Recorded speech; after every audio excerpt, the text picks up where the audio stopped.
The Adventures of Tom Sawyer by Mark Twain. Chapter 1. Tom? No answer. Tom? No answer. What's gone with that boy, I wonder? You, Tom! No answer. The old lady pulled her spectacles down and looked over them about the room. Then she put them up and looked out under them. She seldom or never looked through them for so small a thing as a boy. They were her state pair, the pride of her heart, and were built for style, not service. She could have seen through a pair of stove lids just as well. She looked perplexed for a moment, and then said, not fiercely, but still loud enough for the furniture to hear, "Well, I lay if I get hold of you, I'll—" She did not finish, for by this time she was bending down and punching under the bed with the broom, and so she needed breath to punctuate the punches with. She resurrected nothing but the cat. "I never did see the beat of that boy." She went to the open door and stood in it and looked out among the tomato vines and jimpson weeds that constituted the garden. No Tom.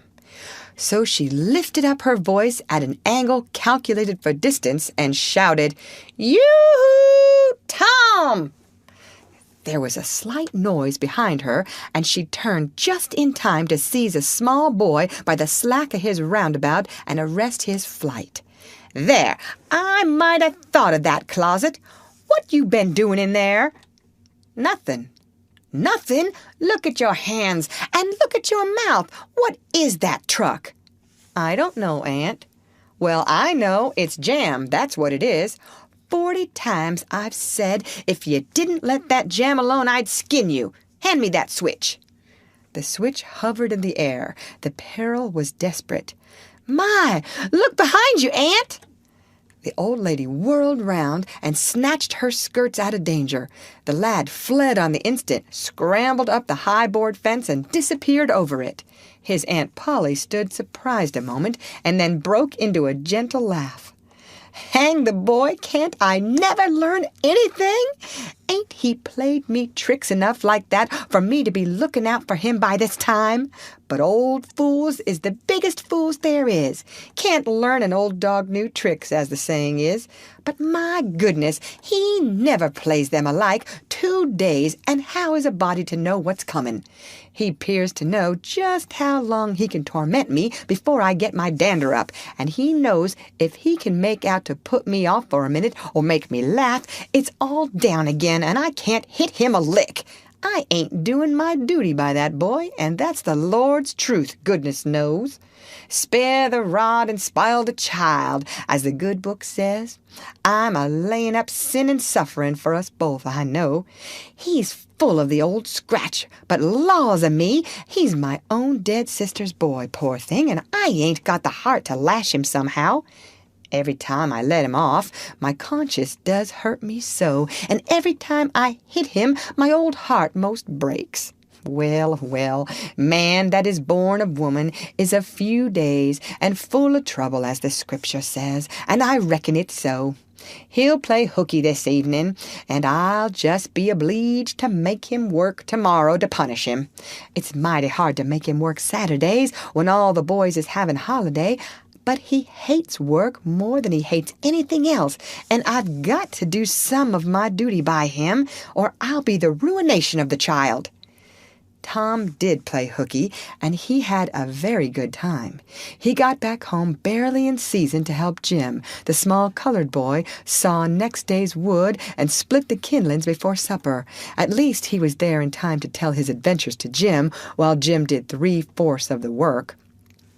Tom's younger brother, or rather half-brother, Sid, was already through with his part of the work, picking up chips, for he was a quiet boy and had no adventurous, troublesome ways.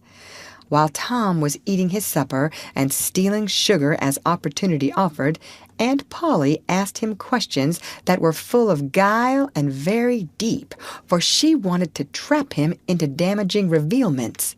Like many other simple-hearted souls, it was her pet vanity to believe she was endowed with a talent for dark and mysterious diplomacy, and she loved to contemplate her most transparent devices as marvels of low cunning. Said she, "Tom, it was middlin' warm in school, warn't it?" "Yes'm." "Powerful warm, warn't it?" "Yes'm." "Didn't you want to go in a swimmin', Tom?" A bit of a scare shot through Tom, a touch of uncomfortable suspicion.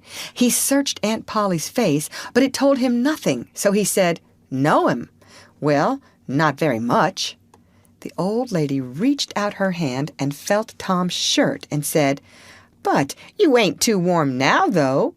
And it flattered her to reflect that she had discovered that the shirt was dry without anybody knowing that that was what she had in her mind. But in spite of her, Tom knew where the wind lay now, so he forestalled what might be the next move. "Some of us pumped on our heads. Mine's damp yet, see?" Aunt Polly was vexed to think she had overlooked that bit of circumstantial evidence and missed a trick. Then she had a new inspiration. "Tom, you didn't have to undo your shirt collar where I sewed it to pump on your head, did you? Unbutton your jacket." The trouble vanished out of Tom's face. He opened his jacket. His shirt collar was securely sewed. "Bother! Well, go 'long with you.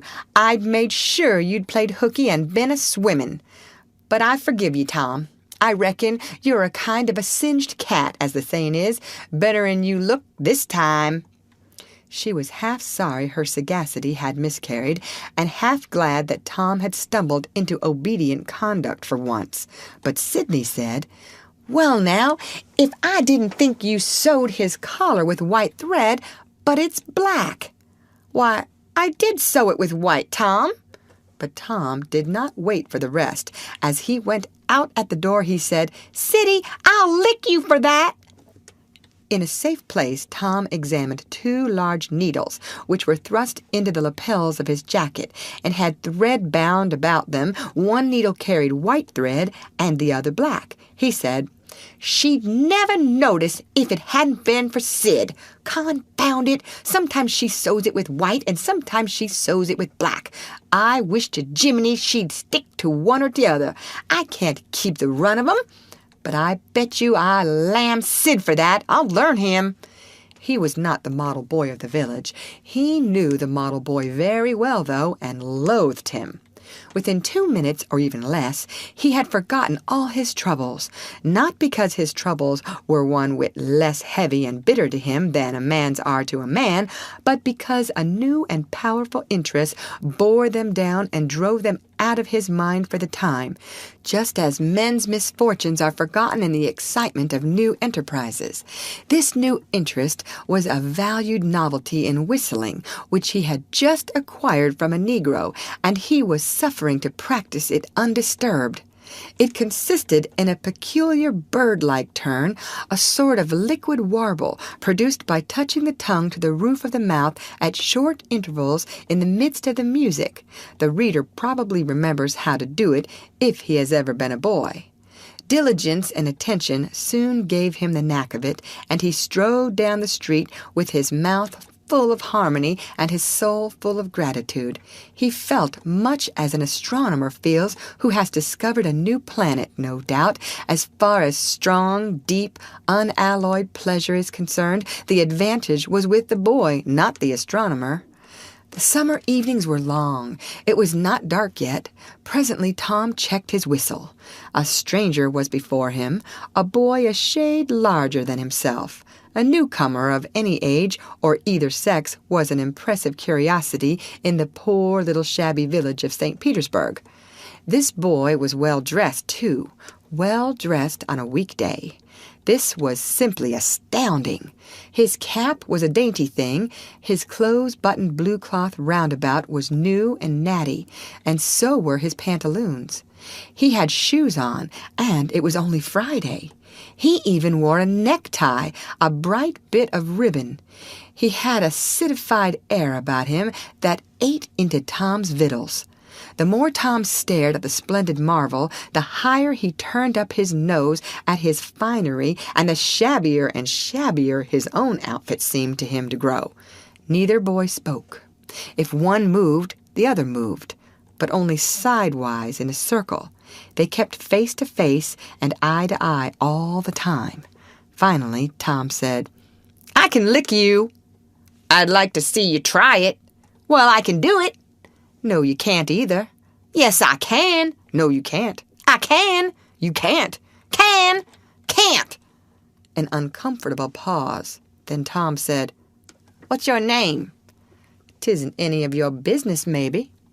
"Well, I 'low I'll make it my business." "Well, why don't you?" "If you say much, I will." "Much, much, much. There now." "Oh, you think you're mighty smart, don't you? I could lick you with one hand tied behind me if I wanted to." "Well, why don't you do it? You say you can do it." "Well, I will if you fool with me." "Oh, yes, I've seen whole families in the same fix."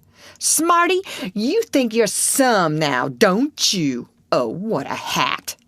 "You can lump that hat if you don't like it. I dare you to knock it off, and anybody that'll take a dare will suck eggs." "You're a liar." "You're another." "You're a fighting liar and doesn't take it up." "Aw, take a walk." "Say, if you give me much more of your sass, I'll take and bounce a rock off on your head." "Oh, of course you will." "Well, I will." "Well, why don't you do it then? What do you keep saying you will for?" "Why don't you do it?" "It's because you're afraid." "I ain't afraid." "You are." "I ain't." "You are." Another pause, and more eyeing and sidling around each other. Presently they were shoulder to shoulder. Tom said, "Get away from here." "Go away yourself." "I won't." "I won't either." So they stood, each with a foot placed at an angle as a brace, and both shoving with might and main, and glowering at each other with hate. But neither could get an advantage. After struggling till both were hot and flushed, each relaxed his strain with watchful caution, and Tom said, "You're a coward and a pup. I'll tell my big brother on you, and he can thrash you with his little finger, and I'll make him do it, too."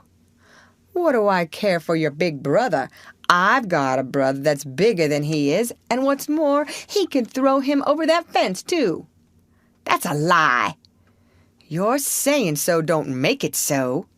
Tom drew a line in the dust with his big toe and said, "I dare you to step over that, and I'll lick you till you can't stand up. Anybody that'll take a dare will steal sheep." The new boy stepped over promptly and said, "Now, you said you'd do it. Now let's see you do it." "Don't you crowd me now. You better look out." "Well, you said you'd do it. Why don't you do it?" "By jingo, for 2 cents I will do it." The new boy took 2 broad coppers out of his pocket and held them out with derision. Tom struck them to the ground. In an instant, both boys were rolling and tumbling in the dirt, gripped together like cats, and for the space of a minute they tugged and tore at each other's hair and clothes, punched and scratched each other's nose, and covered themselves with dust and glory. Presently the confusion took form, and through the fog of battle Tom appeared, seated astride the new boy, and pounding him with his fist. "Holler 'nuff!" said he. The boy only struggled to free himself. He was crying, mainly from rage. "Holler 'nuff!" And the pounding went on. At last the stranger got out a smothered "'Nuff!" and Tom let him up and said, "Now that'll learn you. Better look out who you're fooling with next time." The new boy went off brushing the dust from his clothes, sobbing, snuffling, and occasionally looking back and shaking his head and threatening what he would do to Tom the next time he caught him out. To which Tom responded with jeers and started off in high feather, and as soon as his back was turned, the new boy snatched up a stone, threw it, and hit him between the shoulders, and then turned tail and ran like an antelope. Tom chased the traitor home and thus found out where he lived. He then held a position at the gate for some time, daring the enemy to come outside, but the enemy only made faces at him through the window and declined. At last, the enemy's mother appeared and called Tom a bad, vicious, vulgar child and ordered him away. So he went away, but he said he 'lowed to lay for that boy. He got home pretty late that night, and when he climbed cautiously in at the window, he uncovered an ambuscade in the person of his aunt, and when she saw the state his clothes were in, her resolution to turn his Saturday holiday into captivity at hard labor became adamantine in its firmness. End of chapter. Read by Lorraine Montgomery for Lit2Go on the web at fcit.usf.edu.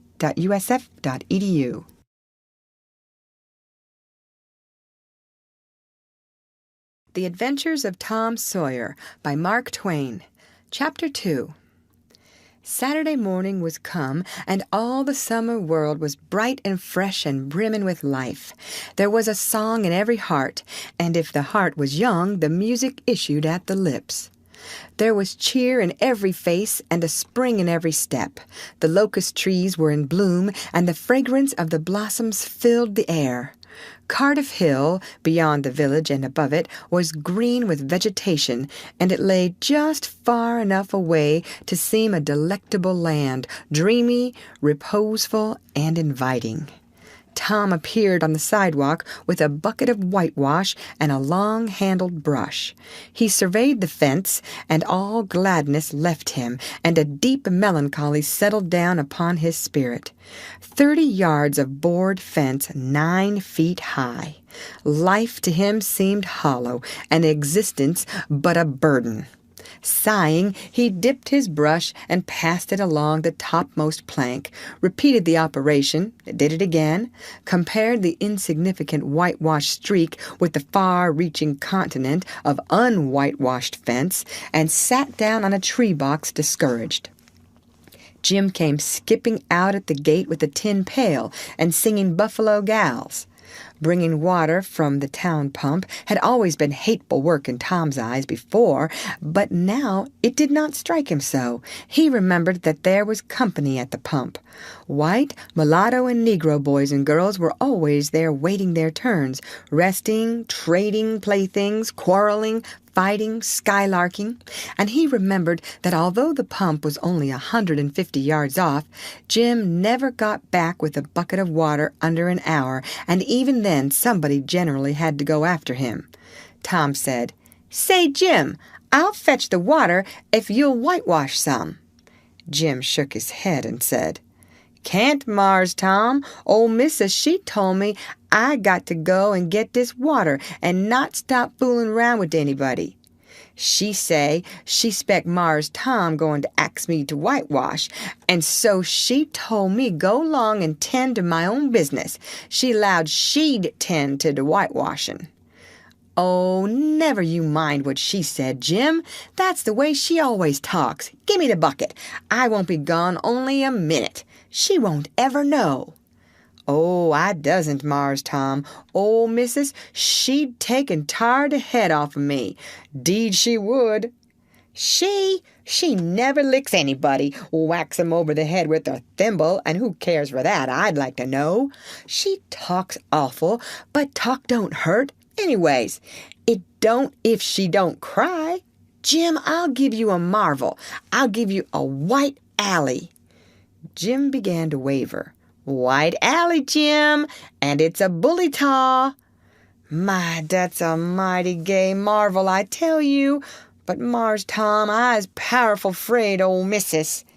And besides, if you will, I'll show you my sore toe." Jim was only human. This attraction was too much for him. He put down his pail, took the white alley, and bent over the toe with absorbing interest while the bandage was being unwound. In another moment he was flying down the street with his pail and a tingling rear. Tom was whitewashing with vigor, and Aunt Polly was retiring from the field with a slipper in her hand and triumph in her eye. But Tom's energy did not last. He began to think of the fun he had planned for this day, and his sorrows multiplied. Soon the free boys would come tripping along on all sorts of delicious expeditions, and they would make a world of fun of him for having to work. The very thought of it burnt him like fire. He got out his worldly wealth and examined it. Bits of toys, marbles, and trash. Enough to buy an exchange of work, maybe, but not half enough to buy so much as half an hour of pure freedom. So he returned his straitened means to his pocket and gave up the idea of trying to buy the boys. At this dark and hopeless moment, an inspiration burst upon him. Nothing less than a great, magnificent inspiration. He took up his brush and went tranquilly to work. Ben Rogers hove in sight presently, the very boys of all boys whose ridicule he had been dreading. Ben's gait was the hop, skip, and jump proof enough that his heart was light and his anticipations high. He was eating an apple and giving a long, melodious whoop at intervals, followed by a deep-toned ding-dong-dong, ding-dong-dong, for he was personating a steamboat. As he drew near, he slackened speed, took the middle of the street, leaned far over to starboard, and rounded to ponderously with a laborious pomp and circumstance, for he was personating the big Missouri, and considered himself to be drawing 9 feet of water. He was boat and captain and engine bells combined, so he had to imagine himself standing on his own hurricane deck, giving the orders and executing them. "Stop her, sir! Ting-a-ling-ling!" The headway ran almost out, and he drew up slowly toward the sidewalk. "Ship up to back! Ting-a-ling-ling!" His arms straightened and stiffened down his sides. "Set her back on the starboard! Ting-a-ling-ling! Chow! Ch-chow! Wow! Chow!" His right hand, meantime, describing stately circles, for it was representing a 40-foot wheel. "Let her go back on the larboard. Ting-a-ling-ling. Chow, chow, chow." The left hand began to describe circles. "Stop the starboard. Ting-a-ling-ling. Stop the larboard. Come ahead on the starboard. Stop her. Let your outside turn over slow. Ting-a-ling-ling. Chow, ow, ow. Get out that headline. Lively now. Come out with your spring line. What are you about there? Take a turn round that stump with the bite of it. Stand by that stage now. Let her go. Down with the engine, sir. Ting-a-ling-ling. Sht, sht, sht. Trying the gauge cocks.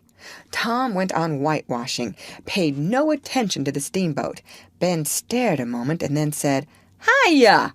You're up a stump, ain't ya?" No answer. Tom surveyed his last touch with the eye of an artist. Then he gave his brush another gentle sweep and surveyed the result as before. Ben ranged up alongside of him. Tom's mouth watered for the apple, but he stuck to his work. Ben said, "Hello, old chap. You got to work, hey?" Tom wheeled suddenly and said, "Why, it's you, Ben. I warn't noticin'. Say, I'm going in a swimming, I am. Don't you wish you could? But of course you'd druther work, wouldn't you? Course you would." Tom contemplated the boy a bit and said, "What do you call work?" "Why, ain't that work?" Tom resumed his whitewashing and answered carelessly, "Well, maybe it is, and maybe it ain't. All I know is it suits Tom Sawyer." "Oh, come now, you don't mean to let on that you like it." The brush continued to move. "Like it? Well, I don't see why I oughtn't to like it. Does a boy get a chance to whitewash a fence every day?" That put the thing in a new light. Ben stopped nibbling his apple.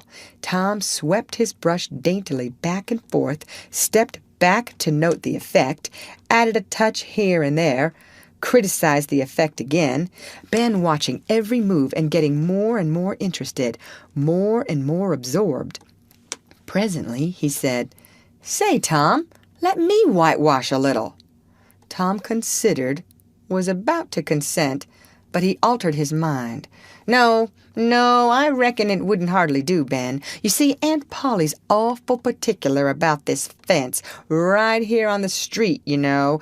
But if it was the back fence, I wouldn't mind, and she wouldn't. Yes, she's awful particular about this fence. It's got to be done very careful. I reckon there ain't one boy in 1,000, maybe 2,000, that can do it the way it's got to be done. No? Is that so?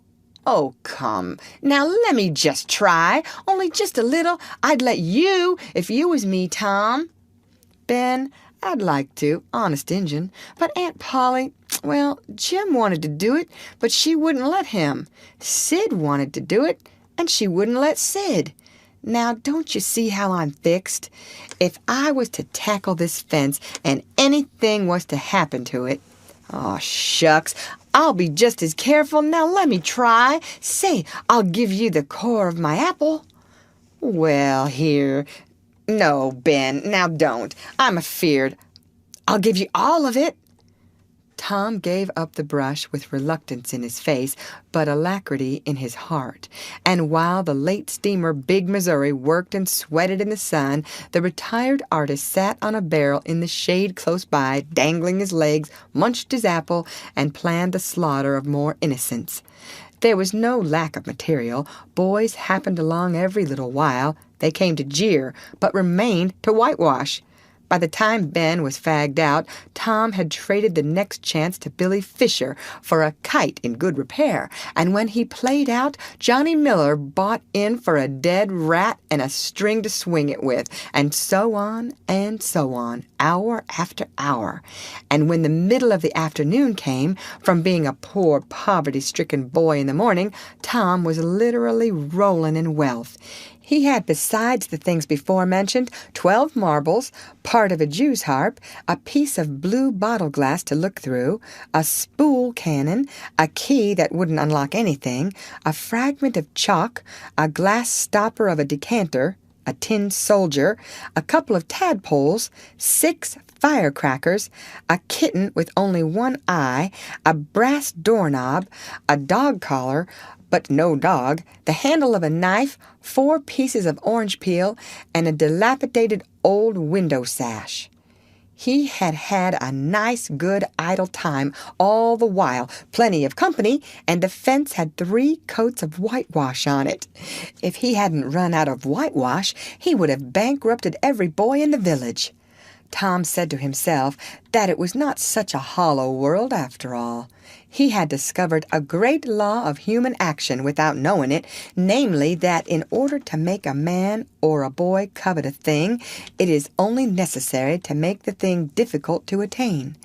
If he had been a great and wise philosopher, like the writer of this book, he would now have comprehended that work consists of whatever a body is obliged to do, and that play consists of whatever a body is not obliged to do.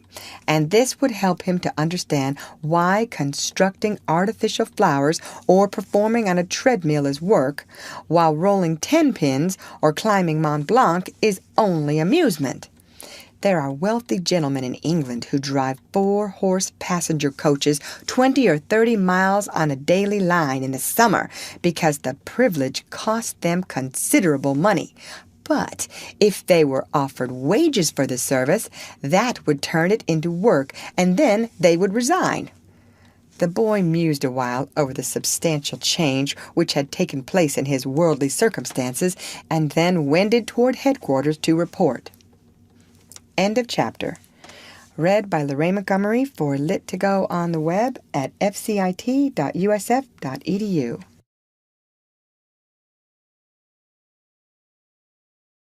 The Adventures of Tom Sawyer by Mark Twain. Chapter 3. Tom presented himself before Aunt Polly, who was sitting by an open window in a pleasant rearward apartment, which was bedroom, breakfast room, dining room, and library combined. The balmy summer air, the restful quiet, the odor of the flowers, and the drowsy murmur of the bees had their effect, and she was nodding over her knitting. For she had no company but the cat, and it was asleep in her lap. Her spectacles were propped up on her gray head for safety. She had thought that, of course, Tom had deserted long ago, and she wondered at seeing him place himself in her power again in this intrepid way. He said, "Mayn't I go and play now, Aunt?" "What, already? How much have you done?" "It's all done, Aunt." "Tom, don't lie to me. I can't bear it." "I ain't, Aunt. It is all done." Aunt Polly placed small trust in such evidence. She went out to see for herself, and she would have been content to find 20% of Tom's statement true. When she found the entire fence whitewashed, and not only whitewashed, but elaborately coated and recoated, and even a streak added to the ground, her astonishment was almost unspeakable. She said, "Well, I never! There's no getting round it. You can work when you're a mind to, Tom." And then she diluted the compliment by adding, "But it's powerful seldom you're a mind to, I'm bound to say. Well, go 'long and play, but mind you get back sometime in a week or I'll tan you." She was so overcome by the splendor of his achievement that she took him into the closet and selected a choice apple and delivered it to him along with an improving lecture upon the added value and flavor a treat took to itself when it came without sin through virtuous effort. And while she closed with a happy scriptural flourish, he hooked a doughnut. Then he skipped out and saw Sid just starting up the outside stairway that led to the back rooms on the second floor. Clods were handy, and the air was full of them in a twinkling. They raged around Sid like a hailstorm, and before Aunt Polly could collect her surprised faculties and sally to the rescue, 6 or 7 clods had taken personal effect, and Tom was over the fence and gone. There was a gate, but as a general thing he was too crowded for time to make use of it. His soul was at peace, now that he had settled with Sid for calling attention to his black thread and getting him into trouble. Tom skirted the block and came round into a muddy alley that led by the back of his aunt's cow stable. He presently got safely beyond the reach of capture and punishment and hastened toward the public square of the village, where 2 military companies of boys had met for conflict, according to previous appointment. Tom was general of one of these armies, Joe Harper, a bosom friend, general of the other. These 2 great commanders did not condescend to fight in person, that being better suited to the still smaller fry, but sat together on an eminence and conducted the field operations by orders delivered through aides de camp. Tom's army won a great victory after a long and hard-fought battle. The dead were counted, prisoners exchanged, the terms of the next disagreement agreed upon, and the day for the necessary battle appointed, after which the armies fell into line and marched away, and Tom turned homeward alone.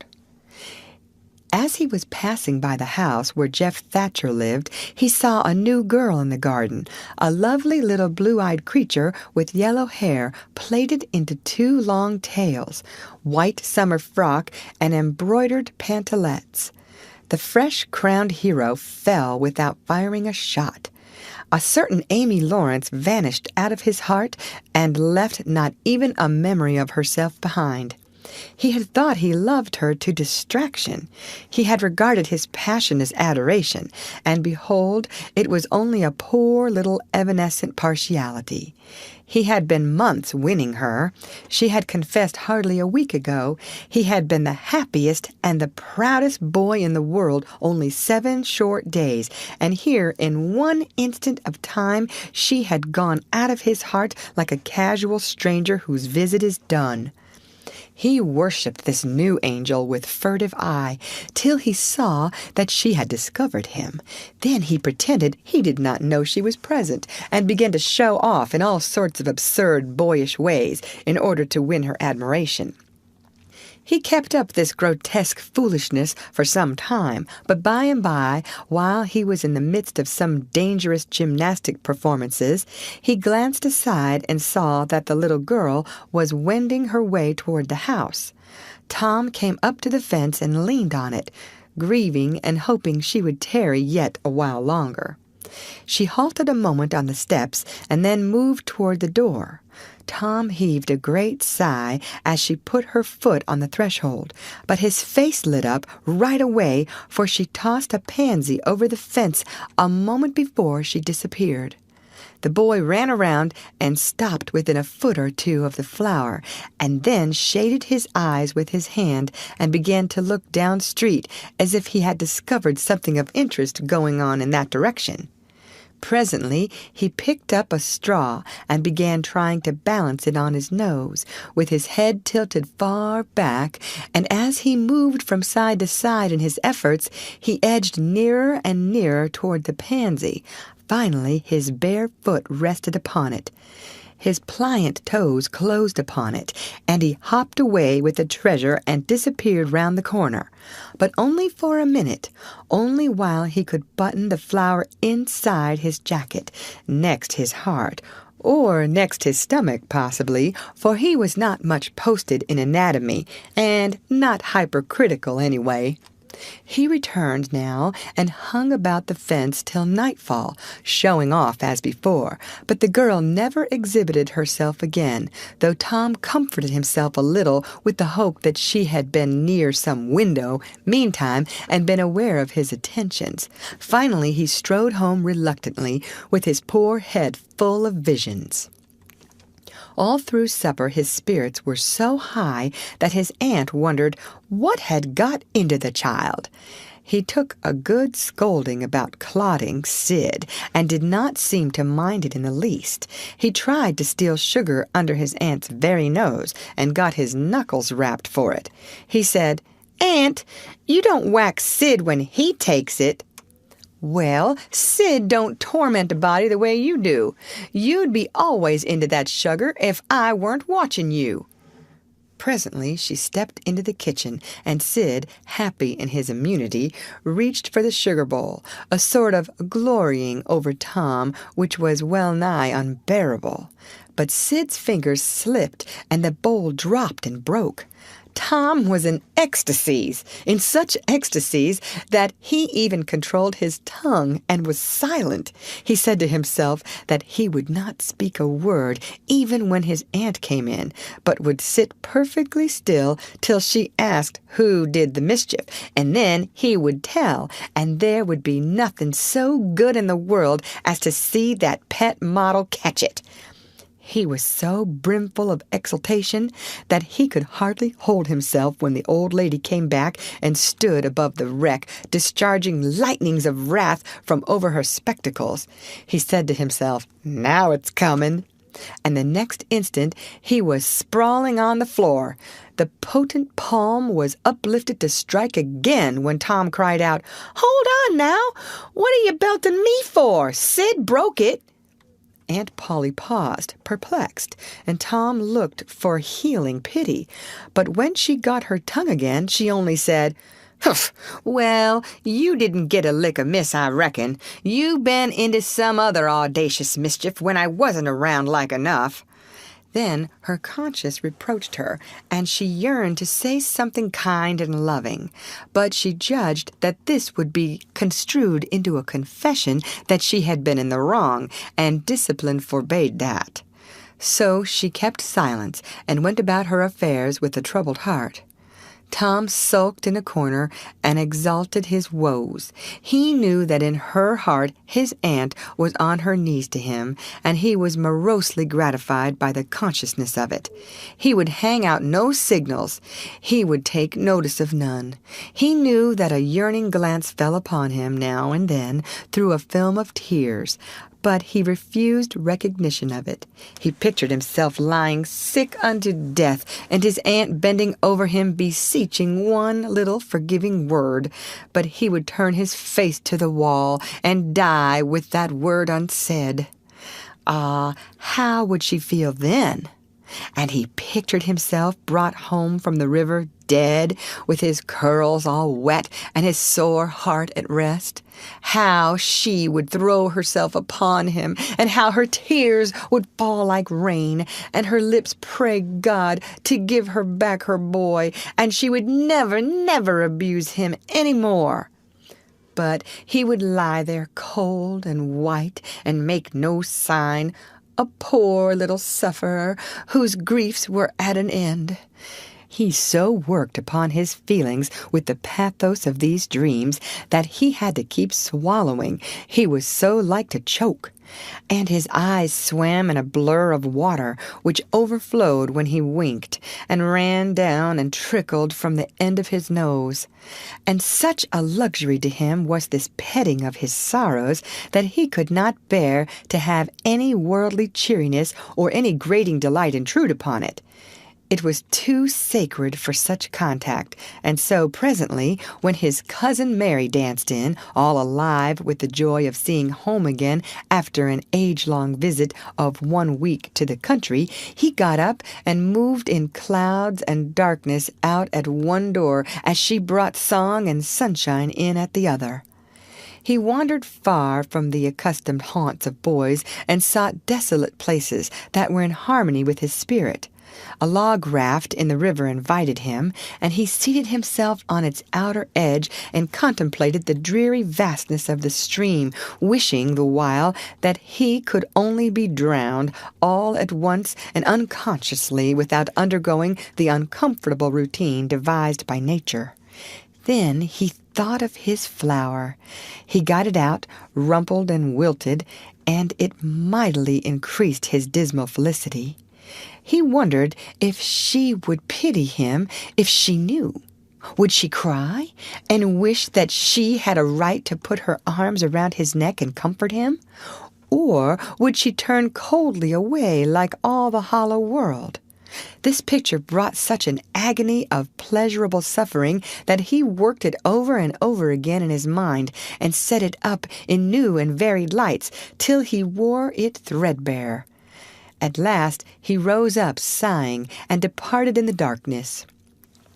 About 9:30 or 10 o'clock, he came along the deserted street to where the adored unknown lived. He paused a moment. No sound fell upon his listening ear. A candle was casting a dull glow upon the curtain of a second-story window. Was the sacred presence there? He climbed the fence, threaded his stealthy way through the plants, till he stood under that window. He looked up at it long and with emotion.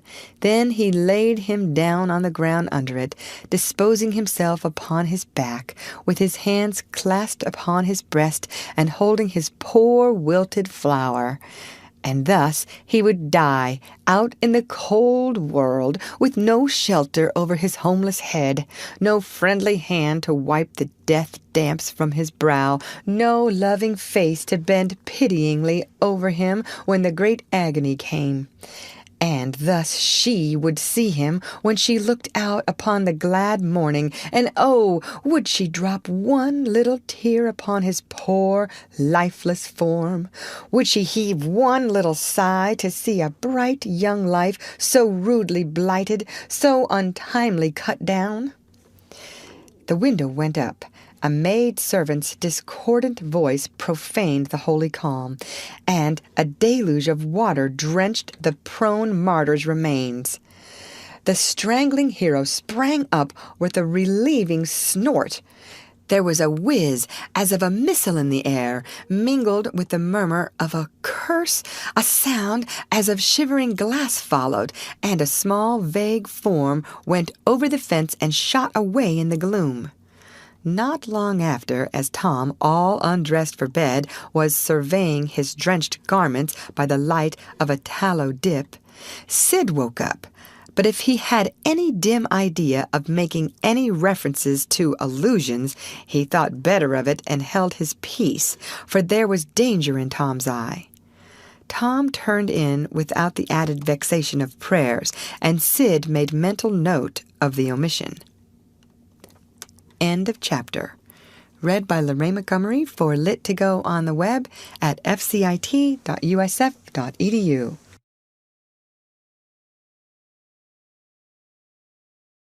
The Adventures of Tom Sawyer by Mark Twain.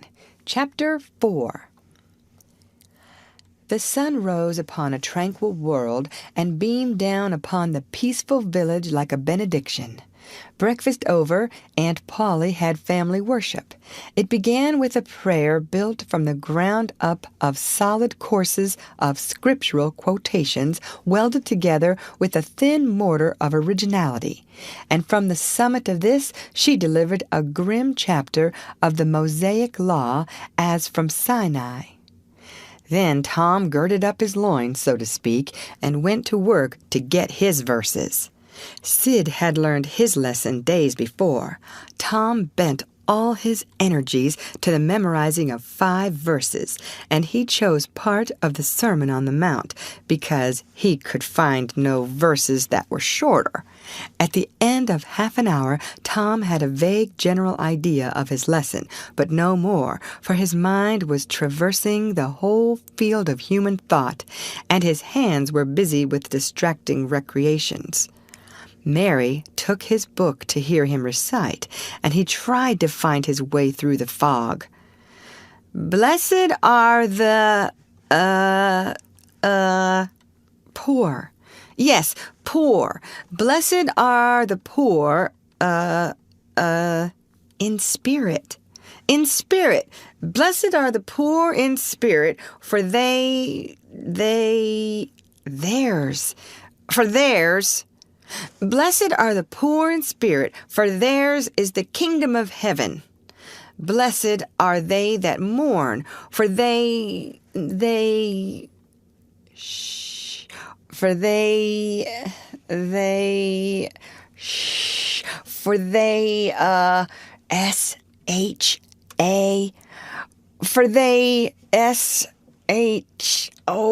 don't know what it is. Shall, for they shall mourn, blessed are they that shall mourn, for they shall what? Why don't you tell me, Mary? What do you want to be so mean for? Oh, Tom, you poor thick-headed thing. I'm not teasing you. I wouldn't do that. You must go and learn it again. Don't you be discouraged, Tom. You'll manage it, and if you do, I'll give you something ever so nice. There now, that's a good boy. All right. What is it, Mary? Tell me what it is. Never you mind, Tom. You know if I say it's nice, it is nice. You bet you that's so, Mary? All right, I'll tackle it again. And he did tackle it again, and under the double pressure of curiosity and prospective gain, he did it with such spirit that he accomplished a shining success. Mary gave him a brand-new Barlow knife worth 12.5 cents, and the convulsion of delight that swept his system shook him to his foundations. True, the knife would not cut anything, but it was a sure enough Barlow, and there was inconceivable grandeur in that, though where the Western boys ever got the idea that such a weapon could possibly be counterfeited to its injury is an imposing mystery and will always remain so, perhaps. Tom contrived to scarify the cupboard with it, and was arranging to begin on the bureau when he was called off to dress for Sunday school. Mary gave him a tin basin of water and a piece of soap, and he went outside the door and set the basin on a little bench there. Then he dipped the soap in the water and laid it down, turned up his sleeves, poured out the water on the ground gently, and then entered the kitchen and began to wipe his face diligently on the towel behind the door. But Mary removed the towel and said, "Now, ain't you ashamed, Tom? You mustn't be so bad. Water won't hurt you." Tom was a trifle disconcerted. The basin was refilled, and this time he stood over it a little while, gathering resolution, took in a big breath, and began. When he entered the kitchen presently, with both eyes shut and groping for the towel with his hands, an honorable testimony of suds and water was dripping from his face. But when he emerged from the towel, he was not yet satisfactory, for the clean territory stopped short at his chin and his jaws like a mask. Below and beyond this line, there was a dark expanse of unirrigated soil that spread downward in front and backward around his neck. Mary took him in hand, and when she was done with him, he was a man and a brother without distinction of color, and his saturated hair was neatly brushed, and its short curls wrought into a dainty and symmetrical general effect. He privately smoothed out the curls with labor and difficulty, and plastered his hair close down to his head, for he held curls to be effeminate, and his own filled his life with bitterness. Then Mary got out a suit of his clothing that had been used only on Sundays during 2 years. They were simply called his other clothes, and so by that we know the size of his wardrobe. The girl put him to rights after he had dressed himself. She buttoned his neat roundabout up to his chin, turned his vast shirt collar down over his shoulders, brushed him off, and crowned him with his speckled straw hat. He now looked exceedingly improved and uncomfortable. He was fully as uncomfortable as he looked, for there was a restraint about whole clothes and cleanliness that galled him. He hoped that Mary would forget his shoes, but the hope was blighted. She coated them thoroughly with tallow, as was the custom, and brought them out. He lost his temper and said he was always being made to do everything he didn't want to do. But Mary said persuasively, "Please, Tom, that's a good boy." So he got into the shoes snarling. Mary was soon ready, and the 3 children set out for Sunday school, a place that Tom hated with his whole heart, but Sid and Mary were fond of it. Sabbath school hours were from 9 to 10:30, and then church service. 2 of the children always remained for the sermon voluntarily, and the other always remained too, for stronger reasons. The church's high-backed, uncushioned pews would seat about 300 persons. The edifice was but a small, plain affair, with a sort of pine-board tree box on top of it for a steeple. At the door, Tom dropped back a step and accosted a Sunday-dressed comrade. "Say, Billy, got a yeller ticket?" "Yes." "What'll you take for her?" "What'll you give?" "Piece of licorice and a fish hook." "Let's see 'em." Tom exhibited. They were satisfactory, and the property changed hands.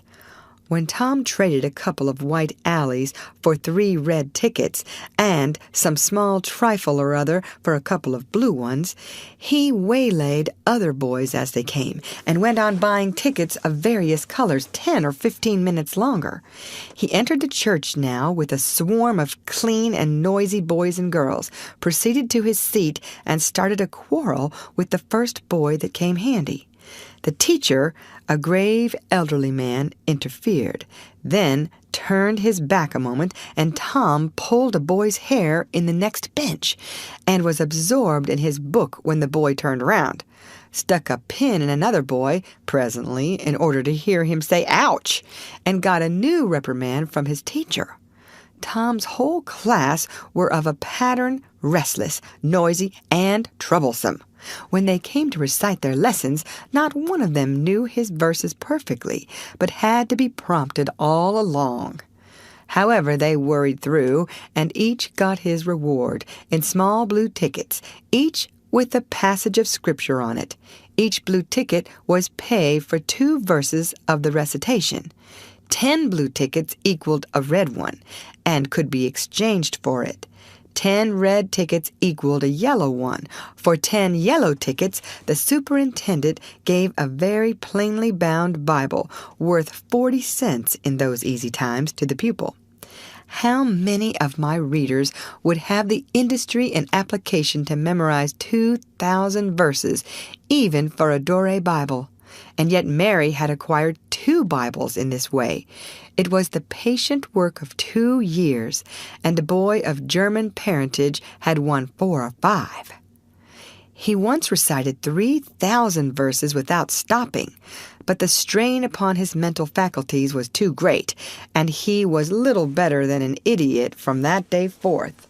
A grievous misfortune for the school, for on great occasions before company, the superintendent, as Tom expressed it, had always made this boy come out and spread himself. Only the older pupils managed to keep their tickets and stick to their tedious work long enough to get a Bible, and so the delivery of one of these prizes was a rare and noteworthy circumstance.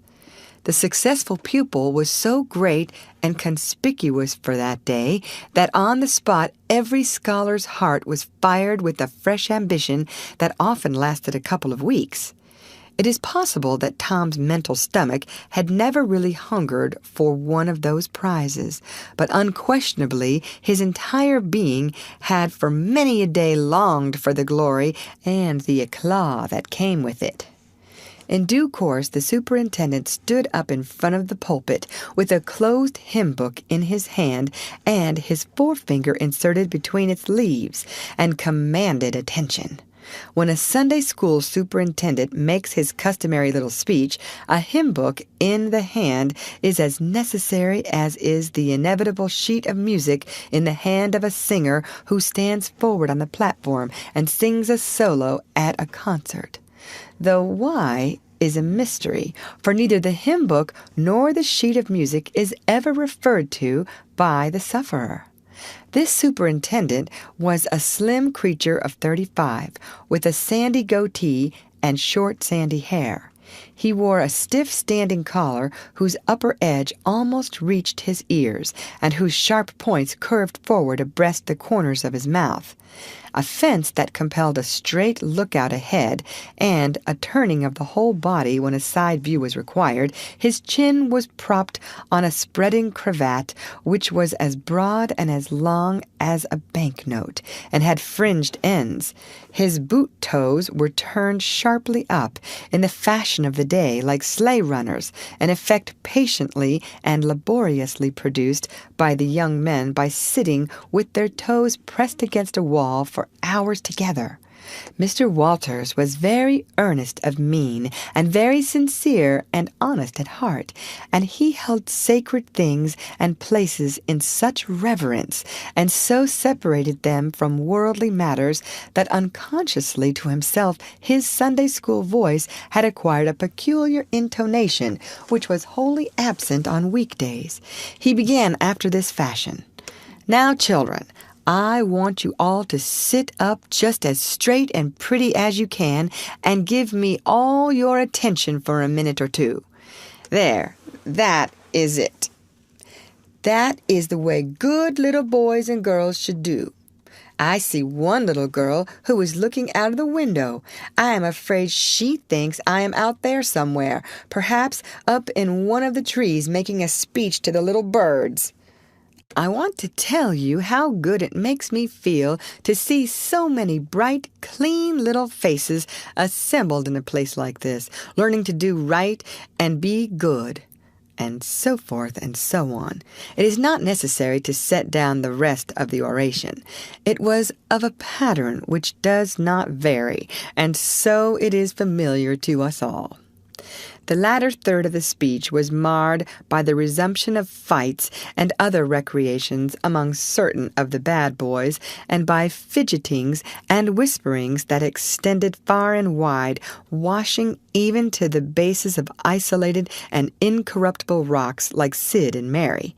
But now every sound ceased suddenly with the subsidence of Mr. Walter's voice, and the conclusion of the speech was received with a burst of silent gratitude. A good part of the whispering had been occasioned by an event which was more or less rare, the entrance of visitors. Lawyer Thatcher, accompanied by a very feeble and aged man. a fine, portly, middle-aged gentleman with iron-gray hair, and a dignified lady who was doubtless the latter's wife. The lady was leading a child. Tom had been restless and full of chafings and repinings. Conscience-smitten, too, he could not meet Amy Lawrence's eye. He could not brook her loving gaze. But when he saw this small newcomer, his soul was all ablaze with bliss in a moment. The next moment he was showing off with all his might, cuffing boys, pulling hair, making faces, in a word, using every art that seemed likely to fascinate a girl and win her applause. His exultation had but one alloy, the memory of his humiliation in this angel's garden, and that record in sand was fast washing out under the waves of happiness that were sweeping over it now. The visitors were given the highest seat of honor, and as soon as Mr. Walter's speech was finished, he introduced them to the school. The middle-aged man turned out to be a prodigious personage, no less a one than the county judge, altogether the most august creation these children had ever looked upon. And they wondered what kind of material he was made of, and they half wanted to hear him roar, and were half afraid he might, too. He was from Constantinople, 12 miles away, so he had traveled and seen the world. These very eyes had looked upon the country courthouse, which was said to have a tin roof. The awe which these reflections inspired was attested by the impressive silence and the ranks of staring eyes. This was the great Judge Thatcher, brother of their own lawyer. Jeff Thatcher immediately went forward to be familiar with the great man and be envied by the school. It would have been music to his soul to hear the whisperings, "Look at him, Jim. He's a-going up there. Say, look, he's a-going to shake hands with him. He is shaking hands with him. By jings, don't you wish you was Jeff?"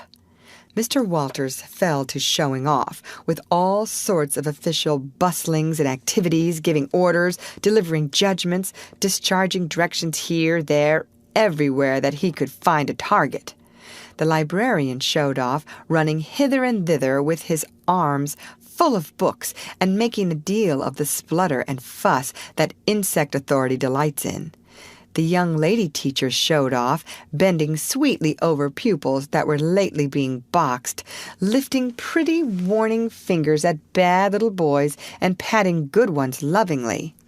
The young gentlemen teachers showed off with small scoldings and other little displays of authority and fine attention to discipline, and most of the teachers of both sexes found business up at the library, by the pulpit, and it was business that frequently had to be done over again 2 or 3 times, with much seeming vexation. The little girls showed off in various ways, and the little boys showed off with such diligence that the air was thick with paper wads and the murmur of scufflings. And above it all the great man sat and beamed a majestic judicial smile upon all the house, and warmed himself in the sun of his own grandeur, for he was showing off too. There was only one thing wanting to make Mr. Walter's ecstasy complete, and that was a chance to deliver a Bible prize and exhibit a prodigy. Several pupils had a few yellow tickets, but none had enough. He had been around among the star pupils inquiring. He would have given worlds now to have that German lad back again with a sound mind. And now, at this moment, when hope was dead, Tom Sawyer came forward with 9 yellow tickets, 9 red tickets, and 10 blue ones, and demanded a Bible. This was a thunderbolt out of a clear sky. Walters was not expecting an application from this source for the next 10 years. But there was no getting around it. Here were the certified checks, and they were good for their face. Tom was therefore elevated to a place with the judge and the other elect, and the great news was announced from headquarters. It was the most stunning surprise of the decade, and so profound was the sensation that it lifted the new hero up to the judicial one's altitude, and the school had two marvels to gaze upon in place of one. The boys were all eaten up with envy, but those that suffered the bitterest pangs were those who perceived too late that they themselves had contributed to this hated splendor by trading tickets to Tom for the wealth he had amassed in selling whitewashing privileges. These despised themselves as being the dupes of a wily fraud, a guileful snake in the grass. The prize was delivered to Tom with as much effusion as the superintendent could pump up under the circumstances, but it lacked somewhat of the true gush, for the poor fellow's instinct taught him that there was a mystery here that could not well bear the light, perhaps. It was simply preposterous that this boy had warehoused 2,000 sheaves of scriptural wisdom on his premises. A dozen would strain his capacity without a doubt. Amy Lawrence was proud and glad, and she tried to make Tom see it in her face, but he wouldn't look. She wondered. Then she was just a grain troubled. Next a dim suspicion came and went, came again. She watched. A furtive glance told her worlds, and then her heart broke, and she was jealous and angry, and the tears came, and she hated everybody, Tom most of all, she thought. Tom was introduced to the judge, but his tongue was tied. His breath would hardly come. His heart quaked, partly because of the awful greatness of the man, but mainly because he was her parent. He would have liked to fall down and worship him if it were in the dark. The judge put his hand on Tom's head and called him a fine little man and asked him what his name was. The boy stammered, gasped, and got it out. Tom. Oh, no, not Tom, it is. Thomas. Ah, that's it. I thought there was more to it, maybe. That's very well. But you've another one, I dare say, and you'll tell it to me, won't you? Tell the gentleman your other name, Thomas, said Walters, and say, sir. You mustn't forget your manners. Thomas Sawyer, sir. That's it. That's a good boy. Fine boy. Fine, manly little fellow. 2,000 verses is a great many. Very, very great many, and you never can be sorry for the trouble you took to learn them, for knowledge is worth more than anything there is in the world. It's what makes great men and good men. You'll be a great man and a good man yourself some day, Thomas, and then you'll look back and say, it's all owing to the precious Sunday school privileges of my boyhood. It's all owing to my dear teachers that taught me to learn. It's all owing to the good superintendent who encouraged me and watched over me and gave me a beautiful Bible, a splendid, elegant Bible to keep and have it all for my own, always. It's all owing to right bringing up. That is what you will say, Thomas, and you wouldn't take any money for those 2,000 verses. No, indeed you wouldn't. And now you wouldn't mind telling me and this lady some of the things you've learned. No, I know you wouldn't, for we are proud of little boys that learn. Now, no doubt you know the names of all the 12 disciples. Won't you tell us the names of the first 2 that were appointed? Tom was tugging at a buttonhole and looking sheepish. He blushed now, and his eyes fell. Mr. Walter's heart sank within him. He said to himself, it is not possible that the boy can answer the simplest question. Why did the judge ask him? Yet he felt obliged to speak up and say, answer the gentleman, Thomas. Don't be afraid. Tom still hung fire. Now I know you'll tell me, said the lady, the names of the first 2 disciples were David and Goliath. let us draw the curtain of charity over the rest of the scene. End of chapter. Read by Lorraine Montgomery for Lit2Go on the web at fcit.usf.edu.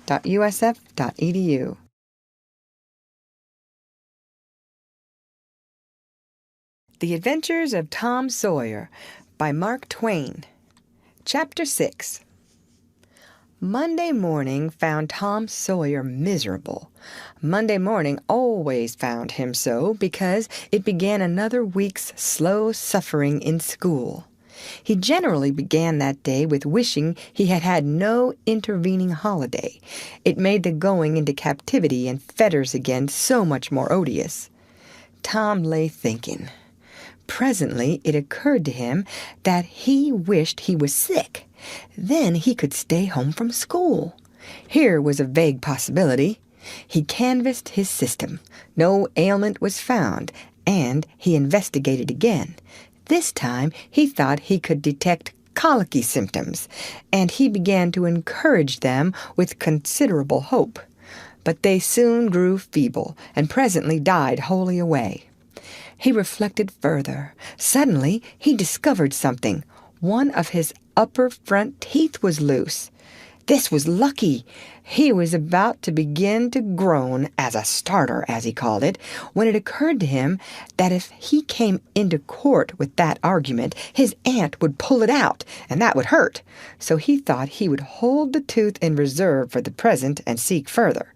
Nothing offered for some little time, and then he remembered hearing the doctor tell about a certain thing that laid up a patient for 2 or 3 weeks and threatened to make him lose a finger. So the boy eagerly drew his sore toe from under the sheet and held it up for inspection. But now he did not know the necessary symptoms. However, it seemed well worth while to chance it, so he fell to groaning with considerable spirit. But Sid slept on unconscious. Tom groaned louder and fancied that he began to feel pain in the toe. No result from Sid. Tom was panting with his exertions by this time.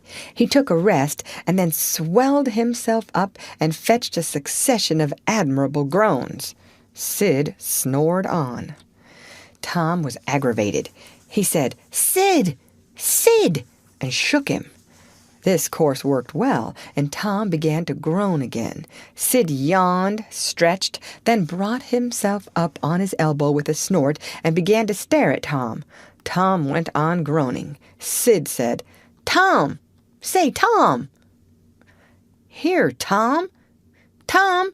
What is the matter, Tom?" And he shook him and looked in his face anxiously. Tom moaned out, "Oh, don't, Sid. Don't joggle me." "Why, what's the matter, Tom? I must call Auntie." "No, never mind. It'll be over by and by, maybe. Don't call anybody." "But I must. Don't groan so, Tom. It's awful. How long you been this way?" "Hours. Ouch.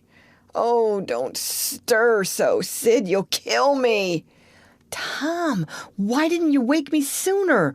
Oh, Tom, don't. It makes my flesh crawl to hear you. Tom, what is the matter?" "I forgive you everything, Sid. Oh, everything you've ever done to me. When I'm gone." "Oh, Tom, you ain't dying, are you? Don't, Tom. Oh, don't. Maybe—" "I forgive everybody, Sid. Oh, tell 'em so, Sid. And Sid, you give my window sash and my cat with one eye to that new girl that's come to town, and tell her—" But Sid had snatched his clothes and gone. Tom was suffering in reality now, so handsomely was his imagination working, and so his groans had gathered quite a genuine tone. Sid flew downstairs and said, "Oh, Aunt Polly, come! Tom's dying!" "Dying?" "Yes'm. Don't wait. Come quick." "Rubbish. I don't believe it." But she fled upstairs nevertheless, with Sid and Mary at her heels, and her face grew white, too, and her lip trembled. When she reached the bedside, she gasped out, "You, Tom! Tom, what's the matter with you?" "Oh, Auntie, What's the matter with you? What is the matter with you, child?" "Oh, Auntie, my sore toes mortified." The old lady sank down into a chair and laughed a little, then cried a little, then did both together. This restored her, and she said, "Tom, what a turn you did give me. Now you shut up that nonsense and climb out of this." The groans ceased, and the pain vanished from the toe.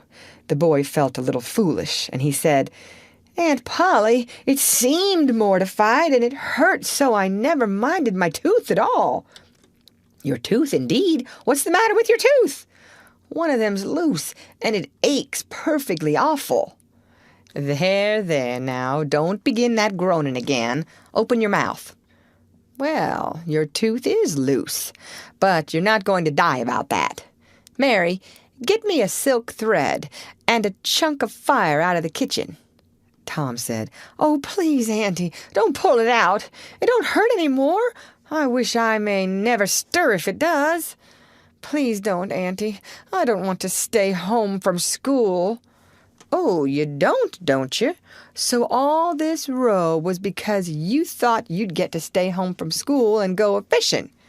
Tom, I love you so, and you seem to try every way you can to break my old heart with your outrageousness." By this time the dental instruments were ready. The old lady made one end of the silk thread fast to Tom's tooth with a loop and tied the other to the bedpost.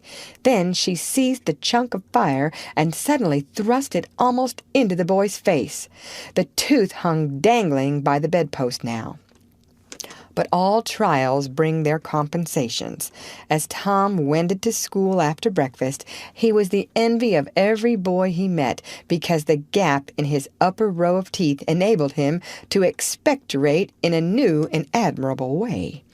He gathered quite a following of lads interested in the exhibition, and one that had cut his finger and had been a center of fascination and homage up to this time now found himself suddenly without an adherent and shorn of his glory. His heart was heavy, and he said with a disdain which he did not feel that it wasn't anything to spit like Tom Sawyer, but another boy said, "Sour grapes," and he wandered away a dismantled hero. Shortly, Tom came upon the juvenile pariah of the village, Huckleberry Finn, son of the town drunkard.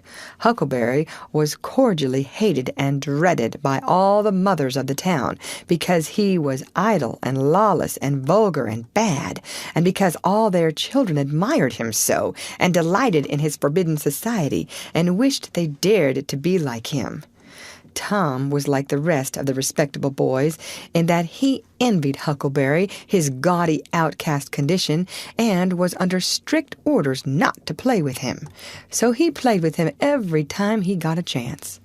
Huckleberry was always dressed in the cast-off clothes of full-grown men, and they were in perennial bloom and fluttering with rags. His hat was a vast ruin with a wide crescent lopped out of its brim. His coat, when he wore one, hung nearly to his heels and had the rearward buttons far down the back, but one suspender supported his trousers.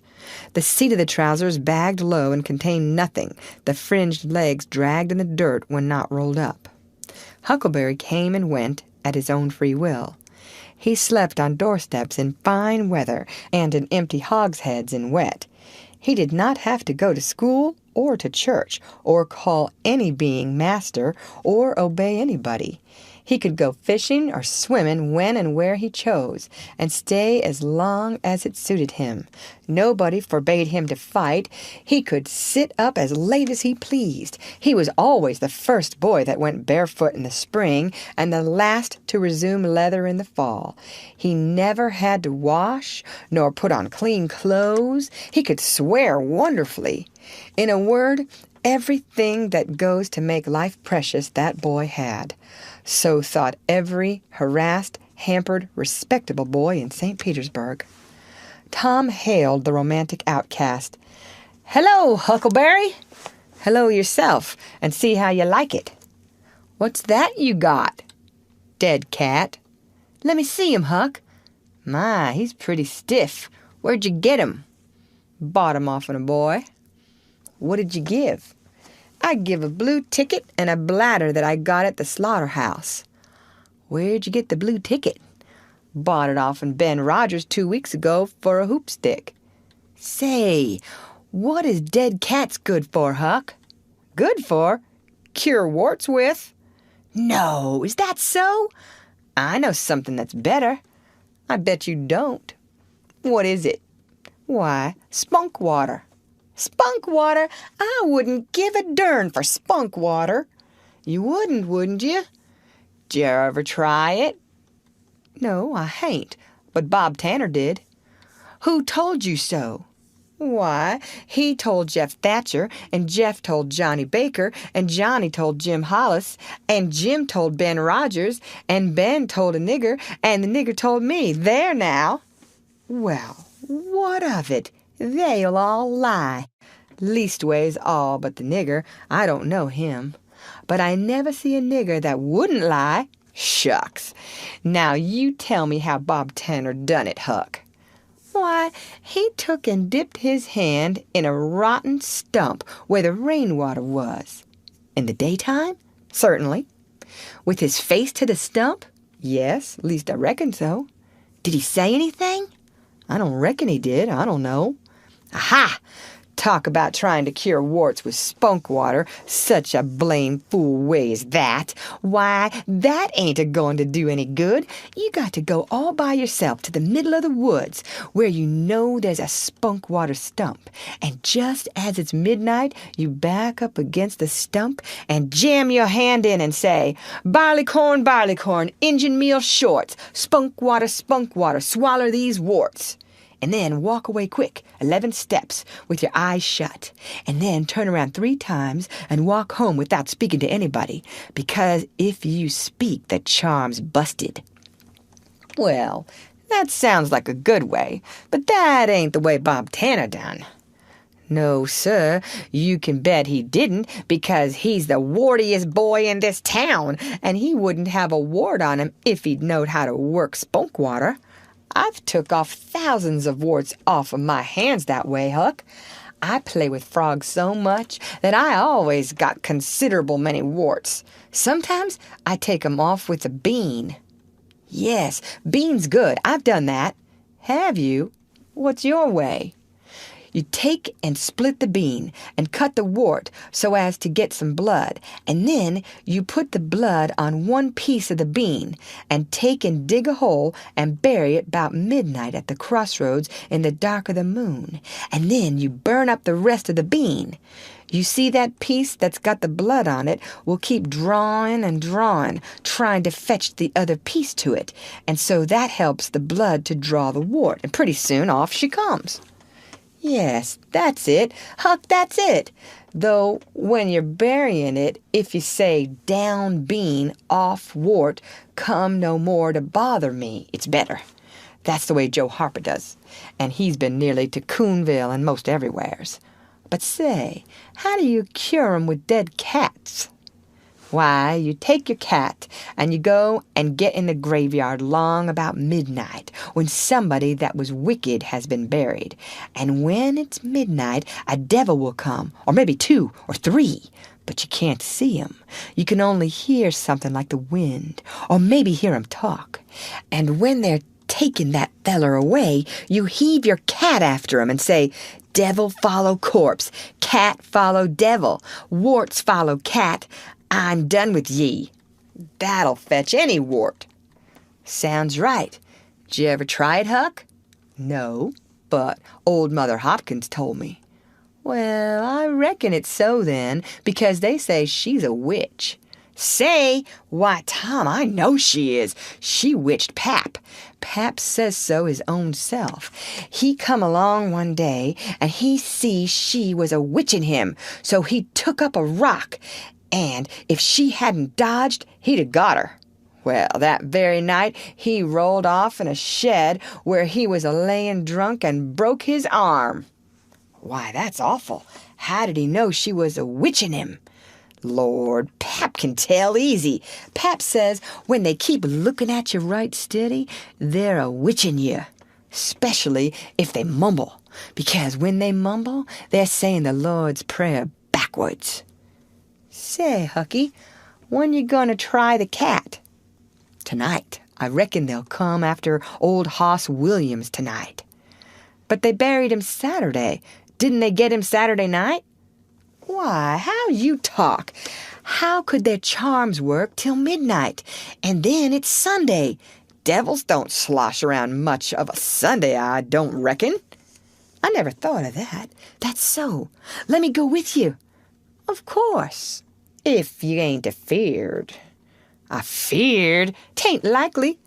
Will you meow? Yes, and you meow back if you get a chance. Last time, you kept me a-meowing around till old Hayes went to throwing rocks at me and says, "Darn that cat!" And so I hove a brick through his window. But don't you tell. I won't. I couldn't meow that night because Auntie was watching me. But I'll meow this time. Say, what's that? Nothing but a tick. Where'd you get him? Out in the woods. What do you take for him? I don't know. I don't want to sell him. All right. It's a mighty small tick anyway. Oh, anybody can run a tick down. That don't belong to them. I'm satisfied with it. It's a good enough tick for me. Sure, there's ticks aplenty. I could have 1,000 of 'em if I wanted to. Well, why don't you? Because you know mighty well you can't. This is a pretty early tick, I reckon. It's the first one I've seen this year. Say, Huck, I'll give you my tooth for him. Let's see it. Tom got out a bit of paper and carefully unrolled it. Huckleberry viewed it wistfully. The temptation was very strong. At last he said, "Is it genuine?" Tom lifted his lip and showed the vacancy. "Well, all right," said Huckleberry. "It's a trade." Tom enclosed the tick in the percussion cap box that had lately been the pinch bug's prison, and the boys separated, each feeling wealthier than before. When Tom reached the little isolated frame schoolhouse, he strode in briskly, with the manner of one who had come with all honest speed. He hung his hat on a peg and flung himself into his seat with business-like alacrity. The master, throned on high in his great splint-bottom armchair, was dozing, lulled by the drowsy hum of study. The interruption roused him. "Thomas Sawyer!" Tom knew that when his name was pronounced in full, it meant trouble. "Sir? Come up here." "Now, sir, why are you late again as usual?" Tom was about to take refuge in a lie when he saw 2 long tails of yellow hair hanging down a back that he recognized by the electric symphony of love, and by that form was the only vacant place on the girls' side of the schoolhouse. He instantly said, "I stopped to talk with Huckleberry Finn." The master's pulse stood still, and he stared helplessly. The buzz of study ceased. The pupils wondered if this foolhardy boy had lost his mind. The master said, You did what?" "Stopped to talk with Huckleberry Finn." There was no mistaking the words. "Thomas Sawyer, this is the most astounding confession I have ever listened to.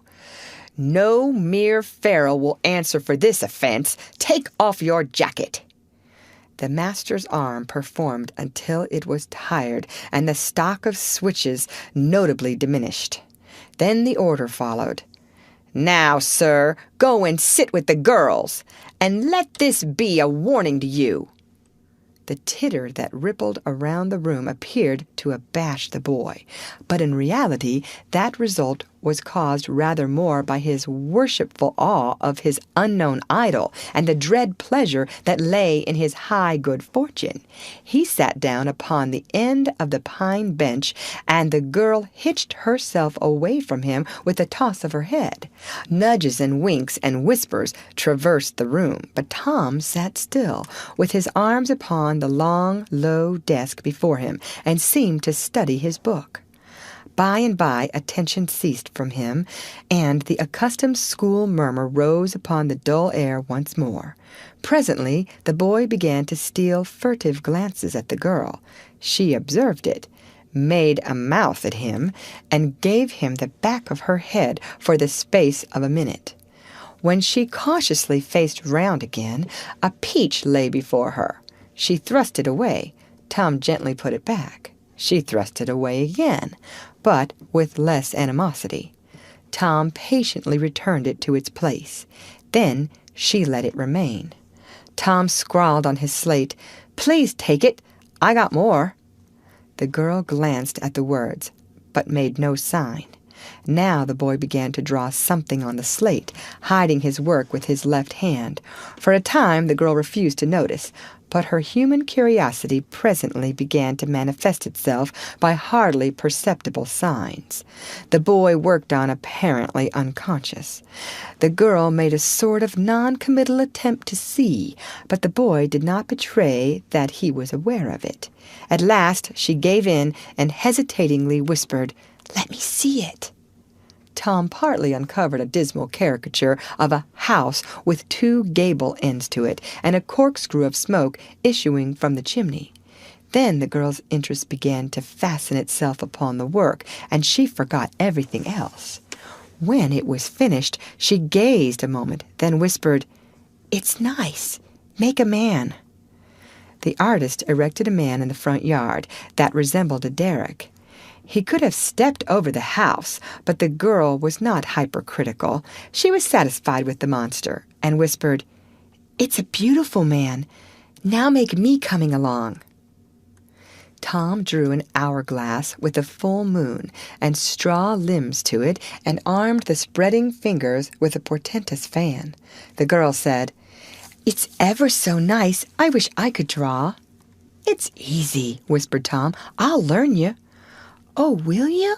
When?" "At noon. Do you go home to dinner?" "I'll stay if you will." "Good. That's a whack. What's your name?" "Becky Thatcher. What's yours?" "Oh, I know. It's Thomas Sawyer." "That's the name they licked me by. I'm Tom when I'm good. You call me Tom, will you?" "Yes." Now Tom began to scrawl something on the slate, hiding the words from the girl. But she was not backward this time. She begged to see. Tom said, "Oh, it ain't anything." "Yes, it is." "No, it ain't. You don't want to see." "Yes, I do. Indeed, I do. Please let me." "You'll tell." "No, I won't. Deed and double deed won't."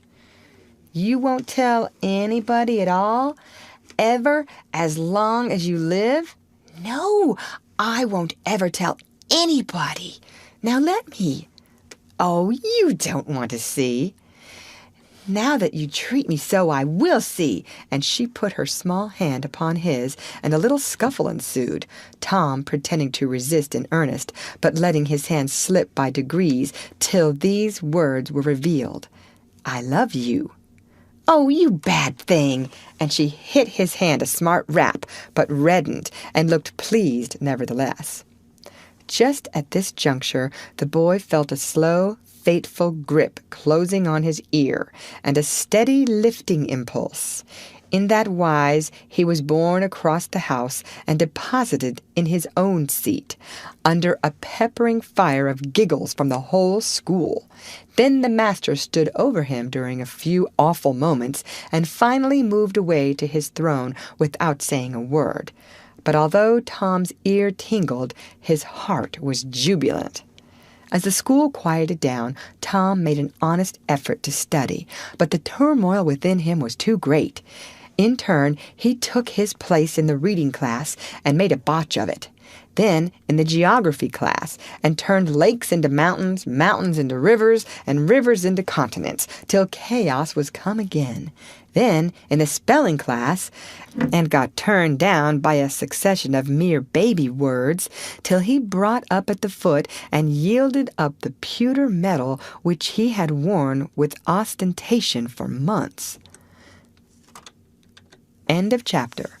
Read by Lorraine Montgomery for Lit to Go on the web at fcit.usf.edu.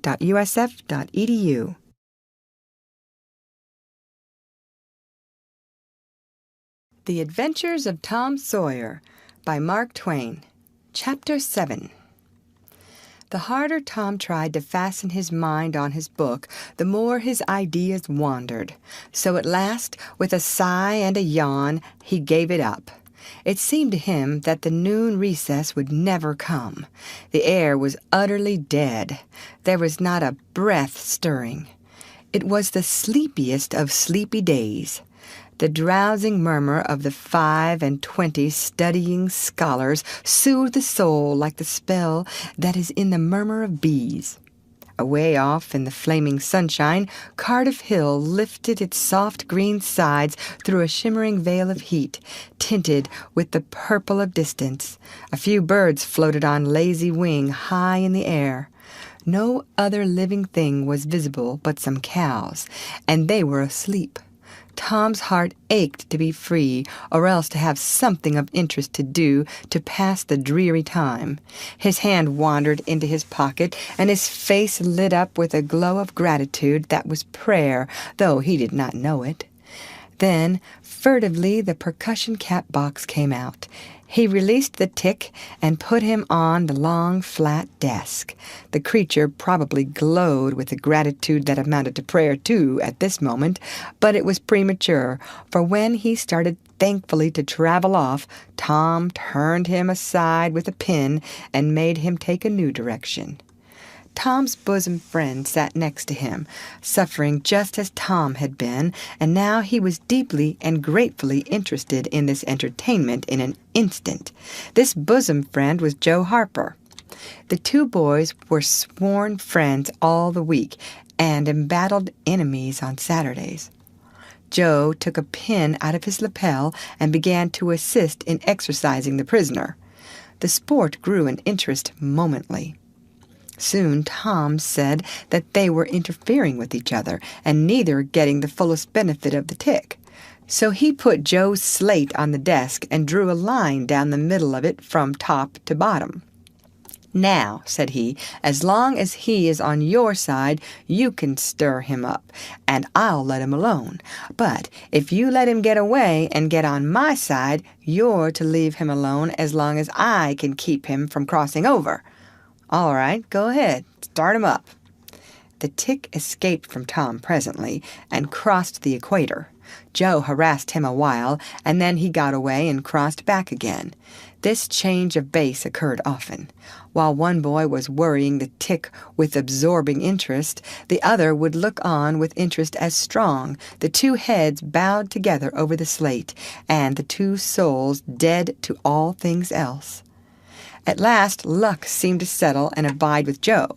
The tick tried this, that, and the other course, and got as excited and as anxious as the boys themselves. But time and again, just as he would have victory in his very grasp, so to speak, and Tom's fingers would be twitching to begin, Joe's pin would deftly head him off and keep possession. At last, Tom could stand it no longer. The temptation was too strong, so he reached out and lent a hand with his pin. Joe was angry in a moment. Said he, "Tom, you let him alone." "I only just want to stir him up a little, Joe." "No, sir, it ain't fair. You just let him alone." "Blame it, I ain't going to stir him much. Let him alone, I tell you." "I won't." "You shall. He's on my side of the line. Look here, Joe Harper, whose is that tick?" "I don't care whose tick he is. He's on my side of the line, and you shan't touch him." "Well, I'll just bet I will, though. He's my tick, and I'll do what I blame please with him or die." A tremendous whack came down on Tom's shoulders, and its duplicate on Joe's, and for the space of 2 minutes the dust continued to fly from the two jackets, and the whole school to enjoy it. The boys had been too absorbed to notice the hush that had stolen upon the school a while before, when the master came tiptoeing down the room and stood over them. He had contemplated a good part of the performance before he contributed his bit of variety to it. When school broke up at noon, Tom flew to Becky Thatcher and whispered in her ear, "Put on your bonnet and let on you're going home.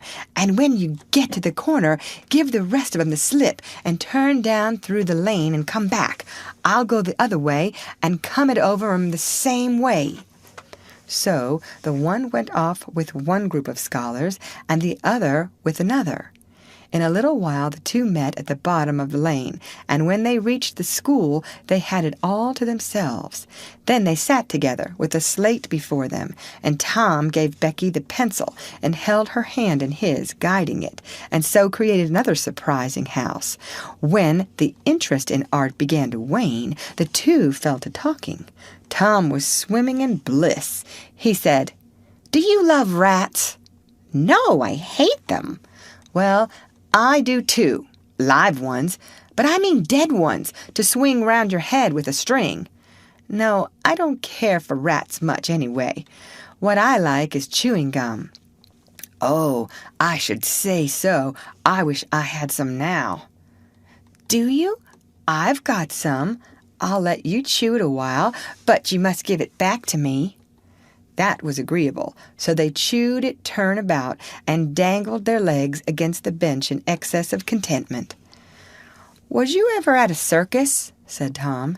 "Yes, and my pa's going to take me again sometime if I'm good." "I've been to the circus 3 or 4 times, lots of times. Church ain't shucks to a circus. There's things going on at a circus all the time. I'm going to be a clown in a circus when I grow up." "Oh, are you? That will be nice. They're so lovely, all spotted up." "Yes, that's so. And they get slathers of money, most $1 a day, Ben Rogers says." "Say, Becky, was you ever engaged?" "What's that?" "Why, engaged to be married." "No." "Would you like to?" "I reckon so. I don't know. What is it like?" "Like? Why, it ain't like anything. You only just tell a boy you won't ever have anybody but him, ever, ever, ever, and then you kiss, and that's all. Anybody can do it." "Kiss? What do you kiss for?" "Why, that, you know, is to, well, they always do that." "Everybody?" "Why, yes, everybody that's in love with each other. Do you remember what I wrote on the slate?" Yes." "What was it?" "I shan't tell you." "Shall I tell you?" "Yes, but some other time." "No, now." "No, not now. Tomorrow." "Oh, no, now. Please, Becky, I'll whisper it. I'll whisper it ever so easy." Becky hesitating, Tom took silence for consent and passed his arm about her waist and whispered the tale ever so softly with his mouth close to her ear, and then he added, "Now you whisper it to me just the same." She resisted for a while and then said, "You turn your face away so you can't see, and then I will. But you mustn't ever tell anybody, will you, Tom? Now you won't, will you?" "No, indeed I won't.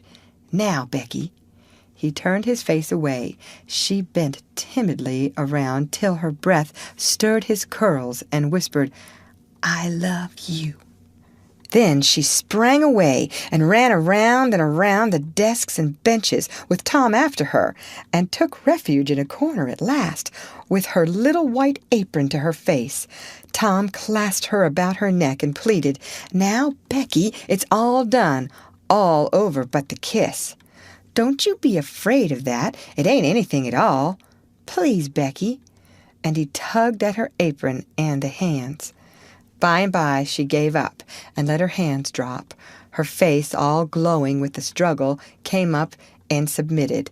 Tom kissed the red lips and said, "Now it's all done, Becky, and always after this you know you ain't ever to love anybody but me, and you ain't ever to marry anybody but me, ever, never, and forever.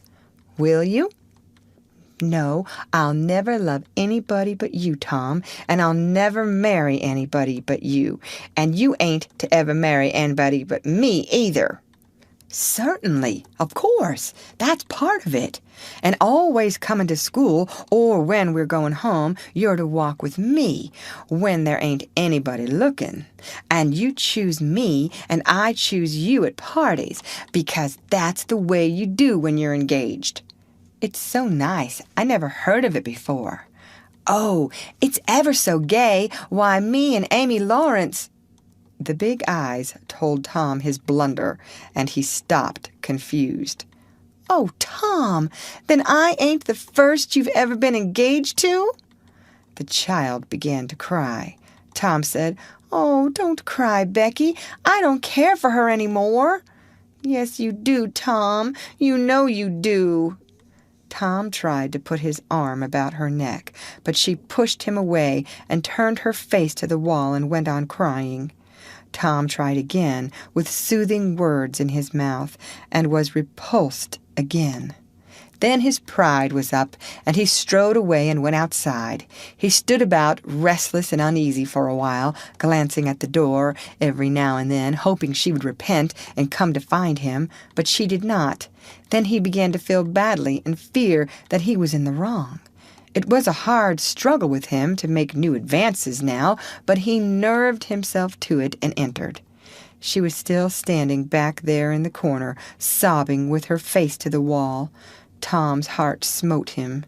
He went to her and stood a moment, not knowing exactly how to proceed. Then he said hesitatingly, "Becky, I don't care for anybody but you." No reply but sobs. "Becky," pleadingly, "Becky, won't you say something?" More sobs. Tom got out his chiefest jewel, a brass knob from the top of an andiron, and passed it around her so that she could see it, and said, "Please, Becky, won't you take it?" She struck it to the floor. Then Tom marched out of the house and over the hills and far away, to return to school no more that day. Presently Becky began to suspect. She ran to the door. He was not in sight. She flew around to the play yard. He was not there. Then she called, "Tom! Come back, Tom!" She listened intently, but there was no answer. She had no companions but silence and loneliness. So she sat down to cry again and upbraid herself. And by this time the scholars began to gather again, and she had to hide her griefs and still her broken heart and take up the cross of a long, dreary, aching afternoon with none among the strangers about her to exchange sorrows with. End of chapter. Read by Lorraine Montgomery for Lit2Go on the web at fcit.usf.edu.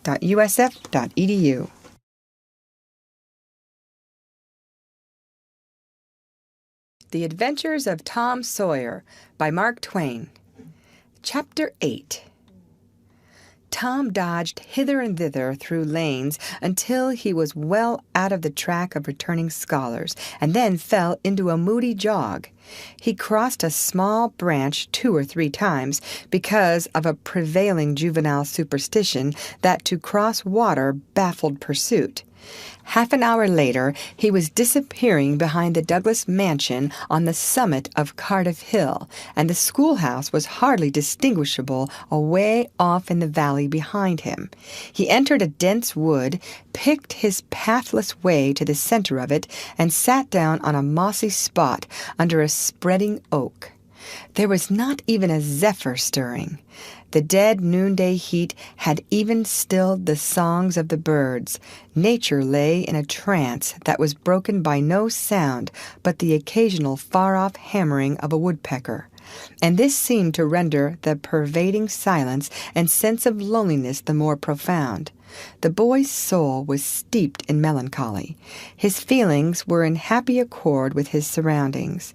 He sat long with his elbows on his knees and his chin in his hands, meditating.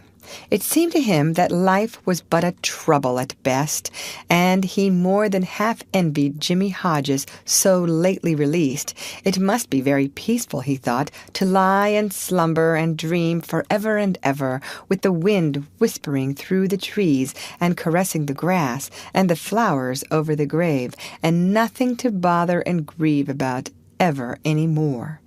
If he only had a clean Sunday school record, he could be willing to go and be done with it all.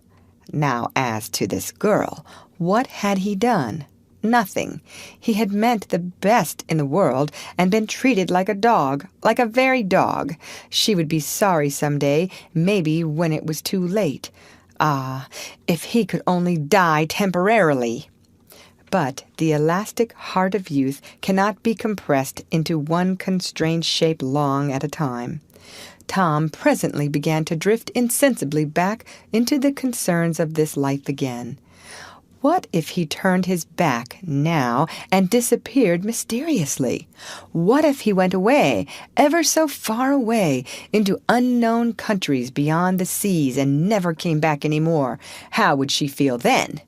The idea of being a clown recurred to him now, only to fill him with disgust, for frivolity and jokes and spotted tights were an offense when they intruded themselves upon a spirit that was exalted into the vague August realm of the romantic. No, he would be a soldier, and return after long years, all war-worn and illustrious.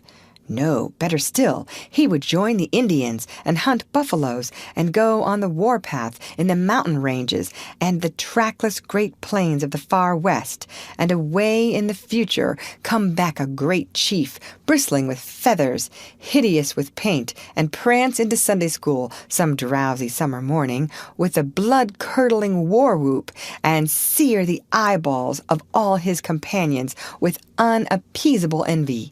But no, there was something gaudier even than this. He would be a pirate. That was it.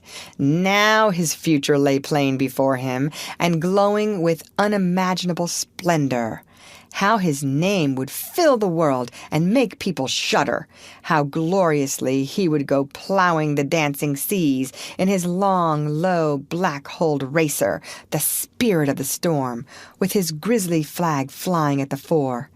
And at the zenith of his fame, how he would suddenly appear at the old village and stalk into church, brown and weather-beaten in his black velvet doublet and trunks, his great jack boots, his crimson sash, his belt bristling with horse pistols, his crime-rusted cutlass at his side, his slouch hat with waving plumes, his black flag unfurled with the skull and crossbones on it, and hear the swelling ecstasy, the whisperings, "It's Tom Sawyer the pirate, the black avenger of the Spanish Main." Yes, it was settled. His career was determined. He would run away from home and enter upon it. He would start the very next morning. Therefore, he must now begin to get ready. He would collect his resources together. He went to a rotten log near at hand and began to dig under one end of it with his Barlow knife. He soon struck wood that sounded hollow. He put his hand there and uttered this incantation impressively. "What hasn't come here, come. What's here, stay here." Then he scraped away the dirt and exposed a pine shingle. He took it up and disclosed a shapely little treasure house whose bottom and sides were of shingles. In it lay a marble. Tom's astonishment was boundless. He scratched his head with a perplexed air and said, "Well, that beats anything." Then he tossed the marble away pettishly and stood cogitating. The truth was that a superstition of his had failed here, which he and all his comrades had always looked upon as infallible. If you buried a marble with certain necessary incantations and left it alone a fortnight, and then opened the place with the incantation he had just used, you would find that all the marbles you had ever lost had gathered themselves together there, meantime, no matter how widely they had been separated. But now this thing had actually and unquestionably failed. Tom's whole structure of faith was shaken to its foundations. He had many a time heard of this thing succeeding, but never of its failing before. It did not occur to him that he had tried it several times before himself, but could never find the hiding places afterward. He puzzled over the matter some time, and finally decided that some witch had interfered and broken the charm. He thought he would satisfy himself on that point, so he searched around till he found a small shady spot with a little funnel-shaped depression in it. He laid himself down and put his mouth close to this depression and called, "Doodlebug, Doodlebug, tell me what I want to know. Doodlebug, Doodlebug, tell me what I want to know." The sand began to work, and presently a small black bug appeared for a second, and then darted under again in a fright. "He doesn't tell! So it was a witch that done it! I just knowed it!" He well knew the futility of trying to contend against witches, so he gave up discouraged. But it occurred to him that he might as well have the marble he had just thrown away, and therefore he went and made a patient search for it. But he could not find it. Now he went back to his treasure house and carefully placed himself just as he had been standing when he tossed the marble away. Then he took another marble from his pocket and tossed it in the same way, saying, "Brother, go find your brother." He watched where it stopped and went there and looked, but it must have fallen short or gone too far, so he tried twice more. The last repetition was successful. The two marbles lay within a foot of each other. Just here the blast of a toy tin trumpet came faintly down the green aisles of the forest. Tom flung off his jacket and trousers, turned a suspender into a belt, raked away some brush behind the rotten log, disclosing a rude bow and arrow, a lath sword, and a tin trumpet, and in a moment had seized these things and bounded away, bare-legged, with fluttering shirt. He presently halted under a great elm, blew an answering blast, and then began to tiptoe and look warily out, this way and that. He said cautiously to an imaginary company, "Hold, my merry men! Keep hid till I blow!" Now appeared Joe Harper, as airily clad and elaborately armed as Tom. Tom called, "Hold! Who comes here into Sherwood Forest without my pass?" "Guy of Gisborne wants no man's pass. Who art thou that dares to hold such language?" said Tom, prompting, for they talked by the book from memory. "Who art thou that dares to hold such language?" "I, indeed, I am Robin Hood, as thy caitiff carcass soon shall know." "Then art thou indeed that famous outlaw? Right gladly will I dispute with thee the passes of the merry wood. Have at thee!" They took their lath swords, dumped their other traps on the ground, struck a fencing attitude foot to foot, and began a grave, careful combat, 2 up and 2 down. Presently Tom said, "Now, if you've got the hang, go it lively." So they went it lively, panting and perspiring with the work. By and by Tom shouted, "Fall! Fall! Why don't you fall?" "I shan't. Why don't you fall yourself? You're getting the worst of it." "Why, that ain't anything. I can't fall. That ain't the way it is in the book. The book says, 'Then with one back-handed stroke he slew poor Guy of Gisborne.' You're to turn around and let me hit you in the back." There was no getting around the authorities, so Joe turned, received the whack, and fell. "Now," said Joe, getting up, "you got to let me kill you." "That's fair." "Why, I can't do that. It ain't in the book." "Well, it's blamed mean, that's all." "Well, say, Joe, you can be Friar Tuck or Much the Miller's son and lamb me with a quarterstaff. Or I'll be the sheriff of Nottingham, and you be Robin Hood a little while and kill me." This was satisfactory, and so these adventures were carried out. Then Tom became Robin Hood again, and was allowed by the treacherous nun to bleed his strength away through his neglected wound, and at last Joe, representing a whole tribe of weeping outlaws, dragged him sadly forth, gave his bow into his feeble hands, and Tom said, "Where this arrow falls, there bury poor Robin Hood under the greenwood tree." Then he shot the arrow and fell back, and would have died, but he lit on a nettle and sprang up too gaily for a corpse. The boys dressed themselves, hid their accoutrements, and went off grieving that there were no outlaws any more, and wondering what modern civilization could claim to have done to compensate for their loss. They said they would rather be outlaws a year in Sherwood Forest than President of the United States forever. End of chapter. Read by Lorraine Montgomery for Lit2Go on the web at fcit.usf.edu.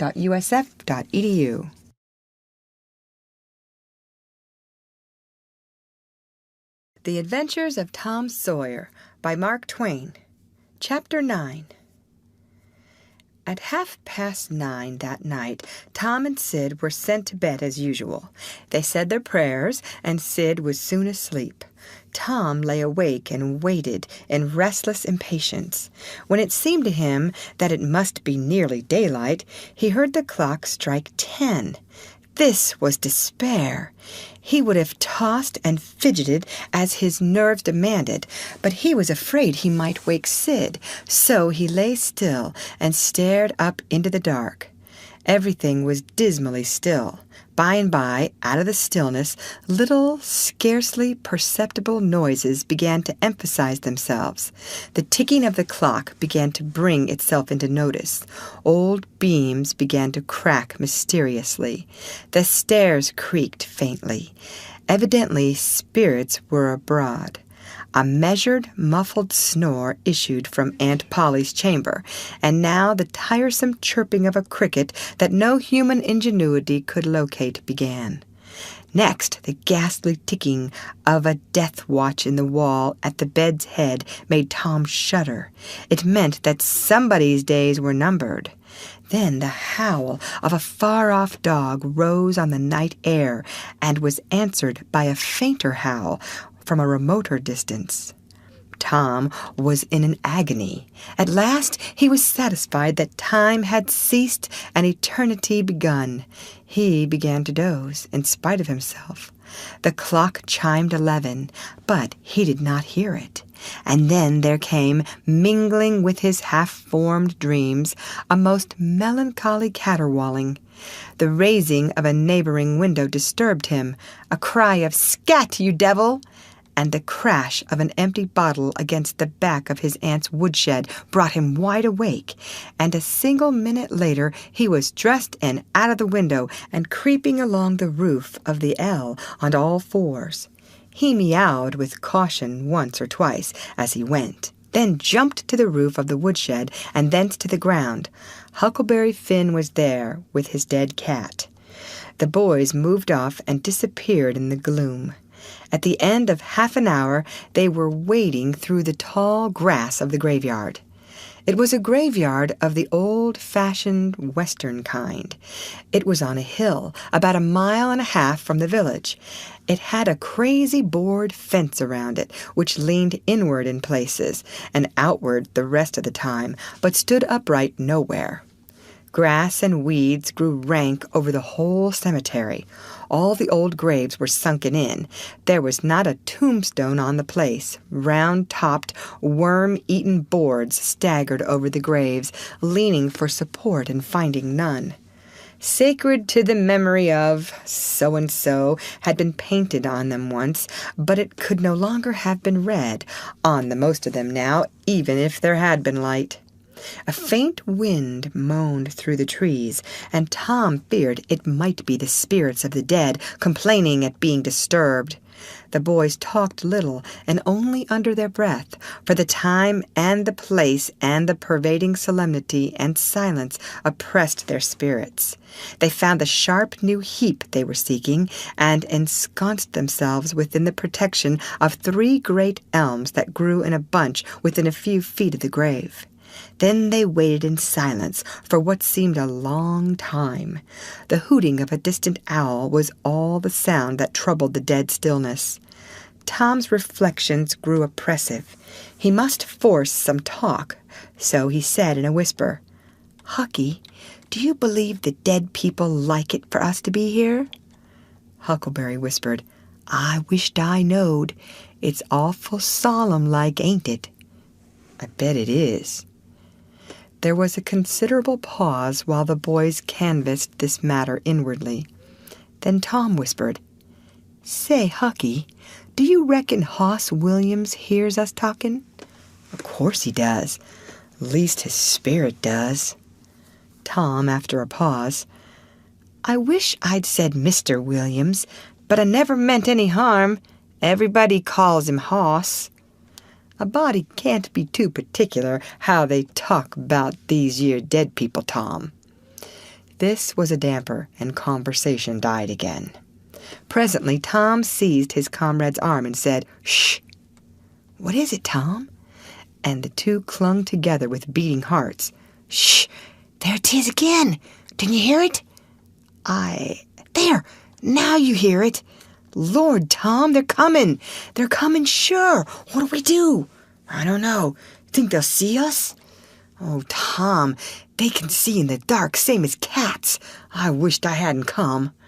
"Oh, don't be afeard. I don't believe they'll bother us. We ain't doing any harm. If we keep perfectly still, maybe they won't notice us at all." "I'll try to, Tom, but Lord, I'm all of a shiver. Listen." The boys bent their heads together and scarcely breathed. A muffled sound of voices floated up from the far end of the graveyard. "Look, see there?" whispered Tom. "What is it?" "It's devil fire. Oh, Tom, this is awful." Some vague figures approached through the gloom, swinging an old-fashioned tin lantern that freckled the ground with innumerable little spangles of light. Presently, Huckleberry whispered with a shudder, "It's the devil, sure enough. 3 of them, Lordy, Tom, we're goners. Can you pray?" "I'll try, but don't you be afeard. They ain't going to hurt us. Now I lay me down to sleep, Shh! What is it, Huck?" "They're humans." "One of 'em is, anyway. One of 'em's old Muff Potter's voice." "No, 'tain't so, is it?" "I bet I know it. Don't you stir nor budge. He ain't sharp enough to notice us. Drunk, the same as usual, likely. Blamed old Rip." "All right, I'll keep still. Now they're stuck. Can't find it. Here they come again. Now they're hot. Cold again. Hot again. Red hot. They're pointed right this time. Say, Huck, I know another of them voices. It's Injun Joe." "That's so... that murderin' half-breed? I'd druther they was devils a dern sight. What kin they be up to?" The whisper died wholly out now, for the 3 men had reached the grave and stood within a few feet of the boy's hiding place. "Here it is," said the third voice, and the owner of it held the lantern up and revealed the face of young Dr. Robinson. Potter and Injun Joe were carrying a hand-barrow with a rope and a couple of shovels on it. They cast down their load and began to open the grave.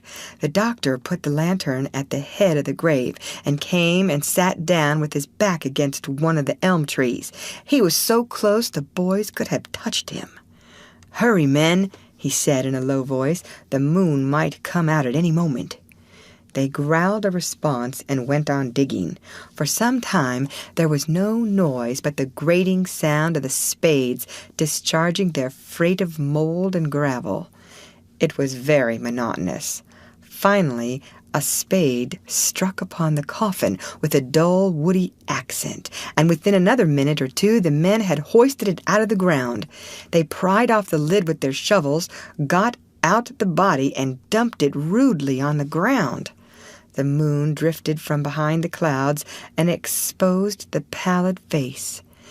The barrow was got ready and the corpse placed on it, covered with a blanket, and bound to its place with the rope. Potter took out a large spring knife and cut off the dangling end of the rope, and then said, "Now the cussed thing's ready, Sawbones, and you'll just out with another 5, or here she stays." "That's the talk," said Injun Joe. "Look here, what does this mean?" said the doctor. "You required your pay in advance, and I've paid you." "Yeah, and you done more than that," said Injun Joe, approaching the doctor, who was now standing. 5 years ago you drove me away from your father's kitchen one night when I come to ask for something to eat, and you said I weren't there for any good. And when I swore I'd get even with you if it took 100 years, your father had me jailed for a vagrant. Did you think I'd forget? The Injun blood ain't in me for nothing, and now I've got you, and you got to settle, you know." He was threatening the doctor with his fist in his face. By this time, the doctor struck out suddenly and stretched the ruffian on the ground. Potter dropped his knife and exclaimed, "Here now, don't you hit my pard." And the next moment he had grappled with the doctor, and the two were struggling with might and main, trampling the grass and tearing the ground with their heels. Injun Joe sprang to his feet, his eyes flaming with passion, snatched up Potter's knife, and went creeping cat-like and stooping round and round about the combatants, seeking an opportunity. All at once the doctor flung himself free, seized the heavy headboard of Williams's grave, and felled Potter to the earth with it, and in the same instant the half-breed saw his chance and drove the knife to the hilt in the young man's breast. He reeled and fell partly upon Potter, flooding him with his blood, and in the same moment the clouds blotted out the dreadful spectacle, and the two frightened boys went speeding away in the dark. Presently, when the moon emerged again, Injun Joe was standing over the two forms, contemplating them. The doctor murmured inarticulately, gave a long gasp or two, and was still. The half-breed muttered, "That score is settled. Damn you." Then he robbed the body, after which he put the fatal knife in Potter's open right hand and sat down on the dismantled coffin. 3, 4, 5 minutes passed, and then Potter began to stir and moan. His hand closed upon the knife. He raised it, glanced at it, and let it fall with a shudder. Then he sat up, pushing the body from him, and gazed at it, and then around him confusedly. His eyes met Joe's. "Lord, how is this, Joe?" he said. "It's a dirty business," said Joe without moving. "What did you do it for?" I never done it." "Look here, that kind of talk won't wash." Potter trembled and grew white. "I thought I'd got sober. I'd no business to drink tonight, but it's in my head yet, worse'n when we started here. I'm all in a muddle. Can't recollect anything of it, hardly. Tell me, Joe, honest. Now, old feller, did I do it?" "Joe, I never meant to. 'Pon my soul and honor, I never meant to, Joe. Tell me how it was, Joe. Oh, it's awful, and him so young and promising." "Why, you two was scuffling, and he fetched you one with the headboard, and you fell flat. And then up you come, all reeling and staggering like, and snatched the knife and jammed it into him, just as he fetched you another awful clip, and here you've laid as dead as a wedge till now. Oh, I didn't know what I was a-doing. I wish I may die this minute if I did. It was all on account of the whiskey and the excitement, I reckon. I never used a weepon in my life before, Joe. I've fought, but never with weepons. They'll all say that. Joe, don't tell. Say you won't tell, Joe. That's a good feller. I always liked you, Joe, and stood up for you, too. Don't you remember? You won't tell, will you, Joe?" And the poor creature dropped on his knees before the stolid murderer and clasped his appealing hands. "No, you've always been fair and square with me, Muff Potter, and I won't go back on you. There now, that's as fair as a man can say. Oh, Joe, you're an angel. I'll bless you for this the longest day I live. And Potter began to cry. Come now, that's enough of that. This ain't any time for blubbering. You be off yonder way, and I'll go this. Move now, and don't leave any tracks behind you. Potter started on a trot that quickly increased to a run. The half-breed stood looking after him. He muttered, "If he's as much stunned with the lick and fuddled with the rum as he had the look of being, he won't think of the knife till he's gone so far he'll be afraid to come back after it to such a place by himself. Chicken heart." 2 or 3 minutes later, the murdered man, the blanketed corpse, the lidless coffin, and the open grave were under no inspection but the moon's. The stillness was complete again, too. End of chapter. Read by Lorraine Montgomery for Lit2Go on the web at fcit.usf.edu.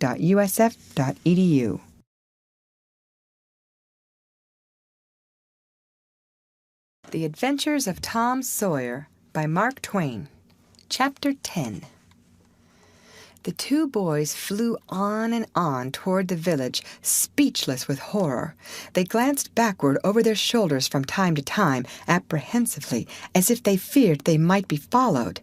Every stump that started up their path seemed a man and an enemy and made them catch their breath, and as they sped by some outlying cottages that lay near the village, the barking of the aroused watchdogs seemed to give wings to their feet.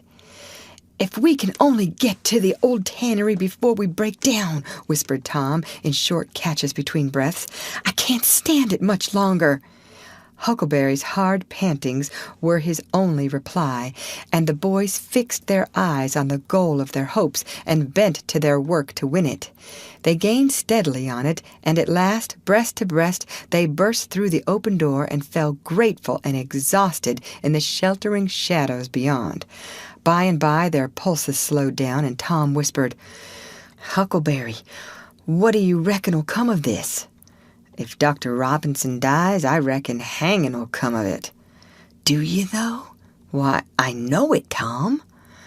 Tom thought a while, then he said, "Who'll tell? We?" "What are you talking about? Suppose something happened and Injun Joe didn't hang. Why, he'd kill us some time or other, just as dead sure as we're a-layin' here." "That's just what I was thinking to myself, Huck. If anybody tells, let Muff Potter do it. If he's fool enough, he's generally drunk enough." Tom said nothing, went on thinking. Presently he whispered, "Huck, Muff Potter don't know it. How can he tell?" "What's the reason he don't know it?" "Because he just got that whack when Injun Joe done it. Do you reckon he could see anything? Do you reckon he knowed anything?" "By hokey, that's so, Tom. And besides, look here, maybe that whack done for him." "No, 'tain't likely, Tom. He had liquor in him. I could see that. And besides, he always has." "Well, when Pap's full, you might take and belt him over the head with a church, and you couldn't faze him. He says so, his own self. So it's the same with Muff Potter, of course. But if a man was dead sober, I reckon maybe that whack might fetch him. I don't know." After another reflective silence, Tom said, "Hucky, you sure you can keep mum?" "Tom, we got to keep mum. You know that. That Injun devil wouldn't make any more of drownding us than a couple of cats. If we was to squeak about this and they didn't hang him. Now look here, Tom. Let's take and swear to one another that's what we got to do. Swear to keep mum." "I'm agreed. It's the best thing. Would you just hold hands and swear that we—" No, that wouldn't do for this. That's good enough for little rubbishy common things, especially with gals, 'cause they go back on you anyway and blab if they get in a huff, but there ought to be writing about a big thing like this, and blood. Tom's whole being applauded this idea. It was deep and dark and awful. The hour, the circumstances, the surroundings were in keeping with it. He picked up a clean pine shingle that lay in the moonlight, took a little fragment of red keel out of his pocket, got the moon on his work, and painfully scrawled these lines, emphasizing each slow-down stroke by clamping his tongue between his teeth and letting up the pressure on the upstrokes. Huck Finn and Tom Sawyer swears they will keep mum about this, and they wish they may drop down dead in their tracks if they ever tell and rot. Huckleberry was filled with admiration of Tom's facility in writing, and the sublimity of his language. He at once took a pin from his lapel and was going to prick his flesh, but Tom said, "Hold on, don't do that. A pin's brass. It might have verdigris on it." "What's verdigris?" "It's poison. That's what it is. You just swaller some of it once, you'll see." So Tom unwound the thread from one of his needles, and each boy pricked the ball of his thumb and squeezed out a drop of blood. In time, after many squeezes, Tom managed to sign his initials, using the ball of his little finger for a pen. Then he showed Huckleberry how to make an H and an F, and the oath was complete.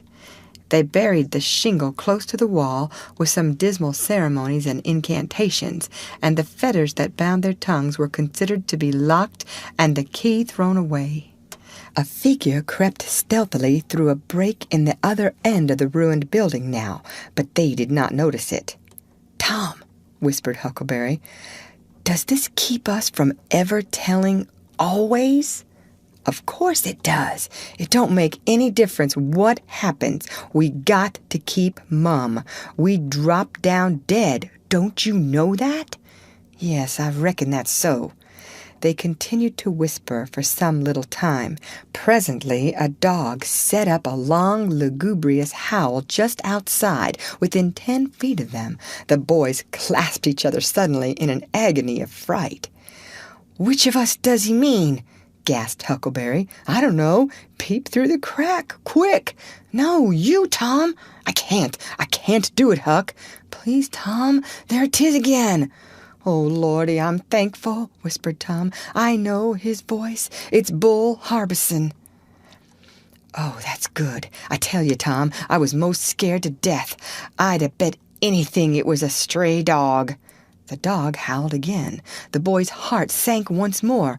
"Oh, my, that ain't no Bull Harbison," whispered Huckleberry. "Do, Tom." Tom, quaking with fear, yielded and put his eye to the crack. His whisper was hardly audible when he said, "Oh, Huck, it's a stray dog." "Quick, Tom, quick! Who does he mean?" "Huck, he must mean us both. We're right together." "Oh, Tom, I reckon we're goners.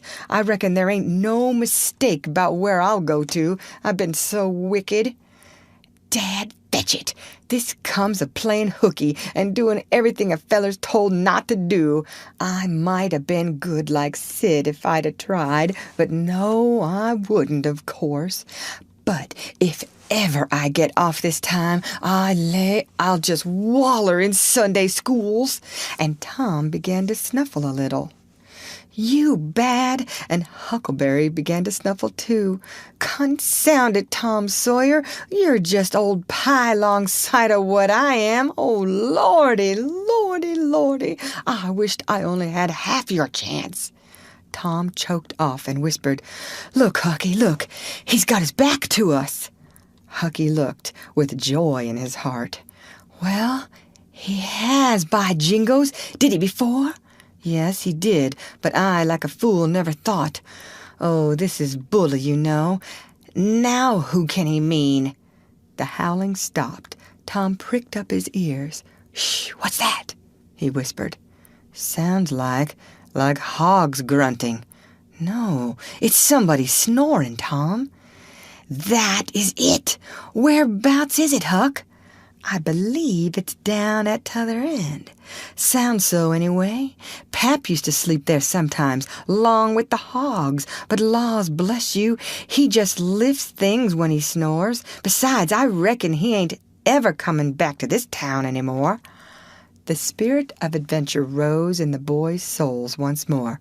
"Hucky, do you dast to go if I lead?" "I don't like too much, Tom, supposing it's Injun Joe." Tom quailed, but presently the temptation rose up strong again, and the boys agreed to try, with the understanding that they would take to their heels if the snoring stopped.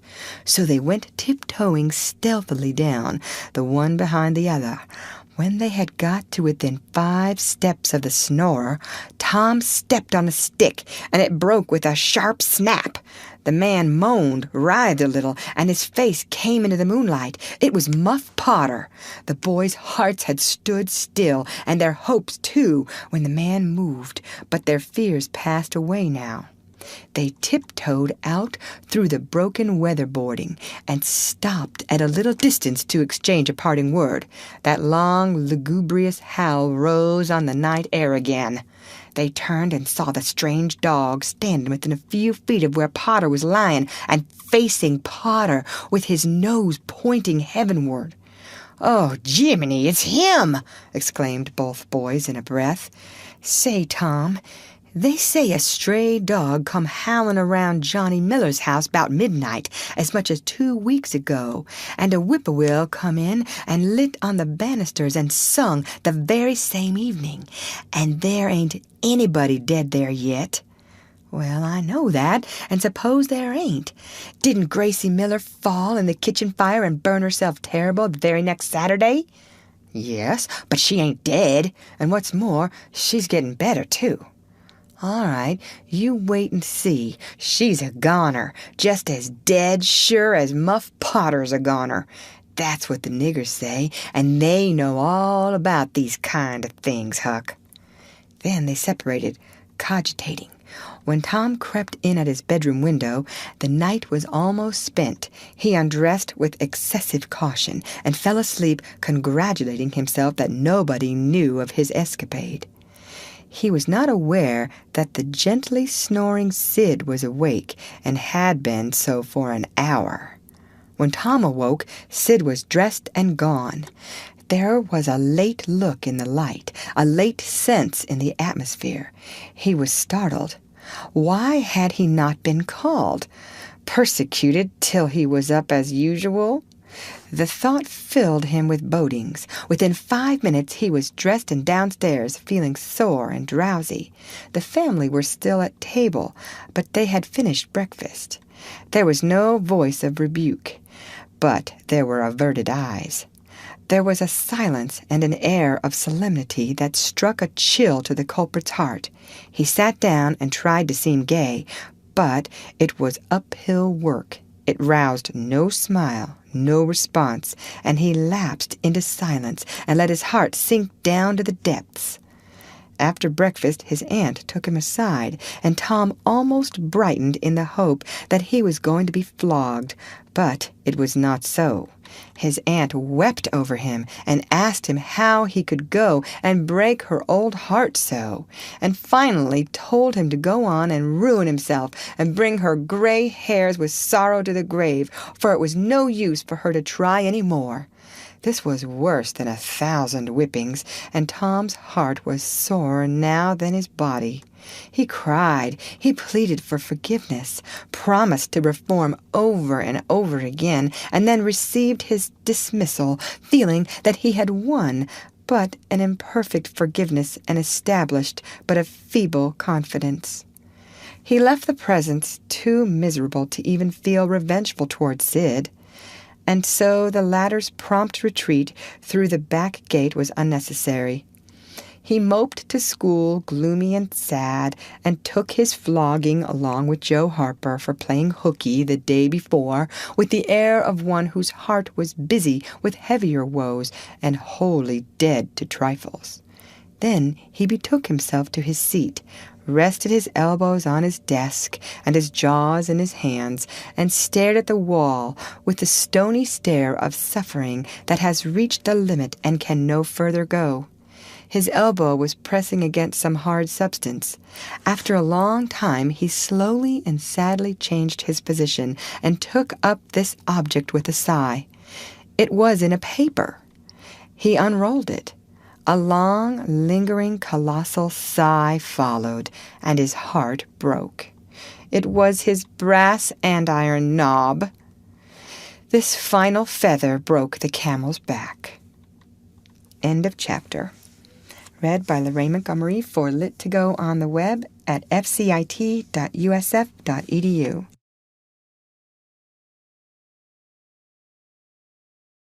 The Adventures of Tom Sawyer by Mark Twain. Chapter 11. Close upon the hour of noon, the whole village was suddenly electrified with the ghastly news. No need of the as-yet undreamed-of telegraph. The tale flew from man to man, from group to group, from house to house, with little less than telegraphic speed. Of course, the schoolmaster gave holiday for that afternoon.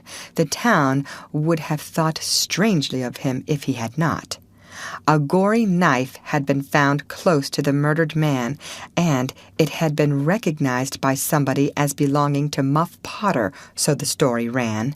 And it was said that a belated citizen had come upon Potter washing himself in the branch about 1 or 2 o'clock in the morning, and that Potter had at once sneaked off suspicious circumstances, especially the washing, which was not a habit with Potter. It was also said that the town had been ransacked for this murderer. The public are not slow in the matter of sifting evidence and arriving at a verdict, but that he could not be found. Horsemen had departed down all the roads in every direction, and the sheriff was confident that he would be captured before night. All the town was drifting toward the graveyard. Tom's heartbreak vanished, and he joined the procession, not because he would not 1,000 times rather go anywhere else, but because an awful, unaccountable fascination drew him on. Arrived at the dreadful place, he wormed his small body through the crowd and saw the dismal spectacle. It seemed to him an age since he was there before. Somebody pinched his arm. He turned, and his eyes met Huckleberry's. Then both looked elsewhere at once and wondered if anybody had noticed anything in their mutual glance. But everybody was talking and intent upon the grisly spectacle before them. "Poor fellow! Poor young fellow! This ought to be a lesson to grave robbers. Muff Potter'll hang for this if they catch him." This was the drift of remark, and the minister said, "It was a judgment. His hand is here." Now Tom shivered from head to heel, for his eye fell upon the stolid face of Injun Joe. At this moment the crowd began to sway and struggle, and voices shouted, "It's him! It's him! He's coming himself!" "Who? Who?" from 20 voices. "Muff Potter!" "Hallo! He's stopped! Look out! He's turning! Don't let him get away!" People in the branches of the trees over Tom's head said he wasn't trying to get away. He only looked doubtful and perplexed. "Infernal impudence!" said a bystander. "Wanted to come and take a quiet look at his work, I reckon. Didn't expect any company." The crowd fell apart now, and the sheriff came through, ostentatiously leading Potter by the arm. The poor fellow's face was haggard, and his eyes showed the fear that was upon him. When he stood before the murdered man, he shook as with a palsy, and he put his face in his hands and burst into tears. "I didn't do it, friends," he sobbed. "'Pon my word and honor, I never done it." "Who's accused you?" shouted a voice. This shot seemed to carry home. Potter lifted his face and looked around him with a pathetic hopelessness in his eyes. He saw Injun Joe and exclaimed, "Oh, Injun Joe, you promised me you'd never—" "Is that your knife?" And it was thrust before him by the sheriff. Potter would have fallen if they had not caught him and eased him to the ground. Then he said, "Something told me if I didn't come back and get—" He shuddered, then waved his nerveless hand with a vanquished gesture and said, "Tell him, Joe, tell him it ain't any use any more." Then Huckleberry and Tom stood dumb and staring, and heard the stony-hearted liar reel off his serene statement. They expected every moment that the clear sky would deliver God's lightnings upon his head, and wondering to see how long the stroke was delayed. And when he had finished, and still stood alive and whole, their wavering impulse to break their oath and save the poor betrayed prisoner's life faded and vanished away, for plainly this miscreant had sold himself to Satan, and it would be fatal to meddle with the property of such a power as that. "Why didn't you leave? What did you want to come here for?" somebody said. "I couldn't help it. I couldn't help it," Potter moaned. "I wanted to run away, but I couldn't seem to come anywhere but here." And he fell to sobbing again. Injun Joe repeated his statement just as calmly a few minutes afterwards on the inquest under oath, and the boys, seeing that the lightnings were still withheld, were confirmed in their belief that Joe had sold himself to the devil.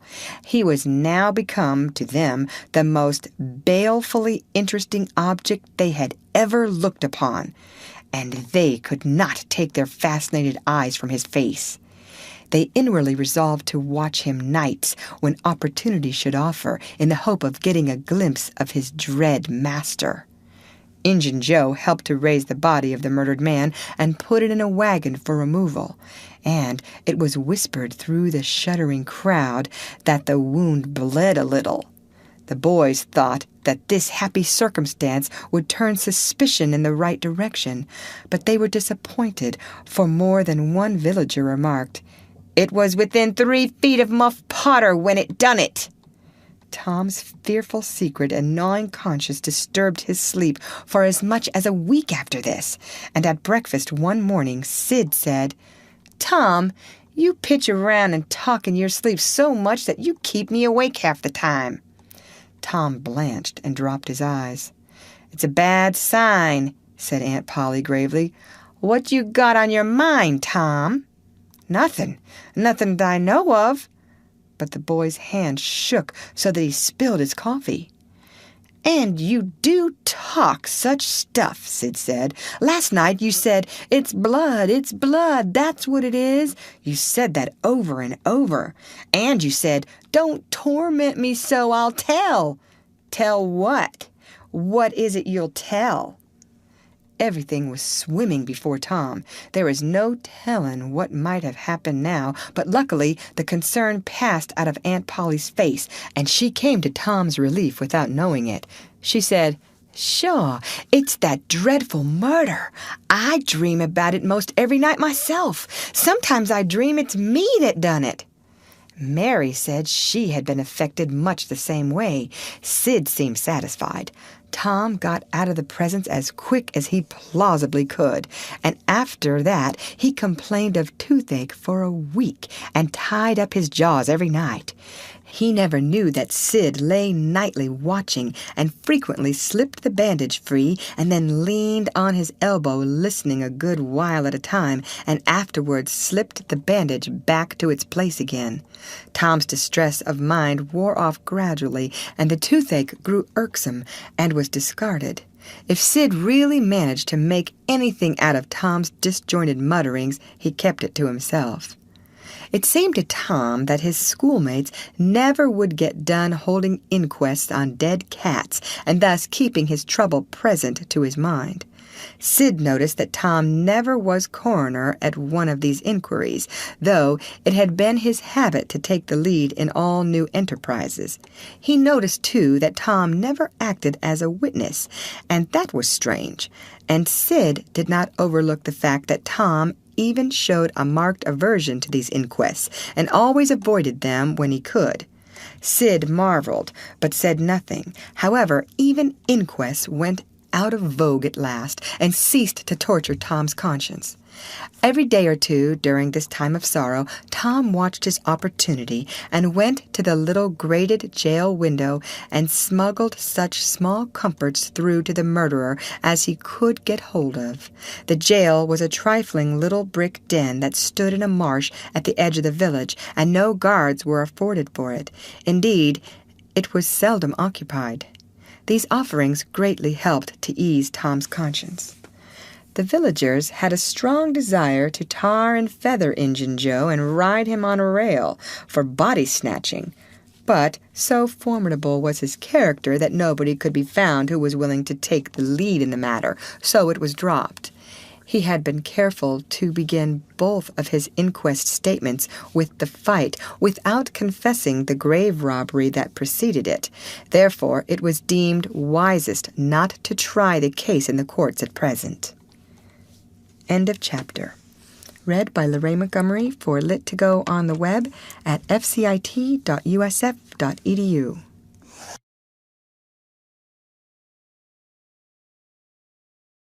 The Adventures of Tom Sawyer by Mark Twain. Chapter 12. One of the reasons why Tom's mind had drifted away from its secret troubles was that it had found a new and weighty matter to interest itself about. Becky Thatcher had stopped coming to school. Tom had struggled with his pride a few days and tried to whistle her down the wind, but failed. He began to find himself hanging around her father's house nights and feeling very miserable. She was ill. What if she should die? There was distraction in the thought. He no longer took an interest in war, nor even in piracy. The charm of life was gone. There was nothing but dreariness left. He put his hoop away and his bat. There was no joy in them any more. His aunt was concerned. She began to try all manner of remedies on him. She was one of those people who are infatuated with patent medicines and all new-fangled methods of producing health or mending it. She was an inveterate experimenter in these things. When something fresh in this line came out, she was in a fever right away to try it, not on herself, for she was never ailing, but on anybody else that came handy. She was a subscriber for all the health periodicals and phrenological frauds, and the solemn ignorance they were inflated with was breath to her nostrils. All the rot they contained about ventilation and how to go to bed and how to get up and what to eat and what to drink and how much exercise to take and what frame of mind to keep oneself in and what sort of clothing to wear was all gospel to her, and she never observed that her health journals of the current month customarily upset everything they had recommended the month before. She was as simple-hearted and honest as the day was long, and so she was an easy victim. She gathered together her quack periodicals and her quack medicines, and thus, armed with death, went about on her pale horse, metaphorically speaking, with hell following after. But she never suspected that she was not an angel of healing and the balm of Gilead in disguise to the suffering neighbors. The water treatment was new now, and Tom's low condition was a windfall to her. She had him out at daylight every morning, stood him up in the woodshed, and drowned him with a deluge of cold water. Then she scrubbed him down with a towel like a file, and so brought him to. Then she rolled him up in a wet sheet and put him away under blankets till she sweated his soul clean, and the yellow stains of it came through his pores, as Tom said. Yet notwithstanding all this, the boy grew more and more melancholy and pale and dejected. She added hot baths, sitz baths, shower baths, and plunges. The boy remained as dismal as a hearse. She began to assist the water with a slim oatmeal diet and blister plasters. She calculated his capacity as she would a jug's, and filled him up every day with quack cure-alls. Tom had become indifferent to persecution by this time. This phase filled the old lady's heart with consternation. This indifference must be broken up at any cost. Now she heard of painkiller for the first time. She ordered a lot at once. She tasted it and was filled with gratitude.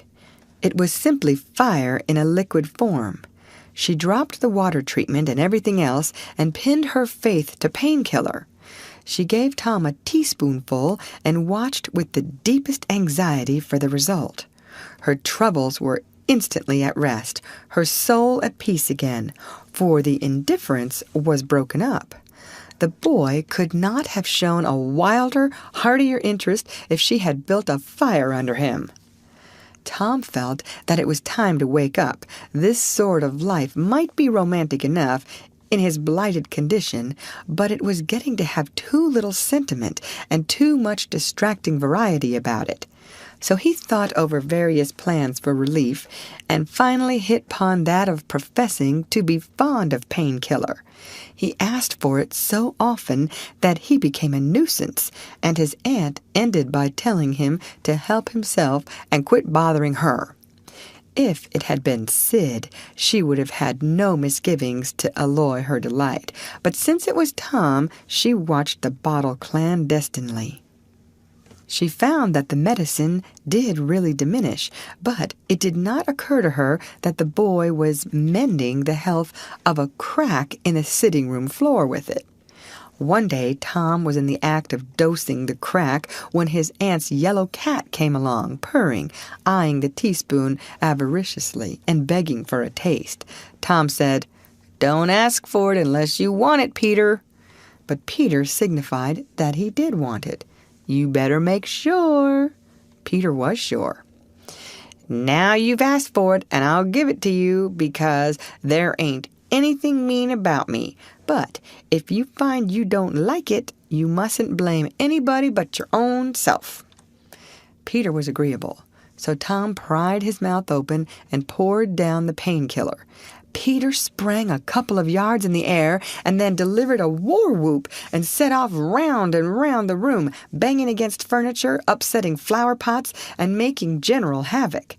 Next, he rose on his hind feet and pranced around in a frenzy of enjoyment, with his head over his shoulder and his voice proclaiming his unappeasable happiness. Then he went tearing around the house again, spreading chaos and destruction in his path. Aunt Polly entered in time to see him throw a few double somersets, deliver a final mighty hurrah, and sail through the open window, carrying the rest of the flower pots with him. The old lady stood petrified with astonishment, peering over her glasses. Tom lay on the floor, expiring with laughter. "Tom, what on earth ails that cat?" "I don't know, Aunt," gasped the boy. "Why, I never see anything like it. What did make him act so?" "'Deed, I don't know, Aunt Polly. Cats always act so when they're having a good time." "They do they?" There was something in the tone that made Tom apprehensive. "Yes'm, that is, I believe they do." "You do?" "Yes'm." The old lady was bending down, Tom watching with interest emphasized by anxiety. Too late he divined her drift. The handle of the telltale teaspoon was visible under the bed valance. Aunt Polly took it, held it up. Tom winced and dropped his eyes. Aunt Polly raised him by the usual handle, his ear, and cracked his head soundly with her thimble. "Now, sir, what did you want to treat that poor dumb beast so for?" "I done it out of pity for him, because he hadn't any, Aunt." "Hadn't any, Aunt? You numbskull! What has that got to do with it?" "Heaps, because if he'd had one, she'd 'a' burnt him out herself. She'd 'a' roasted his bowels out of him, 'thout any more feeling than if he was a human." Aunt Polly felt a sudden pang of remorse. This was putting the thing in a new light. What was cruelty to a cat might be cruelty to a boy, too. She began to soften. She felt sorry. Her eyes watered a little, and she put her hand on Tom's head and said gently, "I was meaning for the best, Tom, and, Tom, it did do you good." Tom looked up in her face with just a perceptible twinkle peeping through his gravity. "I know you was meaning for the best, Auntie, and so was I with Peter. It done him good, too. I never seen him get around so since—" "Oh, go 'long with you, Tom, before you aggravate me again. And you try and see if you can't be a good boy for once. And you needn't take any more medicine."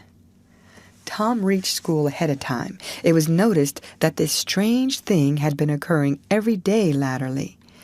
And now, as usual of late, he hung about the gate of the schoolyard instead of playing with his comrades. He was sick, he said, and he looked it. He tried to seem to be looking everywhere, but whither he really was looking, down the road. Presently Jeff Thatcher hove in sight, and Tom's face lighted. He gazed a moment, and then turned sorrowfully away. When Jeff arrived, Tom accosted him, and led up warily to opportunities for remark about Becky, but the giddy lad never could see the bait. Tom watched and watched, hoping whenever a frisking frock came in sight, and hated the owner of it as soon as he saw she was not the right one. At last frocks ceased to appear, and he dropped hopelessly into the dumps. He entered the empty schoolhouse and sat down to suffer. Then one more frock passed in at the gate, and Tom's heart gave a great bound. The next instant he was out and going on like an Indian, yelling, laughing, chasing boys, jumping over the fence at risk of life and limb, throwing handsprings, standing on his head, doing all the heroic things he could conceive of, and keeping a furtive eye out all the while to see if Becky Thatcher was noticing. But she seemed to be unconscious of it all. She never looked. Could it be possible that she was not aware that he was there? He carried his exploits to her immediate vicinity, came war-whooping around, snatched a boy's cap, hurled it to the roof of the schoolhouse, broke through a group of boys, tumbling them in every direction, and fell sprawling himself under Becky's nose, almost upsetting her, and she turned with her nose in the air, and he heard her say, "Some people think they're mighty smart, always showing off." Tom's cheeks burned. He gathered himself up and sneaked off, crushed and crestfallen. End of chapter. Read by Lorraine Montgomery for Lit to Go on the web at fcit.usf.edu.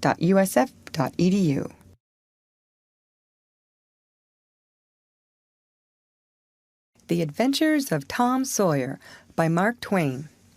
Chapter 13. Tom's mind was made up now. He was gloomy and desperate. He was a forsaken, friendless boy, he said. Nobody loved him. When they found out what they had driven him to, perhaps they would be sorry. He had tried to do right and get along, but they would not let him. Since nothing would do them but to be rid of him, let it be so, and let them blame him for the consequences. Why shouldn't they? What right had the friendless to complain? Yes, they had forced him to it at last. He would lead a life of crime. There was no choice. By this time he was far down Meadow Lane, and the bell for school to take up tinkled faintly upon his ear. He sobbed now to think he should never, never hear that old familiar sound any more. It was very hard, but it was forced on him, since he was driven out into the cold world. He must submit, but he forgave them. Then the sobs came thick and fast. Just at this point, he met his soul's sworn comrade, Joe Harper, hard-eyed and with evidently a great and dismal purpose in his heart.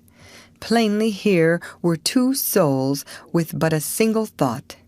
Tom, wiping his eyes with his sleeve, began to blubber out something about a resolution to escape from hard usage and lack of sympathy at home by roaming abroad into the great world never to return, and ended by hoping that Joe would not forget him.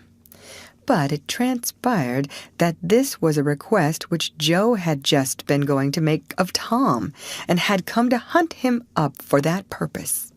His mother had whipped him for drinking some cream which he had never tasted and knew nothing about.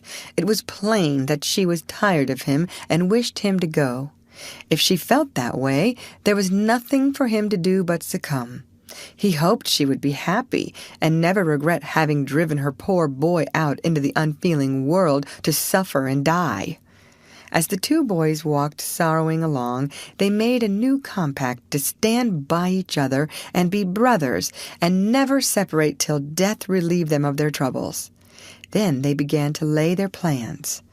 Joe was for being a hermit and living on crusts in a remote cave and dying sometime of cold and want and grief. But after listening to Tom, he conceded that there were some conspicuous advantages about a life of crime, and so he consented to be a pirate. 3 miles below St. Petersburg, at a point where the Mississippi River was a trifle over a mile wide, there was a long, narrow, wooded island with a shallow bar at the head of it, and this offered well as a rendezvous. It was not inhabited. It lay far over toward the further shore, abreast a dense and almost wholly unpeopled forest. So Jackson's Island was chosen. Who were to be the subjects of their piracies was a matter that did not occur to them. Then they hunted up Huckleberry Finn, and he joined them promptly, for all careers were one to him, he was indifferent. They presently separated to meet at a lonely spot on the river bank 2 miles above the village at the favorite hour, which was midnight. There was a small log raft there which they meant to capture. Each would bring hooks and lines and such provision as he could steal in the most dark and mysterious way, as became outlaws. And before the afternoon was done, they had all managed to enjoy the sweet glory of spreading the fact that pretty soon the town would hear something. All who got this vague hint were cautioned to be mum and wait. About midnight, Tom arrived with a boiled ham and a few trifles, and stopped in a dense undergrowth on a small bluff overlooking the meeting place. It was starlight and very still. The mighty river lay like an ocean at rest. Tom listened a moment, but no sound disturbed the quiet. Then he gave a low, distinct whistle. It was answered from under the bluff. Tom whistled twice more. These signals were answered in the same way. Then a guarded voice said, "Who goes there?" "Tom Sawyer, the Black Avenger of the Spanish Main. Name your names." "Huck Finn, the Red-Handed, and Joe Harper, the Terror of the Seas." Tom had furnished these titles from his favorite literature. "'Tis well. Give the countersign." 2 hoarse whispers delivered the same awful word simultaneously to the brooding night. "Blood!" Then Tom tumbled his ham over the bluff and let himself down after it, tearing both skin and clothes to some extent in the effort. There was an easy, comfortable path along the shore under the bluff, but it lacked the advantages of difficulty and danger so valued by a pirate. The Terror of the Seas had brought a side of bacon and had about worn himself out with getting it there. Finn, the Red-Handed, had stolen a skillet and a quantity of half-cured leaf tobacco, and had also brought a few corn-cobs to make pipes with. But none of the pirates smoked or chewed but himself. The Black Avenger of the Spanish Main said it would never do to start without some fire. That was a wise thought. Matches were hardly known there in that day. They saw a fire smoldering upon a great raft 100 yards above, and they went stealthily thither and helped themselves to a chunk. They made an imposing adventure of it, saying "hist" every now and then, and suddenly halting with finger on lip, moving with hands on imaginary dagger hilts, and giving orders in dismal whispers that if the foe stirred, to let him have it to the hilt, because dead men tell no tales. They knew well enough that the raftsmen were all down at the village, laying in stores or having a spree, but still that was no excuse for their conducting this thing in an unpiratical way. They shoved off presently, Tom in command, Huck at the after oar, and Joe at the forward. Tom stood amidships, gloomy-browed and with folded arms, and gave his orders in a low, stern whisper. "Luff, and bring her to the wind." "Aye, aye, sir." "Steady, steady." "Steady it is, sir." "Let her go off a point."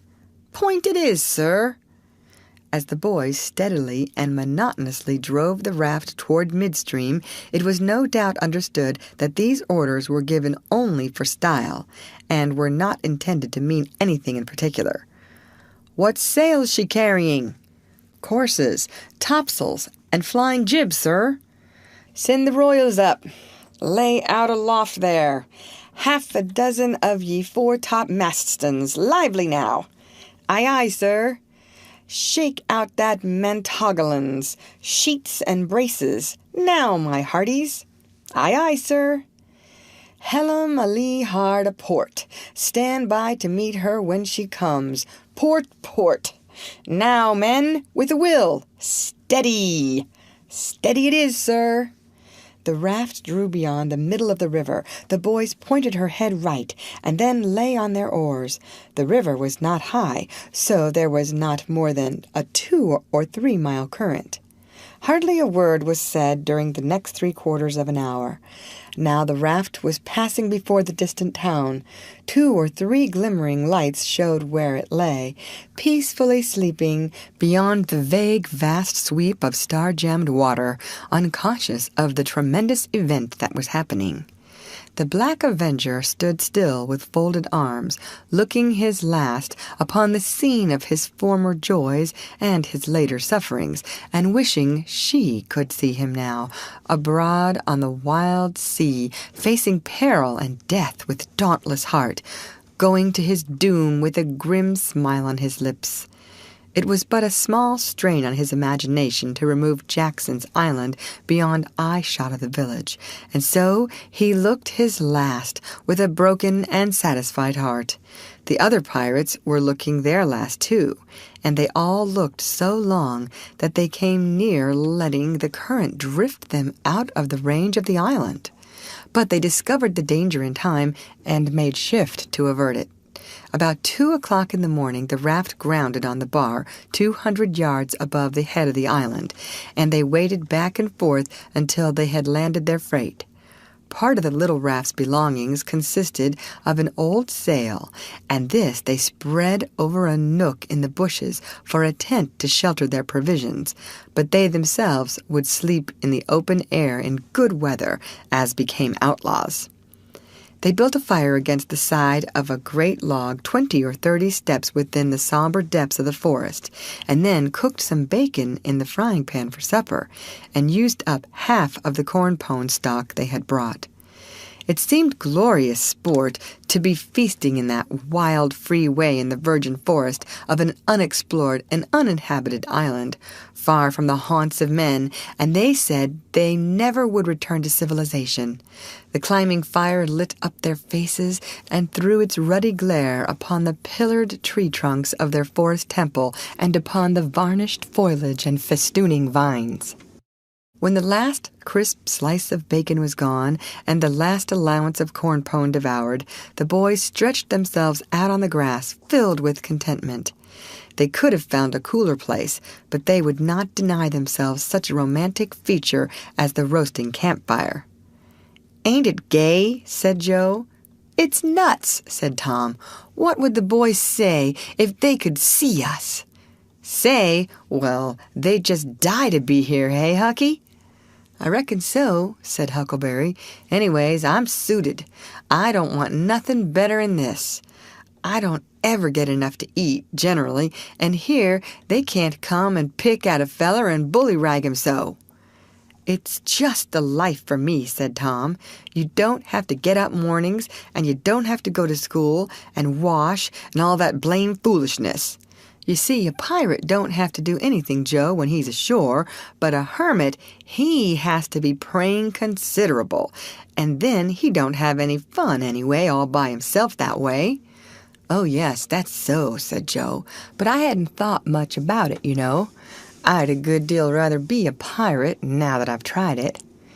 "You see," said Tom, "people don't go much on hermits nowadays like they used to in old times, but a pirate's always respected, and a hermit's got to sleep on the hardest place he can find, and put sackcloth and ashes on his head, and stand out in the rain, and—" "What does he put sackcloth and ashes on his head for?" inquired Huck. "I don't know, but they've got to do it. Hermits always do.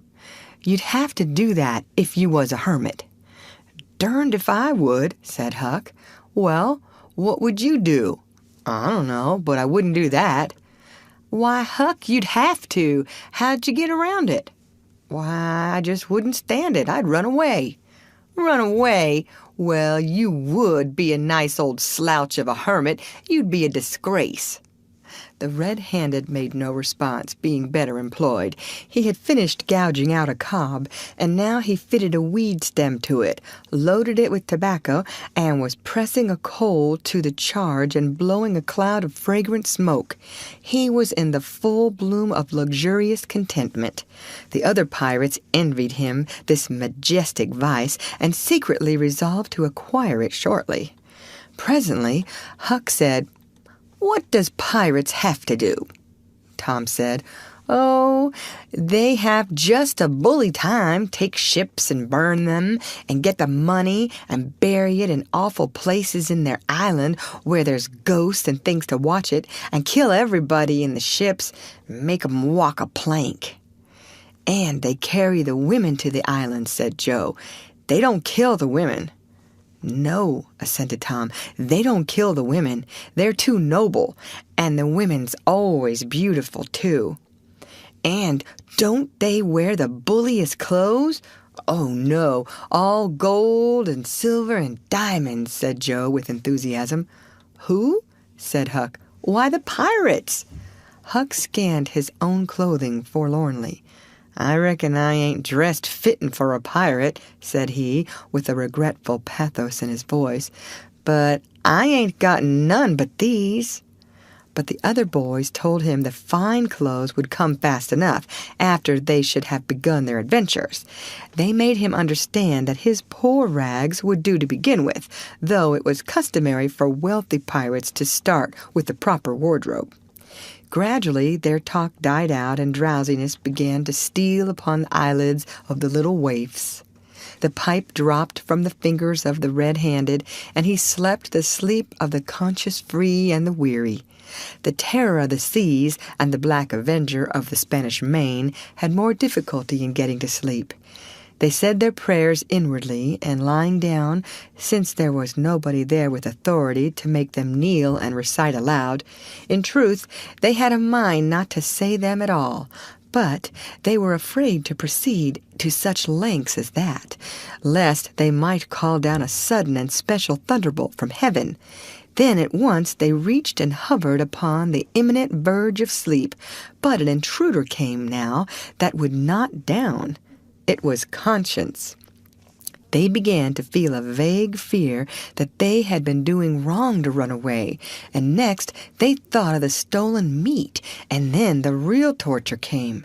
They tried to argue it away by reminding conscience that they had purloined sweetmeats and apple scores of times, but conscience was not to be appeased by such thin plausibilities. It seemed to them, in the end, that there was no getting around the stubborn fact that taking sweetmeats was only hooking, while taking bacon and hams and such valuables was plain, simple stealing, and there was a command against that in the Bible. So they inwardly resolved that so long as they remained in the business, their piracies should not again be sullied with the crime of stealing. Then the conscience granted a truce, and these curiously inconsistent pirates fell peacefully to sleep. End of chapter. Read by Lorraine Montgomery for Lit2Go on the web at fcit.usf.edu.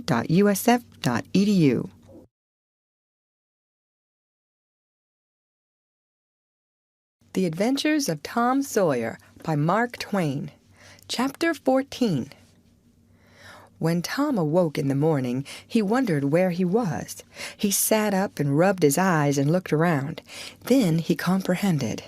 It was the cool gray dawn, and there was a delicious sense of repose and peace in the deep, pervading calm and silence of the woods.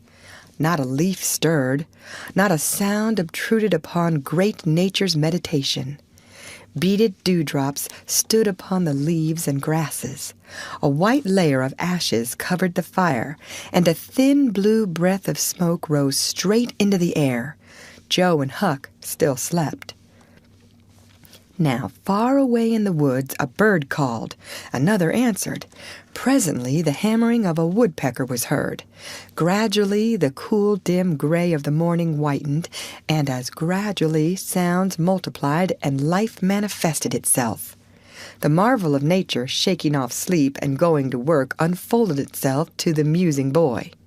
A little green worm came crawling over a dewy leaf, lifting 2/3 of his body into the air from time to time and sniffing around, then proceeding again, for he was measuring, Tom said. And when the worm approached him of its own accord, he sat as still as a stone, with his hopes rising and falling by turns as the creature still came toward him or seemed inclined to go elsewhere. And when at last it considered a painful moment with its curved body in the air, and then came decisively down upon Tom's leg and began a journey over him, his whole heart was glad, for that meant that he was going to have a new suit of clothes, without the shadow of a doubt, a gaudy piratical uniform. Now a procession of ants appeared, from nowhere in particular, and went about their labors. One struggled manfully by with a dead spider 5 times as big as itself in its arms, and lugged it straight up a tree trunk. A brown-spotted ladybug climbed the dizzy height of a grass blade, and Tom bent down close to it and said, "Ladybug, ladybug, fly away home. Your house is on fire, your children's alone." And she took wing and went off to see about it, which did not surprise the boy, for he knew of old that this insect was credulous about conflagrations, and he had practiced upon its simplicity more than once. A tumblebug came next, heaving sturdily at its ball, and Tom touched the creature to see it shut its legs against its body and pretend to be dead. The birds were fairly rioting by this time. A catbird, the northern mocker, lit in a tree over Tom's head and trilled out her imitations of her neighbors in a rapture of enjoyment. Then a shrill jay swept down, a flash of blue flame, and stopped on a twig almost within the boy's reach, cocked his head to one side, and eyed the strangers with a consuming curiosity. A gray squirrel and a big fellow of the fox kind came scurrying along, sitting up at intervals to inspect and chatter at the boys, for the wild things had probably never seen a human being before and scarcely knew whether to be afraid or not. All nature was wide awake and stirring now. Long lances of sunlight pierced down through the dense foliage far and near, and a few butterflies came fluttering upon the scene. Tom stirred up the other pirates, and they all clattered away with a shout, and in a minute or two were stripped and chasing after and tumbling over each other in the shallow, limpid water of the white sandbar. They felt no longing for the little village sleeping in the distance beyond the majestic waste of water. A vagrant current or a slight rise in the river had carried off their raft, but this only gratified them, since its going was something like burning the bridge between them and civilization. They came back to camp wonderfully refreshed, glad-hearted, and ravenous, and they soon had the campfire blazing up again. Huck found a spring of clear, cold water close by, and the boys made cups of broad oak or hickory leaves, and felt that water, sweetened with such a wildwood charm as that, would be a good enough substitute for coffee. While Joe was slicing bacon for breakfast, Tom and Huck asked him to hold on a minute. They stepped to a promising nook in the river bank and threw in their lines. Almost immediately they had reward. Joe had not had time to get impatient before they were back again with some handsome bass, a couple of sun perch, and a small catfish, provisions enough for quite a family. They fried the fish with the bacon and were astonished, for no fish had ever seemed so delicious before. They did not know that the quicker a freshwater fish is on the fire after he is caught, the better he is, and they reflected little upon what a sauce open-air sleeping, open-air exercise, bathing, and large ingredient of hunger make too. They lay around in the shade after breakfast while Huck had a smoke, and then went off through the woods on an exploring expedition. They tramped gaily along over decaying logs, through tangled underbrush, among solemn monarchs of the forest, hung from their crowns to the ground with a drooping regalia of grapevines. Now and then they came upon snug nooks carpeted with grass and jeweled with flowers. They found plenty of things to be delighted with, but nothing to be astonished at. They discovered that the island was about 3 miles long and 1/4 of a mile wide, and that the shore it lay closest to was only separated from it by a narrow channel hardly 200 yards wide. They took a swim about every hour, so it was close upon the middle of the afternoon when they got back to camp. They were too hungry to stop to fish, but they fared sumptuously upon cold ham, and then threw themselves down in the shade to talk. But the talk soon began to drag, and then died. The stillness, the solemnity that brooded in the woods, and the sense of loneliness began to tell upon the spirits of the boys. They fell to thinking. A sort of undefined longing crept upon them. This took dim shape presently. It was budding homesickness. Even Finn the red-handed was dreaming of his doorsteps and empty hogsheads. But they were all ashamed of their weakness, and none was brave enough to speak his thought. For some time now the boys had been dully conscious of a peculiar sound in the distance, just as one sometimes is of the ticking of a clock, which he takes no distinct note of. But now this mysterious sound became more pronounced, and forced a recognition. The boys started, glanced at each other, and then each assumed a listening attitude. There was a long silence, profound and unbroken. Then a deep, sullen boom came floating down out of the distance. "What is it?" exclaimed Joe under his breath. "I wonder," said Tom in a whisper. "'Tain't thunder," said Huckleberry in an awed tone, "because thunder—" "Hark!" said Tom. "Listen! Don't talk." They waited a time that seemed an age, and then the same muffled boom troubled the solemn hush. "Let's go and see." They sprang to their feet and hurried to the shore toward the town. They parted the bushes on the bank and peered out over the water. The little steam ferry boat was about a mile below the village, drifting with the current. Her broad deck seemed crowded with people. There were a great many skiffs rowing about or floating with the stream in the neighborhood of the ferryboat, but the boys could not determine what the men in them were doing. Presently a great jet of white smoke burst from the ferryboat's side, and as it expanded and rose in a lazy cloud, that same dull throb of sound was borne to the listeners again. "I know now," exclaimed Tom. "Somebody's drownded." "That's it," said Huck. "They done that last summer when Bill Turner got drownded. They shoot a cannon over the water, and that makes him come up to the top. Yes, and they take loaves of bread and put quicksilver in 'em and set 'em afloat, and wherever there's anybody that's drownded, they'll float right there and stop." "Yes, I've heard about that," said Joe. "I wonder what makes the bread do that." "Oh, it ain't the bread so much," said Tom. "I reckon it's mostly what they say over it before they start it out." "But they don't say anything over it," said Huck. "I've seen 'em, and they don't." "Well, that's funny," said Tom, "but maybe they say it to themselves. Of course they do. Anybody might know that."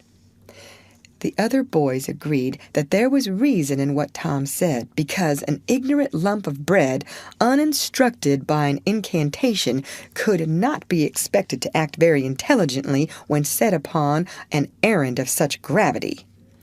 "By jings, I wish I was over there now," said Joe. "I do too," said Huck. "I'd give heaps to know who it is." The boys still listened and watched. Presently a revealing thought flashed through Tom's mind, and he exclaimed, "Boys, I know who's drownded. It's us." They felt like heroes in an instant. Here was a gorgeous triumph. They were missed. They were mourned. Hearts were breaking on their account. Tears were being shed. Accusing memories of unkindness to these poor lost lads were rising up, and unavailing regrets and remorse were being indulged. And best of all, the departed were the talk of the whole town, and the envy of all the boys as far as this dazzling notoriety was concerned. This was fine.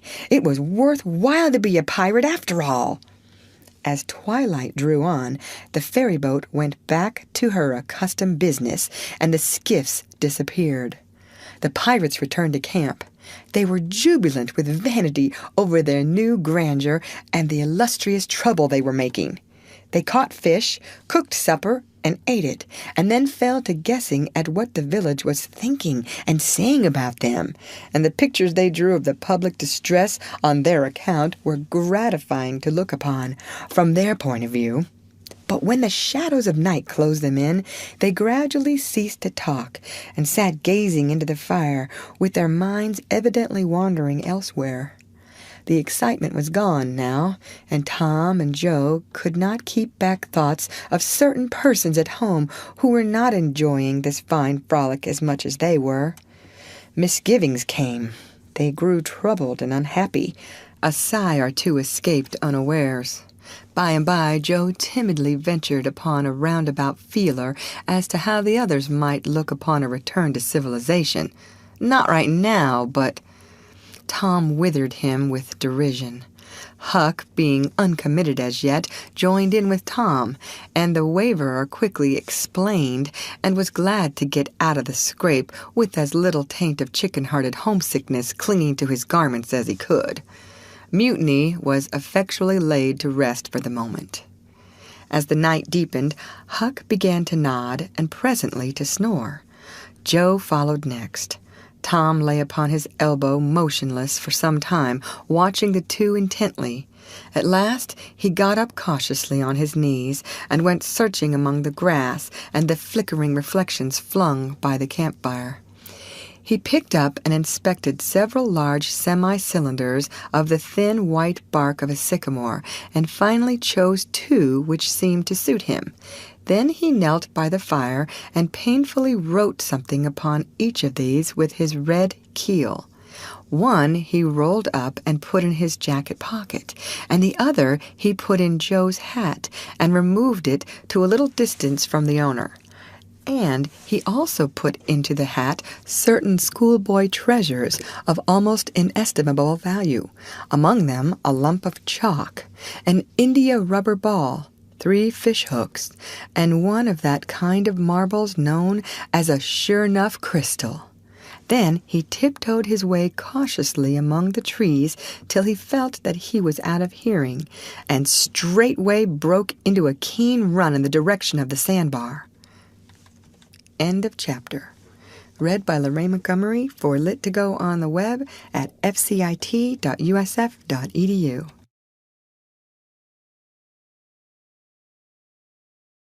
The Adventures of Tom Sawyer by Mark Twain.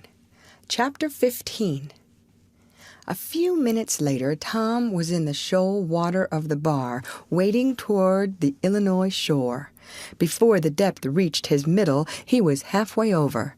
The current would permit no more wading now, so he struck out confidently to swim the remaining 100 yards. He swam quartering upstream, but still was swept downward rather faster than he had expected.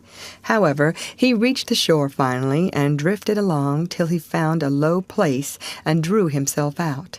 He put his hands on his jacket pocket, found his piece of bark safe, and then struck through the woods, following the shore with streaming garments. Shortly before 10 o'clock, he came out into an open place opposite the village, and saw the ferry boat lying in the shadow of the trees and the high bank. Everything was quiet under the blinking stars.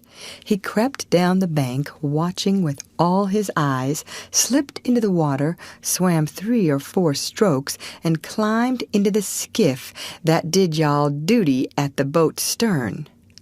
He laid himself down under the thwarts and waited, panting.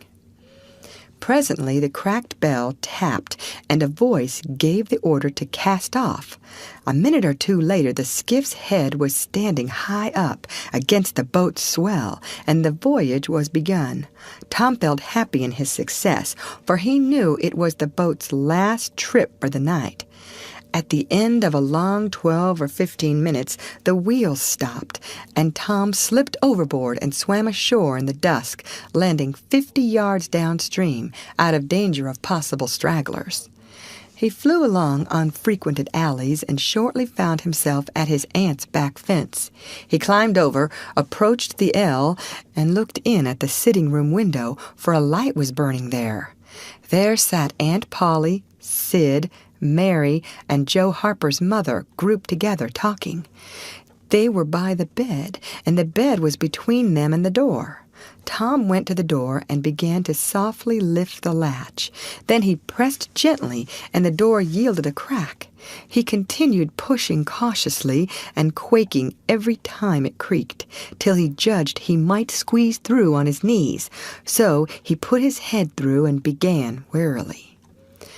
"What makes the candle blow so?" said Aunt Polly. Tom hurried up. "Why, that door's open, I believe." "Why, of course it is. No end of strange things now. Go along and shut it, Sid." Tom disappeared under the bed just in time. He lay and breathed himself for a time, and then crept to where he could almost touch his aunt's foot. "But as I was saying," said Aunt Polly, "he weren't bad, so to say, only mischievous. Only just giddy, and harum-scarum, you know. He weren't any more responsible than a colt. He never meant any harm, and he was the best-hearted boy that ever was." And she began to cry. "It was just so with my Joe. Always full of his devilment, and up to every kind of mischief, but he was just as unselfish and kind as he could be, and laws bless me to think I went and whipped him for taking that cream, never once recollecting that I throwed it out myself because it was sour, and I never to see him again in this world, never, never, never, poor abused boy." And Mrs. Harper sobbed as if her heart would break. "I hope Tom's better off where he is," said Sid. "But if he'd been better in some ways—" "Sid!" Tom felt the glare of the old lady's eye, though he could not see it. "Not a word against my Tom now that he's gone. God'll take care of him. Never you trouble yourself, sir. Oh, Mrs. Harper, I don't know how to give him up. I don't know how to give him up. He was such a comfort to me, although he tormented my old heart out of me most. The Lord giveth, and the Lord hath taken away. Blessed be the name of the Lord. But it's so hard. Oh, it's so hard. Only last Saturday my Joe busted a firecracker right under my nose, and I knocked him sprawling. Little did I know then how soon. Oh, if it was to do over again, I'd hug him and bless him for it. Yes, yes, yes, I know just how you feel, Mrs. Harper. I know just exactly how you feel. No longer ago than yesterday noon, my Tom took and filled the cat full of painkiller, and I did think the creature would tear the house down, and God forgive me, I cracked Tom's head with my thimble. Poor boy, poor dead boy. But he's out of all his troubles now, and the last words I ever heard him say was to reproach. But this memory was too much for the old lady, and she broke entirely down. Tom was snuffling now himself, and more in pity of himself than anybody else. He could hear Mary crying and putting in a kindly word for him from time to time. He began to have a nobler opinion of himself than ever before. Still, he was sufficiently touched by his aunt's grief to long to rush out from under the bed and overwhelm her with joy. And the theatrical gorgeousness of the thing appealed strongly to his nature, too, but he resisted and lay still. He went on listening and gathered by odds and ends that it was conjectured at first that the boys had got drowned while taking a swim. Then the small raft had been missed. Next, certain boys said the missing lads had promised that the village should hear something soon. The wise heads had put this and that together and decided that the lads had gone off on that raft and would turn up at the next town below presently. But toward noon the raft had been found, lodged against the Missouri shore some 5 or 6 miles below the village, and then hope perished. They must be drowned, else hunger would have driven them home by nightfall, if not sooner. It was believed that the search for the bodies had been a fruitless effort merely because the drowning must have occurred in mid-channel, since the boys, being good swimmers, would otherwise have escaped ashore. This was Wednesday night. If the bodies continued missing until Sunday, all hope would be given over, and the funerals would be preached on that morning. Tom shuddered. Mrs. Harper gave a sobbing good night and turned to go. Then, with a mutual impulse, the two bereaved women flung themselves into each other's arms and had a good consoling cry, and then parted. Aunt Polly was tender far beyond her wont in her good night to Sid and Mary. Sid snuffled a bit, and Mary went off crying with all her heart. Aunt Polly knelt down and prayed for Tom so touchingly, so appealingly, and with such measureless love in her words and her old trembling voice, that he was weltering in tears again long before she was through. He had to keep still long after she went to bed, for she kept making broken-hearted ejaculations from time to time, tossing unrestfully and turning over. But at last she was still, only moaning a little in her sleep.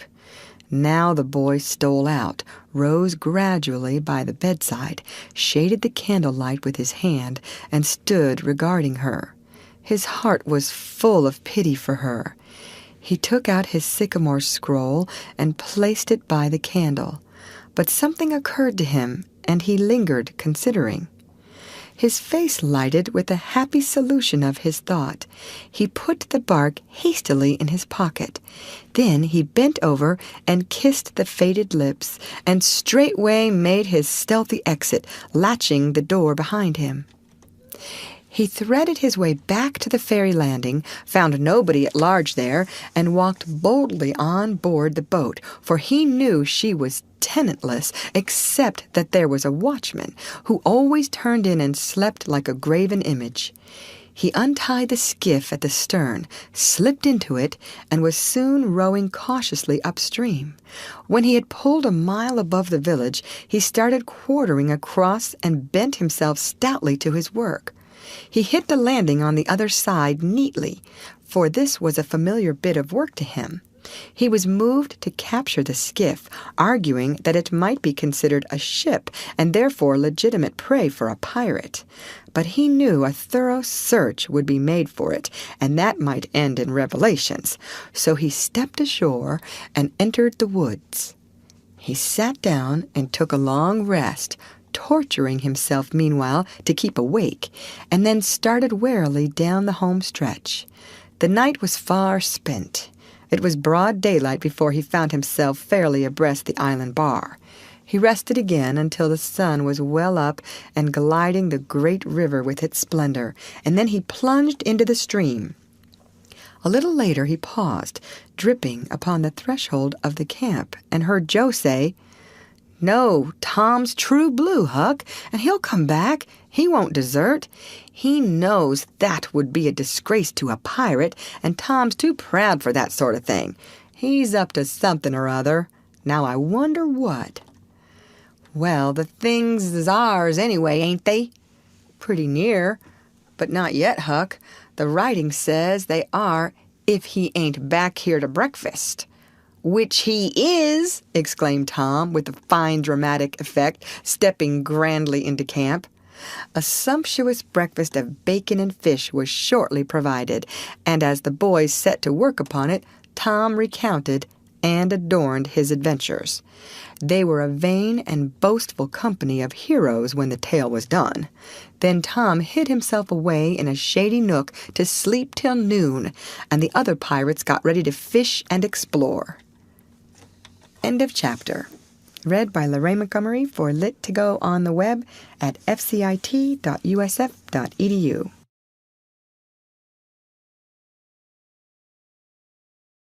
The Adventures of Tom Sawyer by Mark Twain. Chapter 16. After dinner, all the gang turned out to hunt for turtle eggs on the bar.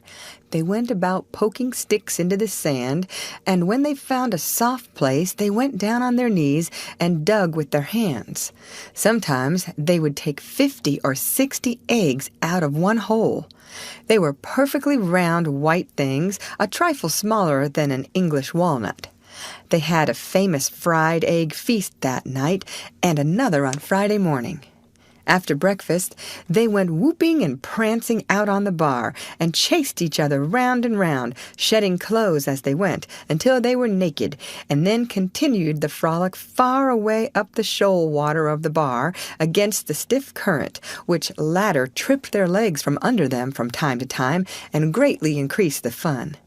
And now and then they stooped in a group and splashed water in each other's faces with their palms, gradually approaching each other with averted faces to avoid the strangling sprays, and finally gripping and struggling till the best man ducked his neighbor, and then they all went under in a tangle of white legs and arms, and came up blowing, sputtering, laughing, and gasping for breath at one and the same time. When they were well exhausted, they would run out and sprawl on the dry, hot sand, and lie there and cover themselves up with it, and by break for the water again and go through the original performance once more. Finally, it occurred to them that their naked skin represented flesh-colored tights very fairly, so they drew a ring in the sand and had a circus with 3 clowns in it, for none would yield this proudest post to his neighbor. Next, they got their marbles and played knocks and ring-taw and keeps till that amusement grew stale. Then Joe and Huck had another swim, but Tom would not venture because he found that in kicking off his trousers he had kicked his string of rattlesnake rattles off his ankle, and he wondered how he had escaped cramp so long without the protection of this mysterious charm. He did not venture again until he had found it, and by that time the other boys were tired and ready to rest. They gradually wandered apart, dropped into the dumps, and fell to gazing longingly across the wide river to where the village lay drowsing in the sun. Tom found himself writing Becky in the sand with his big toe. He scratched it out and was angry with himself for his weakness. But he wrote it again nevertheless. He could not help it. He erased it once more and then took himself out of temptation by driving the other boys together and joining them. But Joe's spirits had gone down almost beyond resurrection. He was so homesick that he could hardly endure the misery of it. The tears lay very near the surface. Huck was melancholy too. Tom was downhearted, but tried hard not to show it. He had a secret which he was not ready to tell yet, but if this mutinous depression was not broken up soon, he would have to bring it out. He said, with a great show of cheerfulness, "I bet there's been pirates on this island before, boys. We'll explore it again. They've hid treasures here somewhere. How'd you feel to light on a rotten chest full of gold and silver, hey?" But it roused only faint enthusiasm, which faded out with no reply. Tom tried 1 or 2 other seductions, but they failed too. It was discouraging work. Joe sat poking up in the sand with a stick and looking very gloomy.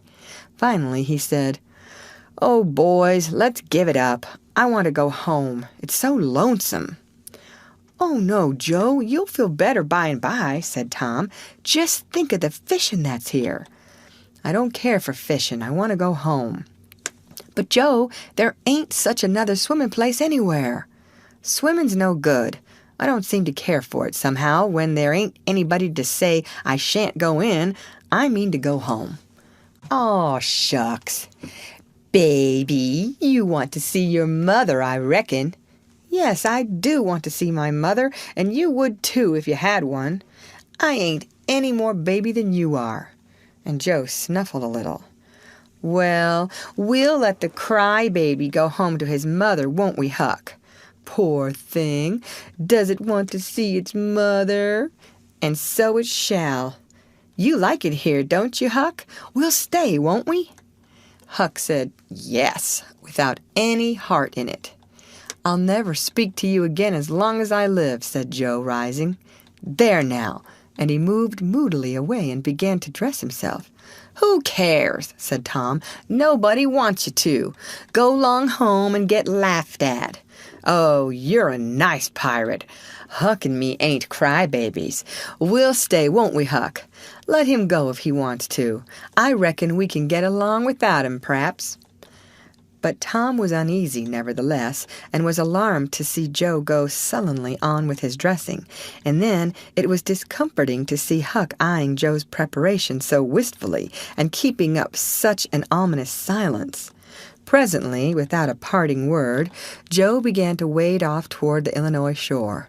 Tom's heart began to sink. He glanced at Huck. Huck could not bear the look and dropped his eyes. Then he said, I want to go too, Tom. It was getting so lonesome anyway, and now it'll be worse. Let's us go too, Tom. I won't. You can all go if you want to. I mean to stay. Tom, I better go.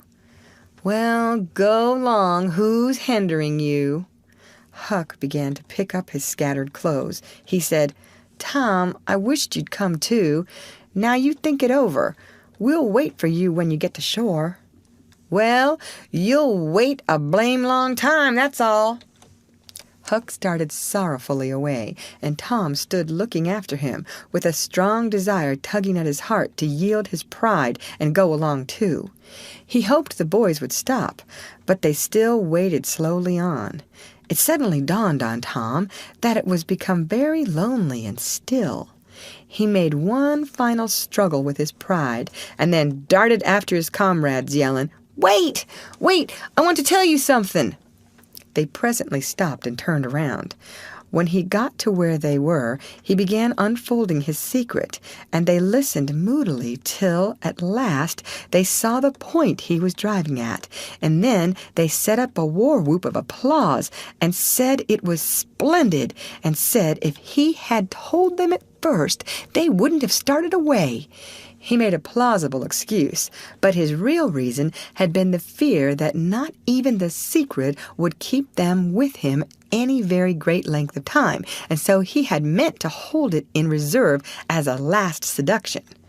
The lads came gaily back and went at their sports again with a will, chattering all the time about Tom's stupendous plan and admiring the genius of it. After a dainty egg and fish dinner, Tom said he wanted to learn to smoke now. Joe caught at the idea and said he would like to try too. So Huck made pipes and filled them. These novices had never smoked anything before but cigars made of grapevine, and they bit the tongue and were not considered manly anyway. Now they stretched themselves out on their elbows and began to puff charily and with slender confidence. The smoke had an unpleasant taste, and they gagged a little, but Tom said, Why, it's just as easy. If I'd 'a' knowed this was all, I'd 'a' learnt long ago. So would I, said Joe. It's just nothing. Why, many a time I've looked at people smoking and thought, well, I wish I could do that, but I never thought I could, said Tom. That's just the way with me, hain't it, Huck? You've heard me talk just that way, haven't you, Huck? I'll leave it to Huck if I haven't. Yes, heaps of times, said Huck. Well, I have too, said Tom. Oh, hundreds of times. Once, down by the slaughterhouse. Don't you remember, Huck? Bob Tanner was there, and Johnny Miller, and Jeff Thatcher, when I said it. Don't you remember, Huck, about me saying that? Yes, that's so, said Huck. That was the day after I lost a white alley. No, 'twas the day before. There, I told you so, said Tom. Huck recollects it. "I believe I could smoke this pipe all day," said Joe. "I don't feel sick." "Neither do I," said Tom. "I could smoke it all day. But I bet you Jeff Thatcher couldn't." "Jeff Thatcher? Why, he'd keel over just with 2 draws. Just let him try it once. He'd see." "I bet he would. And Johnny Miller, I wish you could see Johnny Miller tackle it once." "Oh, don't I?" said Joe. "Why, I bet you Johnny Miller couldn't any more do this than nothing. Just one little snifter would fetch him." "'Deed it would, Joe. Say, I wish the boys could see us now." "So do I." "Say, boys, don't say anything about it, and sometime when they're around, I'll come up to you and say, 'Joe, got a pipe? I want to smoke.' And you'll say, kinda careless-like, as if it weren't anything, you'll say, 'Yes, I got my old pipe and another one, but my tobacco ain't very good.' And I'll say, 'Oh, that's all right, if it's strong enough.' And then you'll out with the pipes, and we'll light up just as calm, and then just see 'em look. By jings, that'll be gay, Tom. I wish it was now." "So do I. And when we tell 'em we learned when we was off pirating, won't they wish they'd been along?" "Oh, I reckon not. I'll just bet they will." So the talk ran on, but presently it began to flag a trifle and grow disjointed. The silences widened. The expectoration marvelously increased. Every pore inside the boys' cheeks became a spouting fountain. They could scarcely bail out the cellars under their tongues fast enough to prevent an inundation. Little overflowings down their throats occurred in spite of all they could do, and sudden retchings followed every time. Both boys were looking very pale and miserable now. Joe's pipe dropped from his nerveless fingers. Tom's followed. Both fountains were going furiously, and both pumps bailing with might and main. Joe said feebly, "I've lost my knife. I reckon I better go and find it." Tom said with quivering lips and halting utterance, "I'll help you. You go over that way, and I'll hunt around by the spring." "No, you needn't. Come, Huck. We can find it." So Huck sat down again and waited an hour. Then he found it lonesome and went to find his comrades. They were wide apart in the woods, both very pale, both fast asleep. But something informed him that if they had had any trouble, they had got rid of it. They were not talkative at supper that night. They had a humble look, and when Huck prepared his pipe after the meal and was going to prepare theirs, they said no. They were not feeling very well. Something they ate at dinner had disagreed with them. About midnight, Joe awoke and called the boys. There was a brooding oppressiveness in the air that seemed to bode something. The boys huddled themselves together and sought the friendly companionship of the fire, though the dull, dead heat of the breathless atmosphere was stifling. They sat still, intent and waiting. The solemn hush continued. Beyond the light of the fire, everything was swallowed up in the blackness of darkness. Presently there came a quivering glow that vaguely revealed the foliage for a moment, and then vanished. By and by another came, a little stronger, then another. Then a faint moan came sighing through the branches of the forest, and the boys felt a fleeting breath upon their cheeks, and shuddered with the fancy that the spirit of the night had gone by. There was a pause. Now a weird flash turned night into day and showed every little grass blade, separate and distinct, that grew about their feet. And it showed 3 white, startled faces, too. A deep peal of thunder went rolling and tumbling down the heavens and lost itself in sullen rumblings in the distance. A sweep of chilly air passed by, rustling all the leaves and snowing the flaky ashes broadcast about the fire. Another fierce glare lit up the forest, and an instant crash followed that seemed to rend the treetops right over the boys' heads. They clung together in terror in the thick gloom that followed. A few big raindrops fell pattering upon the leaves. "Quick, boys, go for the tent!" exclaimed Tom.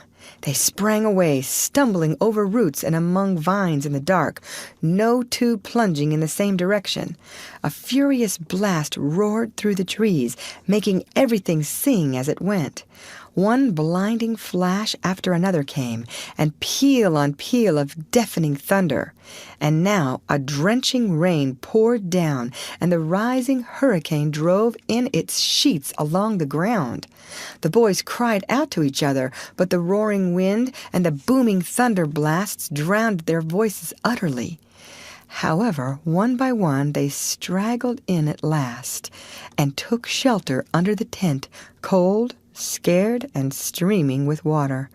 But to have company in misery seemed something to be grateful for.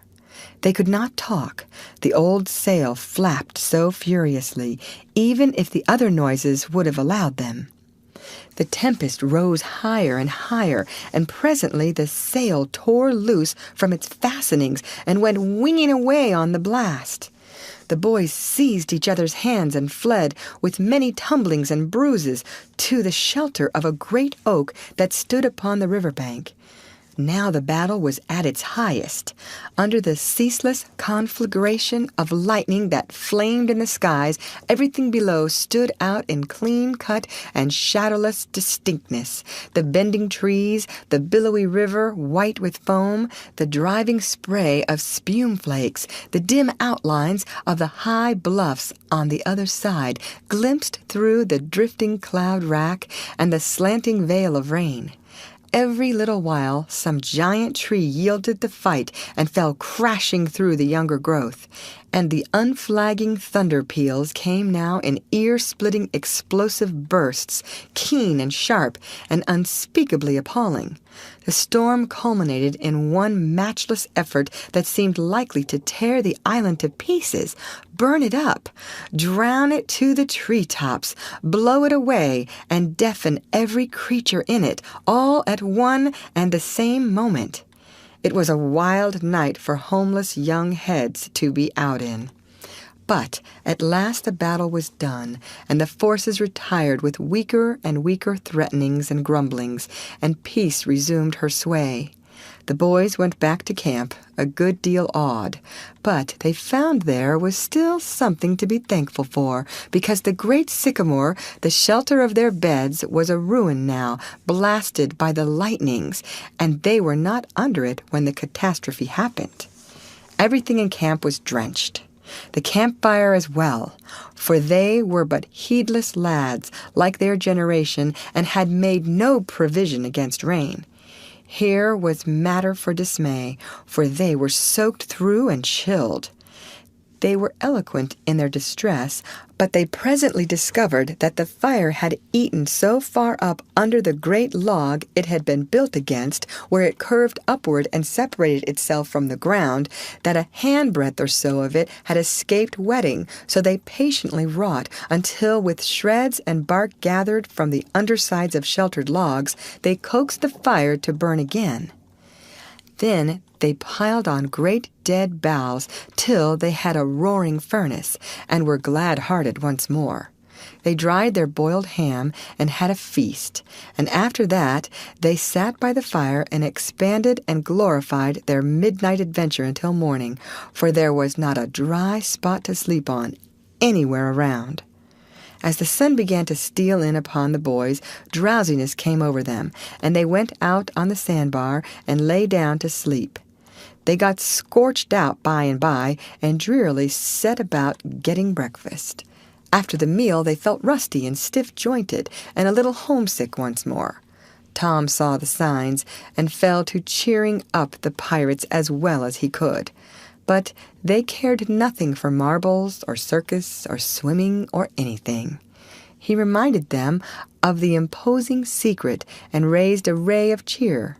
While it lasted, he got them interested in a new device. This was to knock off being pirates for a while and be Indians for a change. They were attracted by this idea, so it was not long before they were stripped and striped from head to heel with black mud, like so many zebras, all of them chiefs, of course, and then they went tearing through the woods to attack an English settlement.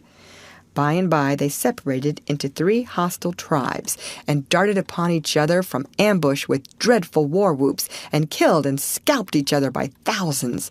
It was a gory day. Consequently, it was an extremely satisfactory one.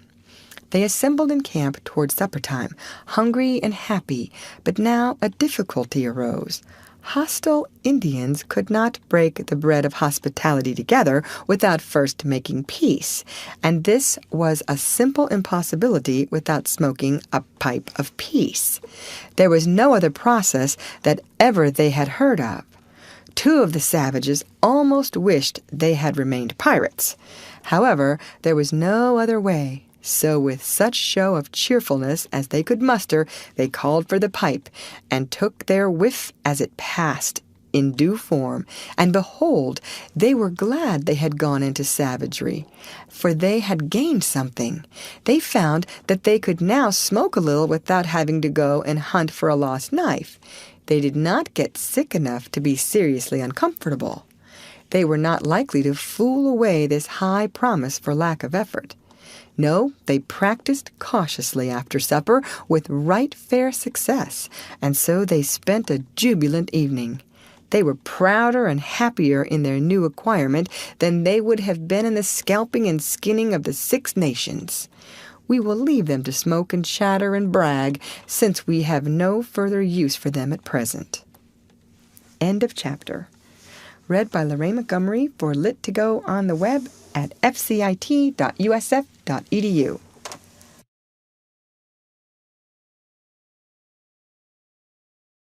The Adventures of Tom Sawyer by Mark Twain. Chapter 17.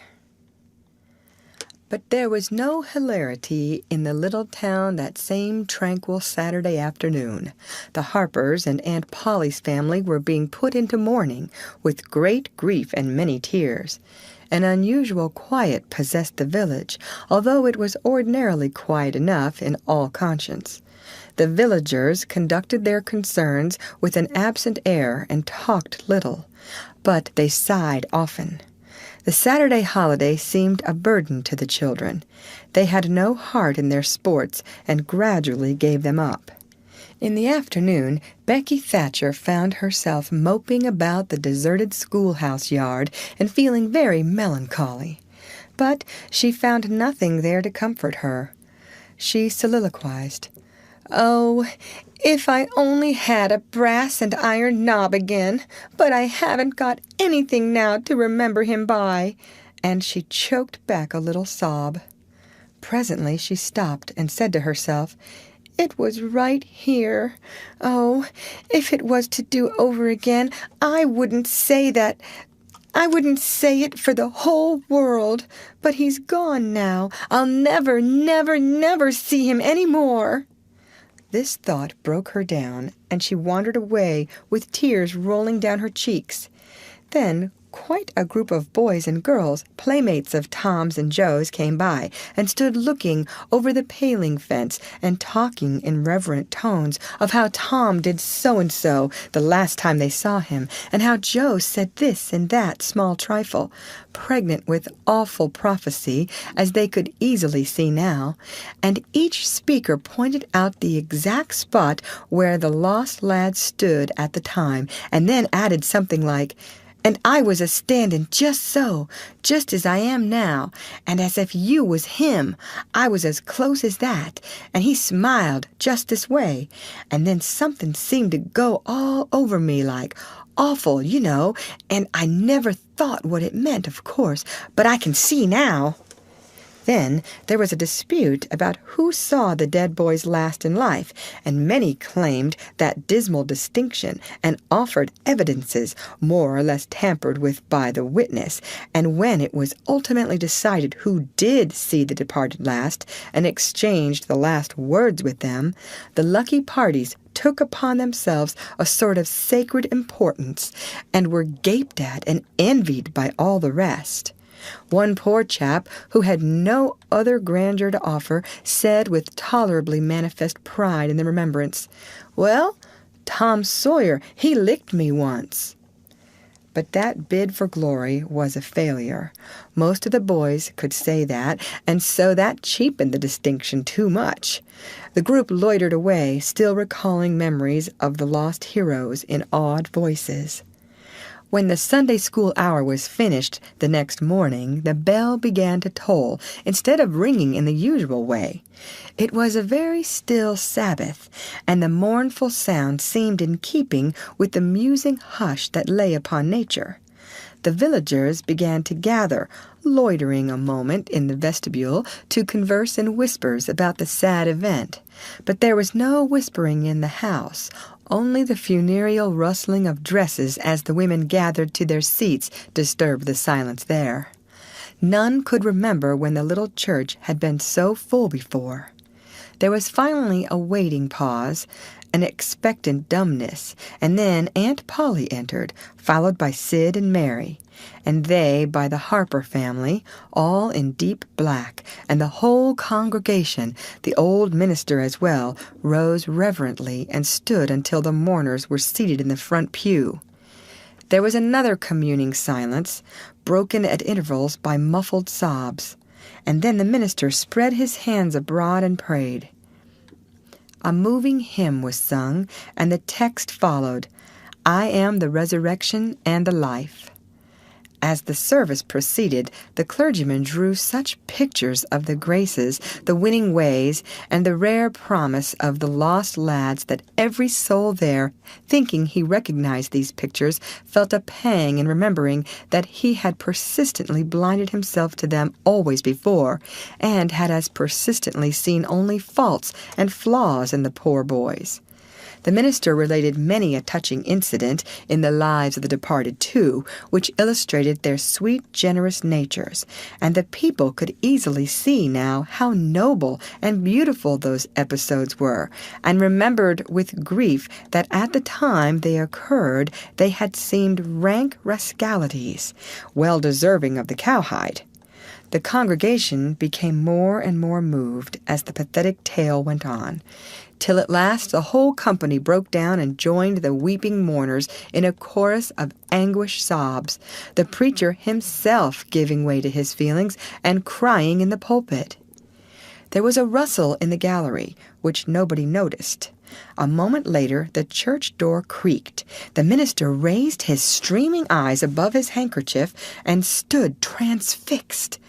First, one and then another pair of eyes followed the minister's, and then, almost with one impulse, the congregation rose and stared while the 3 dead boys came marching up the aisle, Tom in the lead, Joe next, and Huck, a ruin of drooping rags, sneaking sheepishly in the rear. They had been hid in the unused gallery, listening to their own funeral sermon. Aunt Polly, Mary, and the Harpers threw themselves upon their restored ones, smothered them with kisses, and poured out thanksgivings, while poor Huck stood abashed and uncomfortable, not knowing exactly what to do or where to hide from so many unwelcoming eyes. He wavered and started to slink away, but Tom seized him and said, "Aunt Polly, it ain't fair. Somebody's got to be glad to see Huck." "And so they shall. I'm glad to see him, poor motherless thing." And the loving attentions Aunt Polly lavished upon him were the one thing capable of making him more uncomfortable than he was before. Suddenly the minister shouted at the top of his voice, "Praise God, from whom all blessings flow! Sing, and put your hearts in it!" And they did. Old Hundred swelled up with a triumphant burst, and while it shook the rafters, Tom Sawyer the pirate looked around upon the envying juveniles about him and confessed in his heart that this was the proudest moment of his life. As the souled congregation trooped out, they said they would almost be willing to be made ridiculous again to hear Old Hundred sung like that once more. Tom got more cuffs and kisses that day, according to Aunt Polly's varying moods, than he had earned before in a year, and he hardly knew which expressed the most gratefulness to God and affection for himself. End of chapter. Read by Lorraine Montgomery for Lit to Go on the web at fcit.usf.edu.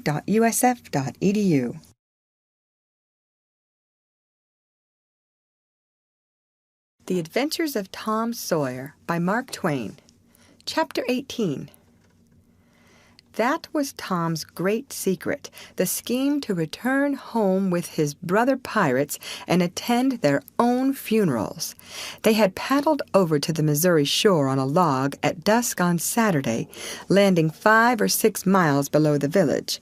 They had slept in the woods at the edge of the town till nearly daylight, and had then crept through back lanes and alleys and finished their sleep in the gallery of the church among a chaos of invalided benches. At breakfast Monday morning, Aunt Polly and Mary were very loving to Tom and very attentive to his wants. There was an unusual amount of talk. In the course of it, Aunt Polly said, "Well, I don't say it wasn't a fine joke, Tom, to keep everybody suffering most a week so you boys had a good time, but it is a pity you could be so hard-hearted as to let me suffer so. If you could come over on a log to go to your funeral, you could have come over and give me a hint some way that you weren't dead, but only run off." "Yes, you could have done that, Tom," said Mary, "and I believe you would if you had thought of it." "Would you, Tom?" said Aunt Polly, her face lighting wistfully. "Say now, would you, if you'd have thought of it?" Well, I don't know. 'Twould have spoiled everything." "Tom, I hoped you loved me that much," said Aunt Polly, with a grieved tone that discomforted the boy. "It would have been something if you'd cared enough to think of it, even if you didn't do it." "Now, Auntie, that ain't any harm," pleaded Mary. "It's only Tom's giddy way. He is always in such a rush that he never thinks of anything." "More's the pity. Sid would have thought, and Sid would have come and done it too. Tom, you'll look back some day when it's too late and wished you'd cared a little more for me when it would have cost you so little." "Now, Auntie, you know I do care for you," said Tom. "I'd know it better if you'd acted more like it." "I wish now I'd thought," said Tom, with a repentant tone. "But I dreamt about you anyway. That's something, ain't it?" "It ain't much. A cat does that much, but it's better than nothing. What did you dream?" "Why, Wednesday night I dreamt that you was sittin' over there by the bed, and Sid was sittin' by the woodbox, and Mary next to him." "Well, so we did. So we always do. I'm glad your dreams could take even that much trouble about us." "And I dreamt that Joe Harper's mother was here." "Why, she was here. Did you dream any more?" "Oh, lots, but it's so dim now." "Well, try to recollect, can't you?" "Somehow it seems to me that the wind blowed the... Try harder, Tom. The wind did blow something. Come." Tom pressed his fingers on his forehead an anxious minute, and then said, "I've got it now. It blowed the candle." "Mercy on us! Go on, Tom, go on." "And it seems to me that you said, 'Why, I believe that door.' Go on, Tom." "Just let me study a moment. Just a moment. Oh, yes. You said you believed the door was open." "As I'm sitting here, I did. Didn't I, Mary? Go on." And then, well, I won't be certain, but it seems like as if you made Sid go and, well, what did I make him do, Tom? What did I make him do?" You made him shut it." "Well, for the land's sake, I never heard the beat of that in all my days. Don't tell me there ain't anything in dreams any more. Serene Harper shall know of this before I'm an hour older. I'd like to see her get around this with her rubbish about superstition. Go on, Tom." "Oh, it's all getting just as bright as day now. Next, you said I warn't bad, only mischievous and harum-scarum, and not any more responsible than I think it was a colt or something. And so it was. Well, goodness gracious. Go on, Tom. And then you began to cry. So I did. Not the first time neither. And then Mrs. Harper, she began to cry and said Joe was just the same, and she wished she hadn't whipped him for taking cream when she throwed it out her own self. Tom, the Spirit was upon you. You was a-prophesizing. That's what you was doing. Land alive. Go on, Tom. Then Sid, he said, I don't think I said anything, said Sid. Yes, you did, Sid, said Mary. Shut your heads and let Tom go on. What did he say, Tom? He said, I think he said he hoped I was better off where I was gone to. But if I'd been better sometimes. There, did you hear that? It was his very words. And you shut him up sharp. I lay I did. There must have been an angel there. There was an angel there somewheres.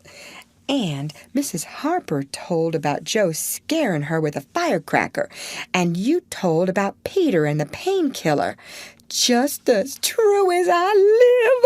And then there was a whole lot of talk about dragging the river for us, and about having the funeral Sunday. And then you and old Miss Harper hugged and cried, and she went. It happened just so. It happened just so. As sure as I'm a-sitting in these very tracks. Tom, you couldn't have told it more like if you'd a-seen it. And then what? Go on, Tom. Then I thought you prayed for me, and I could see you and hear every word you said. And you went to bed, and I was so sorry that I took and wrote on a piece of sycamore bark, "We ain't dead. We are only off being pirates," and put it on the table by the candle. And then you looked so good laying there asleep that I thought I went and leaned over and kissed you on the lips. Did you, Tom? Did you? I just forgive you everything for that. And she seized the boy in a crushing embrace that made him feel like the guiltiest of villains. It was very kind, even though it was only a dream, Sid soliloquized just audibly. Shut up, Sid. A body does just the same in a dream as he'd do if he was awake. Here's a big Milam apple I've been saving for you, Tom, if you was ever found again. Now go along to school. I'm thankful to the good God and Father of us all I've got you back, that's long-suffering and merciful to them that believe on him and keep his word, though goodness knows I'm unworthy of it. But if only the worthy ones got his blessings and had his hand to help them over the rough places, there's few enough would smile here or ever enter into his rest when the long night comes. Go long, Sid, Mary, Tom. Take yourselves off. You've hindered me long enough. The children left for school, and the old lady to call on Mrs. Harper and vanquish her realism with Tom's marvelous dream. Sid had better judgment than to utter the thought that was in his mind as he left the house. It was this: pretty thin as long a dream as that without any mistakes in it. What a hero Tom was become now. He did not go skipping and prancing, but moved with a dignified swagger as became a pirate who felt that the public eye was on him. And indeed it was. He tried not to seem to see the looks or hear the remarks as he passed along, but they were food and drink to him. Smaller boys than himself flocked at his heels, as proud to be seen with him and tolerated by him as if he had been the drummer at the head of a procession or the elephant leading a menagerie into town. Boys of his own size pretended not to know he had been away at all, but they were consuming with envy nevertheless. They would have given anything to have that swarthy suntanned skin of his and his glittering notoriety, and Tom would not have parted with either for a circus. At school, the children made so much of him and of Joe and delivered such eloquent admiration from their eyes that the two heroes were not long in becoming insufferably stuck up. They began to tell their adventures to hungry listeners, but they only began.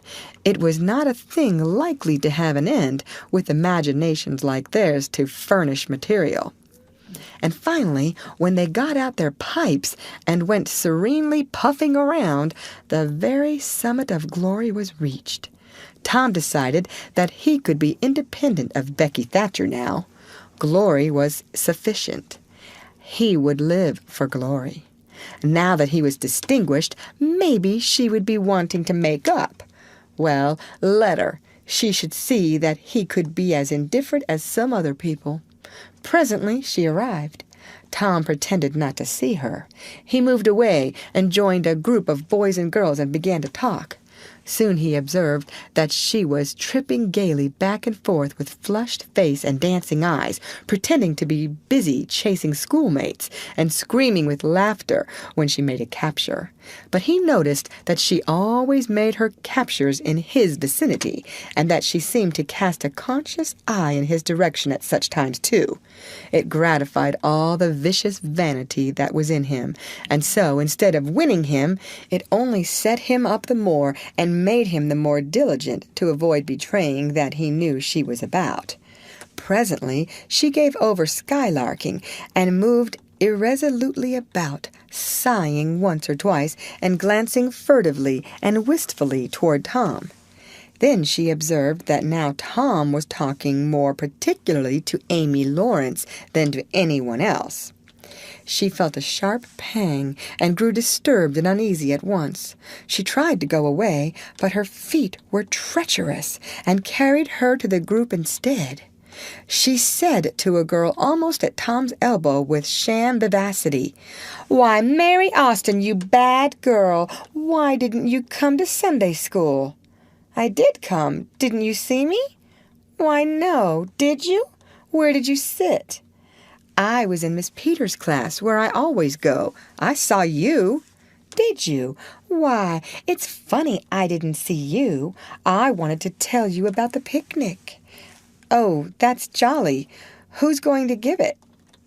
"My ma's going to let me have one." "Oh, goody. I hope she'll let me come." "Well, she will. The picnic's for me. She'll let anybody come that I want, and I want you." "That's ever so nice. When is it going to be?" "By and by. Maybe about vacation." "Oh, won't it be fun? You going to have all the girls and boys?" "Yes, everyone that's friends to me, or wants to be."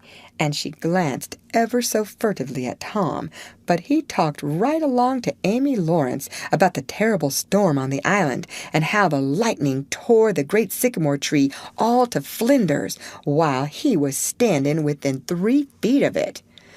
"Oh, may I come?" said Grace Miller. "Yes." "And me?" said Sally Rogers. "Yes." "And me too?" said Susie Harper. "And Joe?" "Yes." And so on, with clapping of joyful hands, till all the group had begged for invitations but Tom and Amy. Then Tom turned coolly away, still talking, and took Amy with him. Becky's lips trembled, and the tears came to her eyes. She hid these signs with a forced gaiety and went on chattering. But the life had gone out of the picnic now, and out of everything else. She got away as soon as she could and hid herself and had what her sex call a good cry. Then she sat moody with wounded pride till the bell rang. She roused up now with a vindictive cast in her eye, and gave her plaited tails a shake, and said she knew what she'd do. At recess, Tom continued his flirtation with Amy with jubilant self-satisfaction, and he kept drifting about to find Becky and lacerate her with the performance. At last he spied her, But there was a sudden falling of his mercury. She was sitting cozily on a little bench behind the schoolhouse, looking at a picture book with Alfred Temple. And so absorbed were they, and their heads so close together over the book, that they did not seem to be conscious of anything in the world besides. Jealousy ran red-hot through Tom's veins. He began to hate himself for throwing away the chance Becky had offered for a reconciliation. He called himself a fool, and all the hard names he could think of. He wanted to cry with vexation. Amy chatted happily along as they walked, for her heart was singing, but Tom's tongue had lost its function. He did not hear what Amy was saying, and whenever she paused expectantly, he could only stammer an awkward assent, which was as often misplaced as otherwise. He kept drifting to the rear of the schoolhouse again and again to sear his eyeballs with the hateful spectacle there. He could not help it, and it maddened him to see, as he thought he saw, that Becky Thatcher never once suspected that he was even in the land of the living. But she did see, nevertheless, and she knew she was winning her fight, too, and was glad to see him suffer as she had suffered. Amy's happy prattle became intolerable. Tom hinted at things he had to attend to, things that must be done, and time was fleeting. But in vain the girl chirped on. Tom thought, "Oh, hang her! Ain't I ever going to get rid of her?"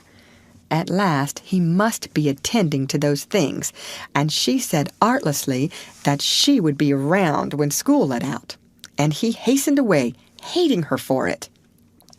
Any other boy, Tom thought, grating his teeth, any boy in the whole town but that St. Louis smarty that thinks he dresses so fine and is aristocracy. Oh, all right. I licked you the first day you ever saw this town, mister, and I'll lick you again. You just wait till I catch you out. I'll just take and he went through the motions of thrashing an imaginary boy, pummeling the air and kicking and gouging. "Oh, you do you? You holler 'nuff, do you? Now then, let that learn you." And so the imaginary flogging was finished to his satisfaction. Tom fled home at noon. His conscience could not endure any more of Amy's grateful happiness, and his jealousy could bear no more of the other distress.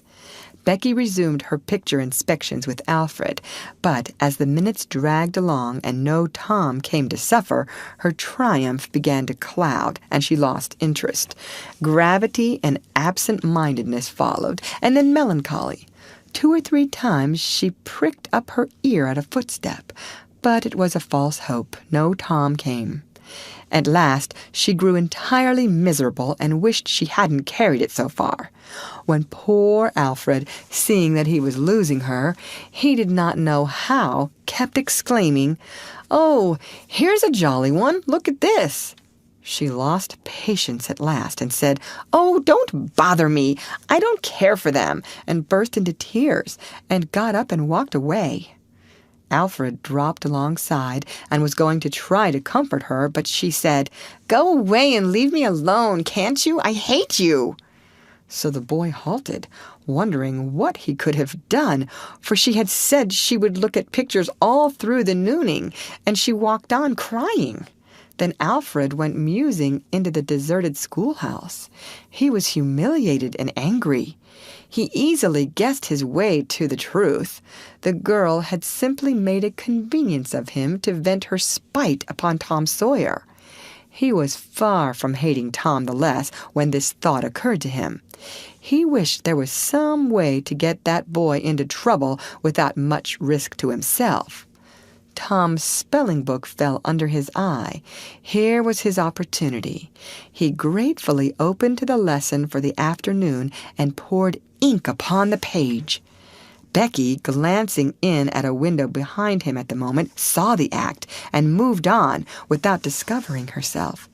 She started homeward now, intending to find Tom and tell him. Tom would be thankful, and their troubles would be healed. Before she was halfway home, however, she had changed her mind. The thought of Tom's treatment of her when she was talking about her picnic came scorching back and filled her with shame. She resolved to let him get whipped on the damaged spelling book's account and to hate him forever into the bargain. End of chapter. Read by Lorraine Montgomery for Lit to Go on the web at fcit.usf.edu.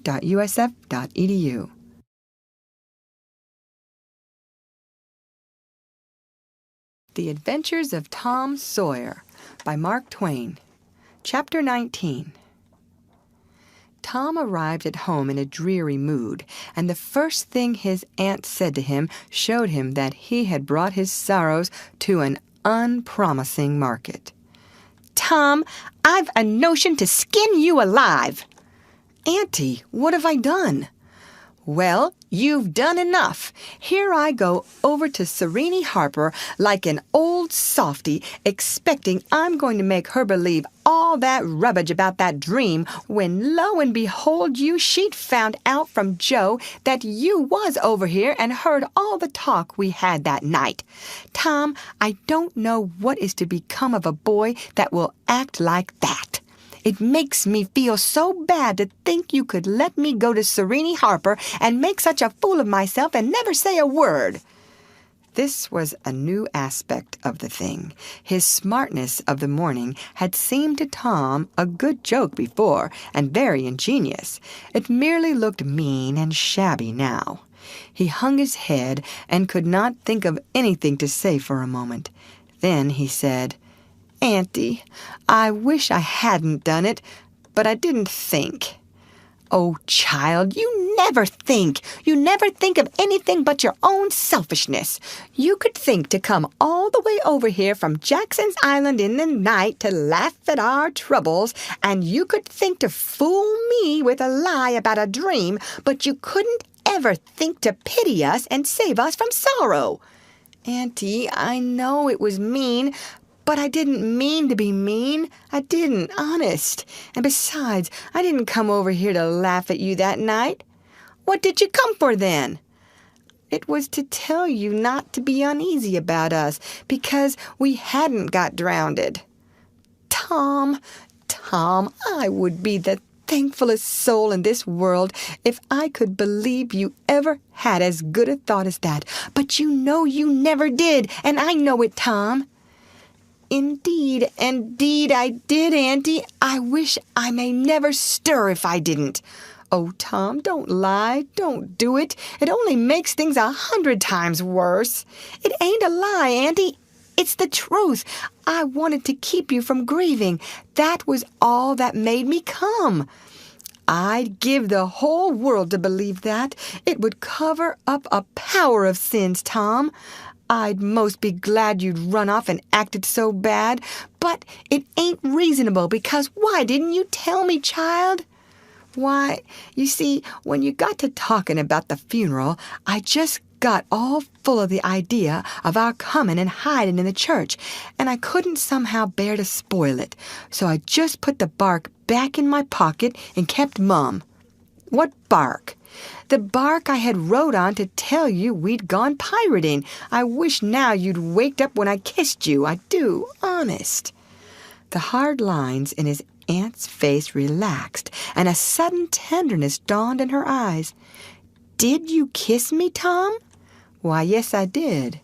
"Are you sure you did, Tom?" "Why, yes, I did, Auntie, certain sure." "What did you kiss me for, Tom?"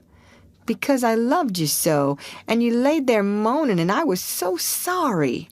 The words sounded like truth. The old lady could not hide a tremor in her voice when she said, "Kiss me again, Tom, and be off with you to school now, and don't bother me any more." The moment he was gone, she ran to a closet and got out the ruin of a jacket which Tom had gone pirating in. Then she stopped with it in her hand and said to herself, "No, I don't dare. Poor boy, I reckon he's lied about it. But it's a blessed, blessed lie. There's such a comfort come from it. I hope I know the Lord will forgive him, because it was such good-heartedness in him to tell it. But I don't want to find out it's a lie. I won't look." She put the jacket away and stood by musing a minute. Twice she put out her hand to take the garment again, and twice she refrained. Once more she ventured, and this time she fortified herself with the thought, "It's a good lie. It's a good lie. I won't let it grieve me." So she sought the jacket pocket. A moment later she was reading Tom's piece of bark through flowing tears and saying, "I could forgive the boy now if he'd committed 1,000,000 sins." End of chapter. Read by Lorraine Montgomery for Lit2Go on the web at fcit.usf.edu.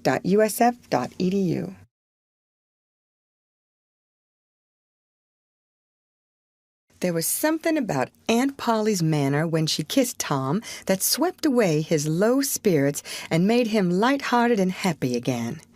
He started to school and had the luck of coming upon Becky Thatcher at the head of Meadow Lane. His mood always determined his manner. Without a moment's hesitation, he ran to her and said, "I acted mighty mean today, Becky, and I'm so sorry. I won't ever do that way again, as long as ever I live. Please make up, won't you?" The girl stopped and looked him scornfully in the face. "I'll thank you to keep yourself to yourself, Mr. Thomas Sawyer. I'll never speak to you again." She tossed her head and passed on. Tom was so stunned that he had not even presence of mind enough to say, "Who cares, Miss Smarty?" until the right time to say it had gone by. So he said nothing, but he was in a fine rage nevertheless.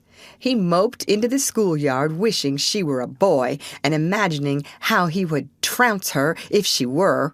He presently encountered her and delivered a stinging remark as she passed. She hurled one in return, and the angry breach was complete. It seemed to Becky, in her hot resentment, that she could hardly wait for school to take in. She was so impatient to see Tom flogged for the injured spelling book. If she had had any lingering notion of exposing Alfred Temple, Tom's offensive fling had driven it entirely away. Poor girl, she did not know how fast she was nearing trouble herself.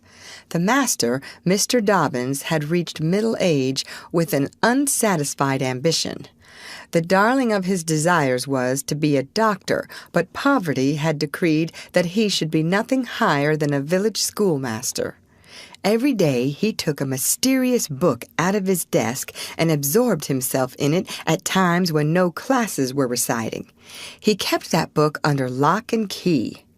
There was not an urchin in school but was perishing to have a glimpse of it, but the chance never came.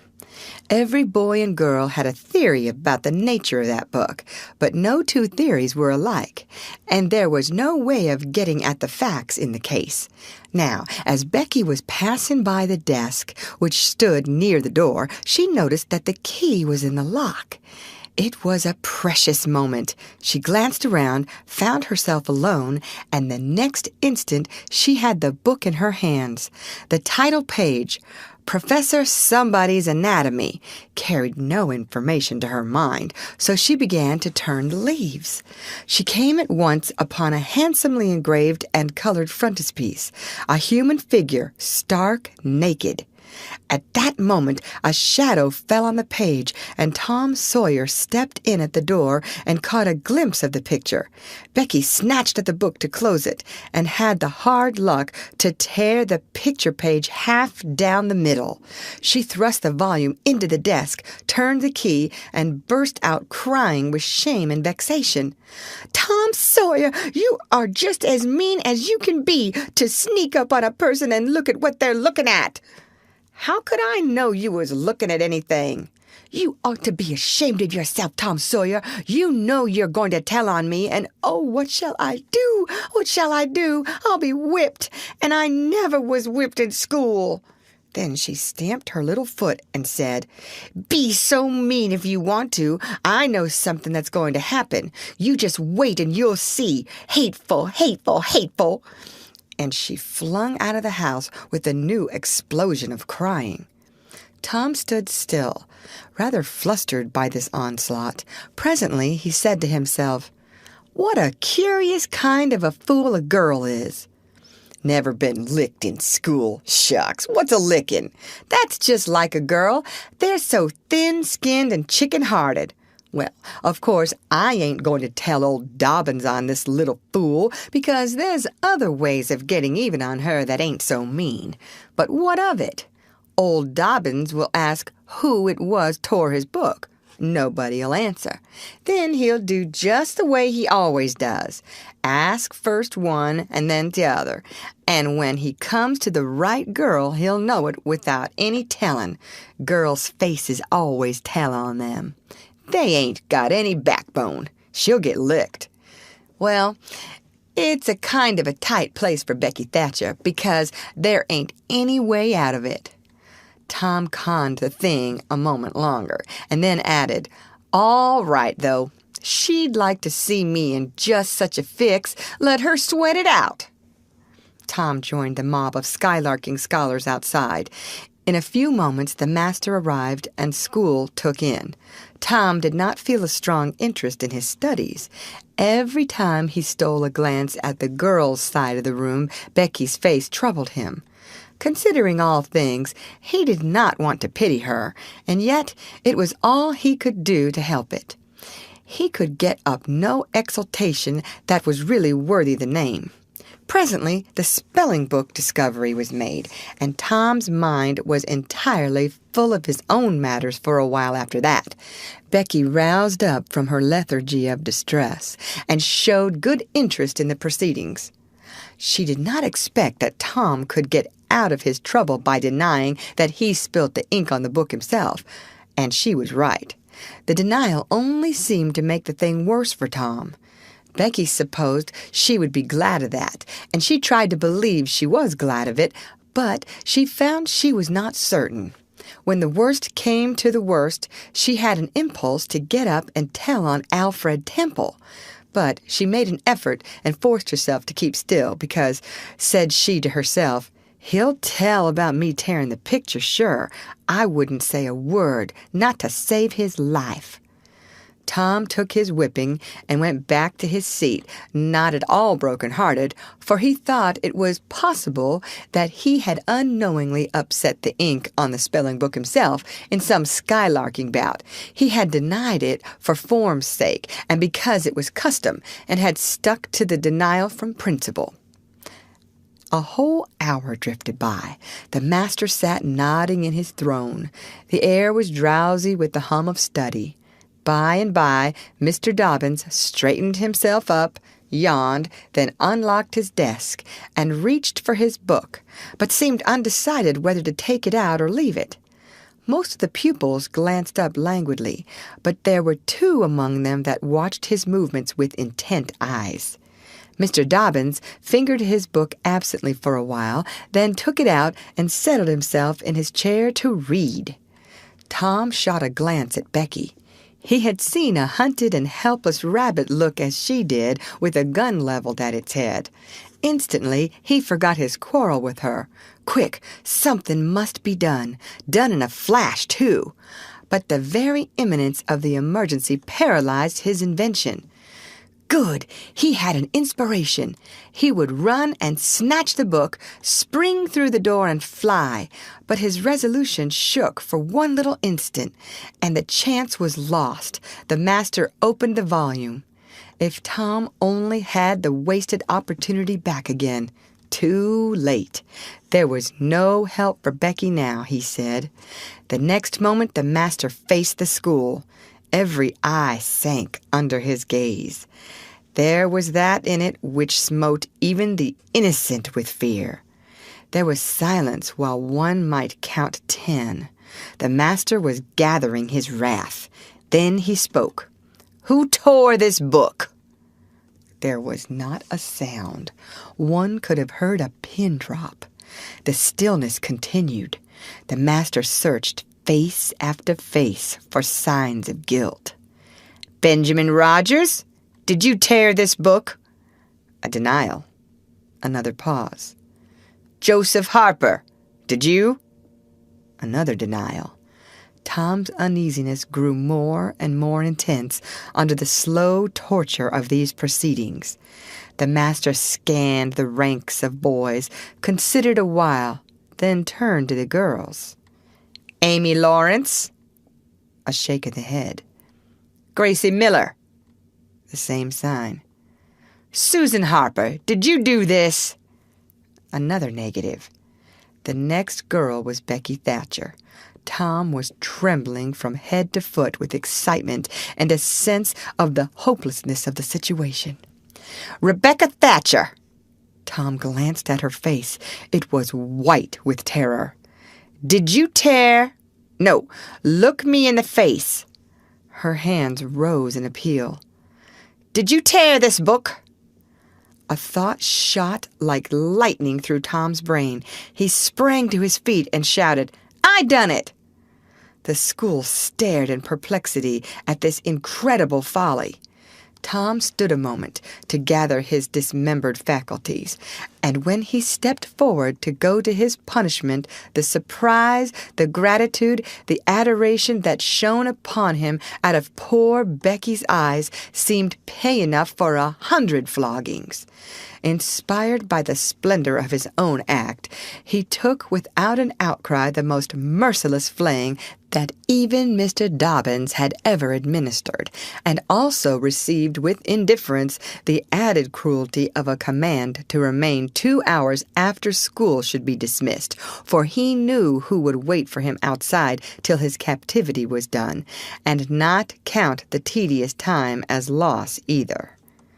Tom went to bed that night planning vengeance against Alfred Temple, for with shame and repentance Becky had told him all, not forgetting her own treachery, but even the longing for vengeance had to give way soon to pleasanter musings, and he fell asleep at last with Becky's latest words lingering dreamily in his ear. "Tom, how could you be so noble?" End of chapter. Read by Lorraine Montgomery for Lit2Go on the web at fcit.usf.edu.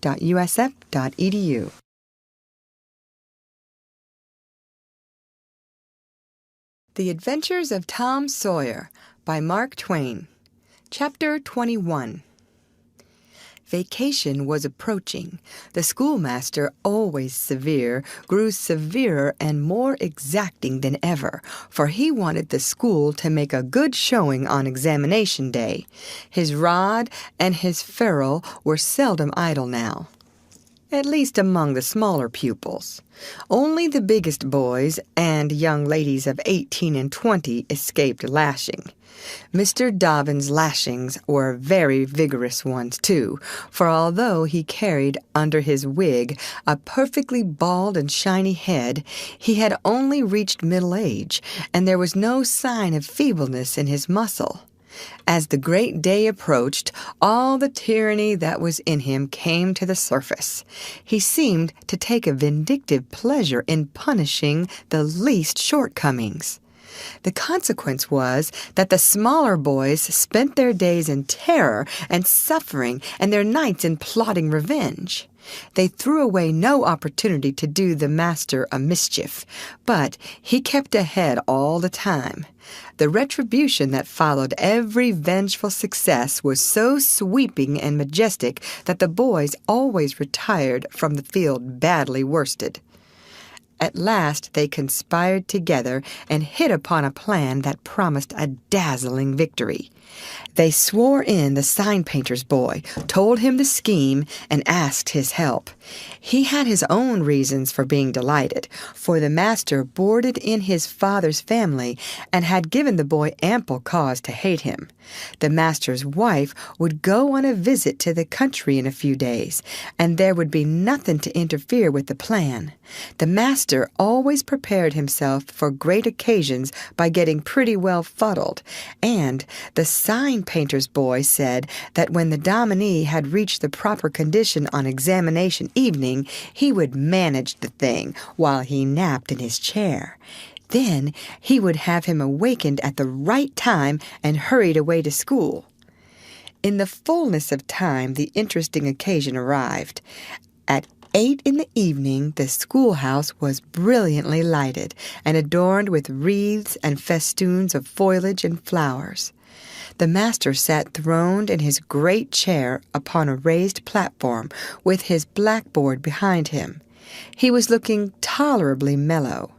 3 rows of benches on each side and 6 rows in front of him were occupied by the dignitaries of the town and by the parents of the pupils. To his left, back of the row of citizens, was a spacious temporary platform upon which were seated the scholars who were to take part in the exercises of the evening.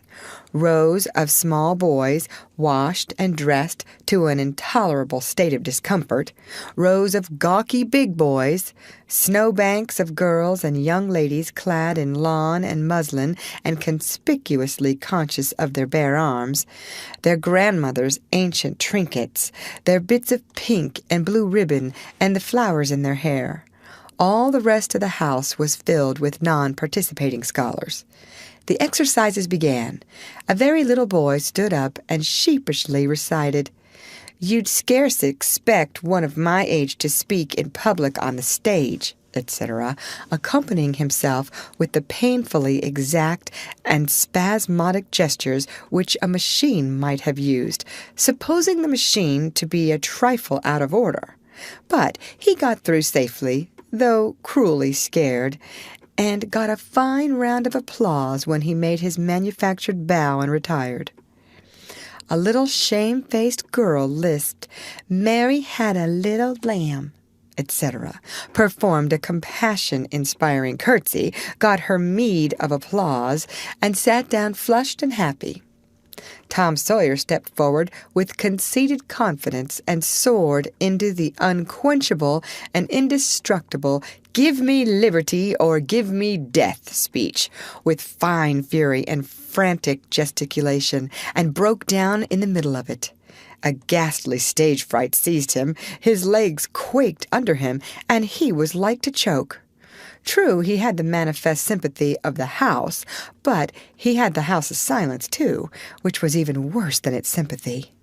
The master frowned, and this completed the disaster. Tom struggled a while and then retired, utterly defeated. There was a weak attempt at applause, but it died early. The boys stood on the burning deck followed. Also, the Assyrian came down, and other declamatory gems. Then there were reading exercises and a spelling fight. The meagre Latin class recited with honor.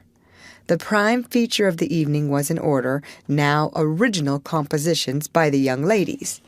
Each in her turn stepped forward to the edge of the platform, cleared her throat, held up her manuscript, tied with dainty ribbon, and proceeded to read, with labored attention to expression and punctuation. The themes were the same that had been illuminated upon similar occasions by their mothers before them, their grandmothers, and doubtless all their ancestors in the female line clear back to the Crusades. Friendship was one, memories of other days, religion and history, dreamland, the advantages of culture, forms of political government compared and contrasted, melancholy, filial love, heart longings, etc., etc. A prevalent feature in these compositions was a nursed and petted melancholy. Another was a wasteful and opulent gush of fine language. Another was a tendency to lug in by the ears particularly prized words and phrases until they were worn entirely out. And a peculiarity that conspicuously marked and marred them was the inveterate and intolerable sermon that wagged its crippled tail at the end of each and every one of them. No matter what the subject might be, a brain-racking effort was made to squirm it into some aspect or other that the moral and religious mind could contemplate with edification. The glaring insincerity of these sermons was not sufficient to compass the banishment of the fashion from the schools, and it is not sufficient today. It never will be sufficient while the world stands, perhaps. There is no school in all our land where the young ladies do not feel obliged to close their compositions with a sermon, and you will find that the sermon of the most frivolous and the least religious girl in the school is always the longest and the most relentlessly pious. But enough of this. Homely truth is unpalatable. Let us return to the examination. The first composition that was read was one entitled, "Is This Then Life?" Perhaps the reader can endure an extract from it. In the common walks of life, with what delightful emotions does the youthful mind look forward to some anticipated scene of festivity! Imagination is busy sketching rose-tinted pictures of joy. In fancy, the voluptuous votary of fashion sees herself amid the festive throng, the observed of all observers. Her graceful form, arrayed in snowy robes, is whirling through the mazes of the joyous dance. Her eye is brightest. Her step is lightest in the gay assembly. In such delicious fancies time quickly glides by, and the welcome hour arrives for her entrance into the Elysian world of which she has had such bright dreams. How fairy-like does everything appear to her enchanted vision! Each new scene is more charming than the last, but after a while she finds that beneath this goodly exterior all is vanity. The flattery which once charmed her soul now grates harshly upon her ear. The ballroom has lost its charms, and with wasted health and embittered heart she turns away with the conviction that earthly pleasures cannot satisfy the longings of the soul. And so forth and so on. There was a buzz of gratification from time to time during the reading, accompanied by whispered ejaculations of "How sweet! How eloquent! So true!" etc. And after the thing had closed with a peculiarly afflicting sermon, the applause was enthusiastic. Then arose a slim, melancholy girl, whose face had the interesting paleness that comes of pills and indigestion, and read a poem. 2 stanzas of it will do. A Missouri Maiden's Farewell to Alabama. Alabama, goodbye, I love thee well, but yet for a while do I leave thee now. Sad, yes, sad thoughts of thee my heart doth swell, and burning recollections throng my brow. For I have wandered through thy flowery woods, have roamed and read near Tallapoosa's stream, have listened to Talisay's warring floods, and wooed on Coosa's side Aurora's beam. Yet shame I not to bear an overfull heart, nor blush to turn behind my tearful eyes. 'Tis from no stranger land I now must part, 'tis to no stranger's left I yield these sighs. Welcome and home were mine within this state, whose vales I leave, whose spires fade fast from me, and cold must be mine eyes and heart and teat, when dear Alabama they turn cold on thee. There were very few there who knew what teat meant, but the poem was very satisfactory nevertheless. Next appeared a dark-complexioned, black-eyed, black-haired young lady, who paused an impressive moment, assumed a tragic expression, and began to read in a measured, solemn tone. A vision. Dark and tempestuous was night. Around the throne on high not a single star quivered, but the deep intonations of the heavy thunder constantly vibrated upon the ear, whilst the terrific lightning revelled in angry mood through the cloudy chambers of heaven, seeming to scorn the power exerted over its terror by the illustrious Franklin. Even the boisterous winds unanimously came forth from their mystic homes and blustered about as if to enhance by their aid the wildness of the scene. At such a time, so dark, so dreary, for human sympathy, my very spirit sighed, but instead thereof, my dearest friend, my counselor, my comforter, my guide, my joy and grief, my second bliss and joy, came to my side. She moved like one of those bright beings pictured in the sunny walks of fancy's Eden by the romantic and young, a queen of beauty, unadorned save by her own transcendent loveliness. So soft was her step, it failed to make even a sound, but for the magical thrill imparted by her genial touch, as other unobtrusive beauties, she would have glided away unperceived, unsought. A strange sadness rested upon her features, like icy tears upon the robe of December, as she pointed to the contending elements without, and bade me contemplate the two beings presented. This nightmare occupied some 10 pages of manuscript and wound up with a sermon so destructive of all hope to non-Presbyterians that it took the first prize. This composition was considered to be the very finest effort of the evening. The mayor of the village, in delivering the prize to the author of it, made a warm speech in which he said that it was by far the most eloquent thing he had ever listened to, and that Daniel Webster himself might well be proud of it. It may be remarked in passing that the number of compositions in which the word beauteous was overfondled and human experience referred to as life's page was up to the usual average. Now the master, mellow almost to the verge of geniality, put his chair aside, turned his back to the audience, and began to draw a map of America on the blackboard to exercise the geography class upon. But he made a sad business of it with his unsteady hand, and a smothered titter rippled over the house. He knew what the matter was, and set himself to write it. He sponged out lines and remade them, but he only distorted them more than ever, and the tittering was more pronounced. He threw his entire attention upon his work now, as if determined not to be put down by the mirth. He felt that all eyes were fastened upon him. He imagined he was succeeding, and yet the tittering continued. It even manifestly increased, and well it might. There was a garret above, pierced with a scuttle over his head, and down through this scuttle came a cat, suspended around the haunches by a string. She had a rag tied about her head and jaws to keep her from mewing. As she slowly descended, she curved upward and clawed at the string. She swung downward and clawed at the intangible air. The tittering rose higher and higher.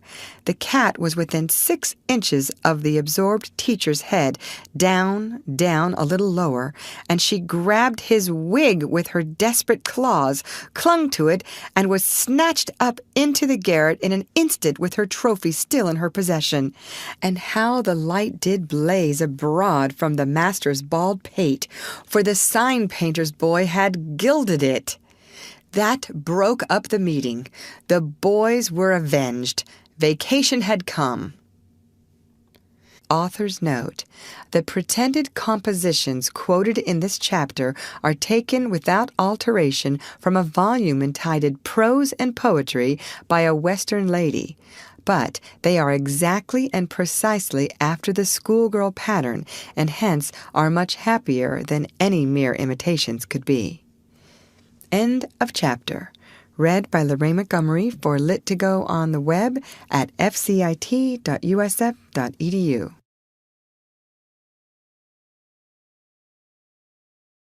The Adventures of Tom Sawyer by Mark Twain. Chapter 22. Tom joined the new order of cadets of temperance, being attracted by the showy character of their regalia. He promised to abstain from smoking, chewing, and profanity as long as he remained a member. Now he found out a new thing, namely, that to promise not to do a thing is the surest way in the world to make a body want to go and do that very thing. Tom soon found himself tormented with a desire to drink and swear. The desire grew to be so intense that nothing but the hope of a chance to display himself in his red sash kept him from withdrawing from the order. 4th of July was coming, but he soon gave that up. Gave it up before he had worn his shackles over 48 hours and fixed his hopes upon old Judge Frazier, Justice of the Peace, who was apparently on his deathbed and would have a big public funeral, since he was so high an official. During 3 days, Tom was deeply concerned about the judge's condition and hungry for news of it. Sometimes his hopes ran high, so high that he would venture to get out his regalia and practice before the looking-glass. But the judge had a most discouraging way of fluctuating. At last he was pronounced upon the mend, and then convalescent. Tom was disgusted, and felt a sense of injury, too. He handed in his resignation at once, and that night the judge suffered a relapse and died. Tom resolved that he would never trust a man like that again. The funeral was a fine thing. The cadets paraded in a style calculated to kill the late member with envy. Tom was a free boy again. However, there was something in that. He could drink and swear now, but found to his surprise that he did not want to. The simple fact that he could took the desire away and the charm of it. Tom presently wandered to find that his coveted vacation was beginning to hang a little heavily on his hands. He attempted a diary, but nothing happened during 3 days, and so he abandoned it. The first of all the Negro minstrel shows came to town and made a sensation. Tom and Joe Harper got up a band of performers and were happy for 2 days. Even the glorious 4th was in some sense a failure, for it rained hard. There was no procession in consequence, and the greatest man in the world, as Tom supposed, Mr. Benton, an actual United States Senator, proved an overwhelming disappointment, for he was not 25 feet high, nor even anywhere in the neighborhood of it. A circus came. The boys played circus for 3 days afterward in tents made of rag carpeting, admission, 3 pins for boys, 2 for girls, and then circusing was abandoned. A phrenologist and a mesmerizer came and went again and left the village duller and drearier than ever. There were some boys' and girls' parties, but they were so few and so delightful that they only made the aching voids between ache the harder. Becky Thatcher was gone to her Constantinople home to stay with her parents during vacation, so there was no bright side to life anywhere. The dreadful secret of the murder was a chronic misery. It was a very cancer for permanency and pain. Then came the measles. During 2 long weeks, Tom lay a prisoner, dead to the world and its happenings. He was very ill. He was interested in nothing. When he got upon his feet at last and moved feebly downtown, a melancholy change had come over everything and every creature. There had been a revival, and everybody had got religion, not only the adults, but even the boys and girls. Tom went about hoping against hope for the sight of one blessed sinful face, but disappointment crossed him everywhere. He found Joe Harper studying a Testament and turned sadly away from the depressing spectacle. He sought Ben Rogers and found him visiting the poor with a basket of tracts. He hunted up Jim Hollis, who called his attention to the precious blessing of his late measles as a warning.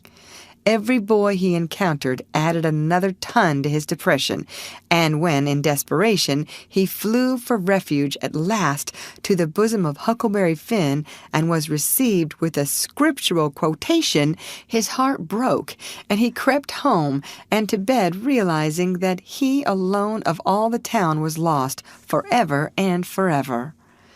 And that night there came a terrific storm with driving rain, awful claps of thunder, and blinding sheets of lightning. He covered his head with the bedclothes and waited in a horror of suspense for his doom, for he had not the shadow of a doubt that all this hubbub was about him. He believed he had taxed the forbearance of the powers above to the extremity of endurance, and that this was the result. It might have seemed to him a waste of pomp and ammunition to kill a bug with a battery of artillery, but there seemed nothing incongruous about the getting up such an expensive thunderstorm as this to knock the turf from under an insect like himself. By and by, the tempest spent itself and died without accomplishing its object. The boy's first impulse was to be grateful and reform. His second was to wait, for there might not be any more storms. The next day the doctors were back. Tom had relapsed. The 3 weeks he spent on his back this time seemed an entire age.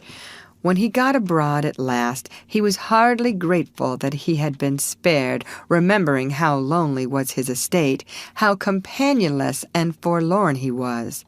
He drifted listlessly down the street and found Jim Hollis acting as a judge in a juvenile court that was trying a cat for murder, in the presence of her victim, a bird. He found Joe Harper and Huck Finn up an alley eating a stolen melon. Poor lads! They, like Tom, had suffered a relapse. End of chapter. Read by Lorraine Montgomery for Lit2Go on the web at fcit.usf.edu.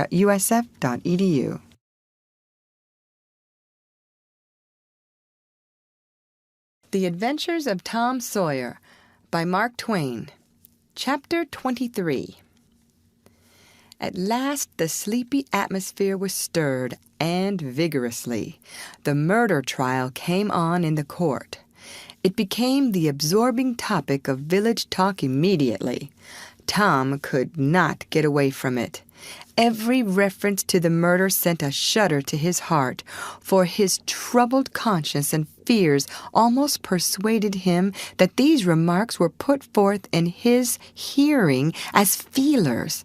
He did not see how he could be suspected of knowing anything about the murder, but still he could not be comfortable in the midst of this gossip. It kept him in a cold shiver all the time. He took Huck to a lonely place to have a talk with him. It would be some relief to unseal his tongue for a little while, to divide his burden of distress with another sufferer. Moreover, he wanted to assure himself that Huck had remained discreet. "Huck, have you ever told anybody about that?" "About what?" "You know what." "Of course I haven't." "Never a word?" "Never a solitary word, so help me." "What makes you ask?" "Well, I was afeard." "Why, Tom Sawyer, we wouldn't be alive 2 days if that got found out. You know that." Tom felt more comfortable. After a pause, "Huck, they couldn't anybody get you to tell, could they?" "Get me to tell? Why, if I wanted that half-breed devil to drown me, they could get me to tell. They ain't no different way." "Well, that's all right then. I reckon we're safe as long as we keep mum. But let's swear again anyway. It's more surer." "I'm agreed." So they swore again, with dread solemnities. "What is the talk around, Huck? I've heard a power of it." "Talk? Well, it's just Muff Potter, Muff Potter, Muff Potter all the time. It keeps me in a sweat constant, so's I's want to hide somewheres." "That's just the same way they go on round me. I reckon he's a goner. Don't you feel sorry for him sometimes?" "Most always, most always. He ain't no account. But then he hain't ever done anything to hurt anybody. Just fishes a little, to get money, to get drunk on, and loafs around considerable. But Lord, we all do that. Leastways, most of us, preachers and such like. But he's kind of good. He give me half a fish once, when there weren't enough for 2, and lots of times he's kind of stood by me when I was out of luck. Well, he's mended kites for me, Huck, and knitted hooks onto my line. I wish we could get him out of there. My, we couldn't get him out, Tom, and besides, 'twouldn't do any good. They'd catch him again. Yes, so they would, but I hate to hear 'em abuse him so like the dickens when he never done that. I do too, Tom. Lord, I hear 'em say he's the bloodiest-looking villain in this country, and they wonder he wasn't ever hung before. Yes, they talk like that all the time. I've heard 'em say that if he was to get free, they'd lynch him. And they'd do it, too. The boys had a long talk, but it brought them little comfort. As the twilight drew on, they found themselves hanging about the neighborhood of the little isolated jail, perhaps with an undefined hope that something would happen that might clear away their difficulties. But nothing happened.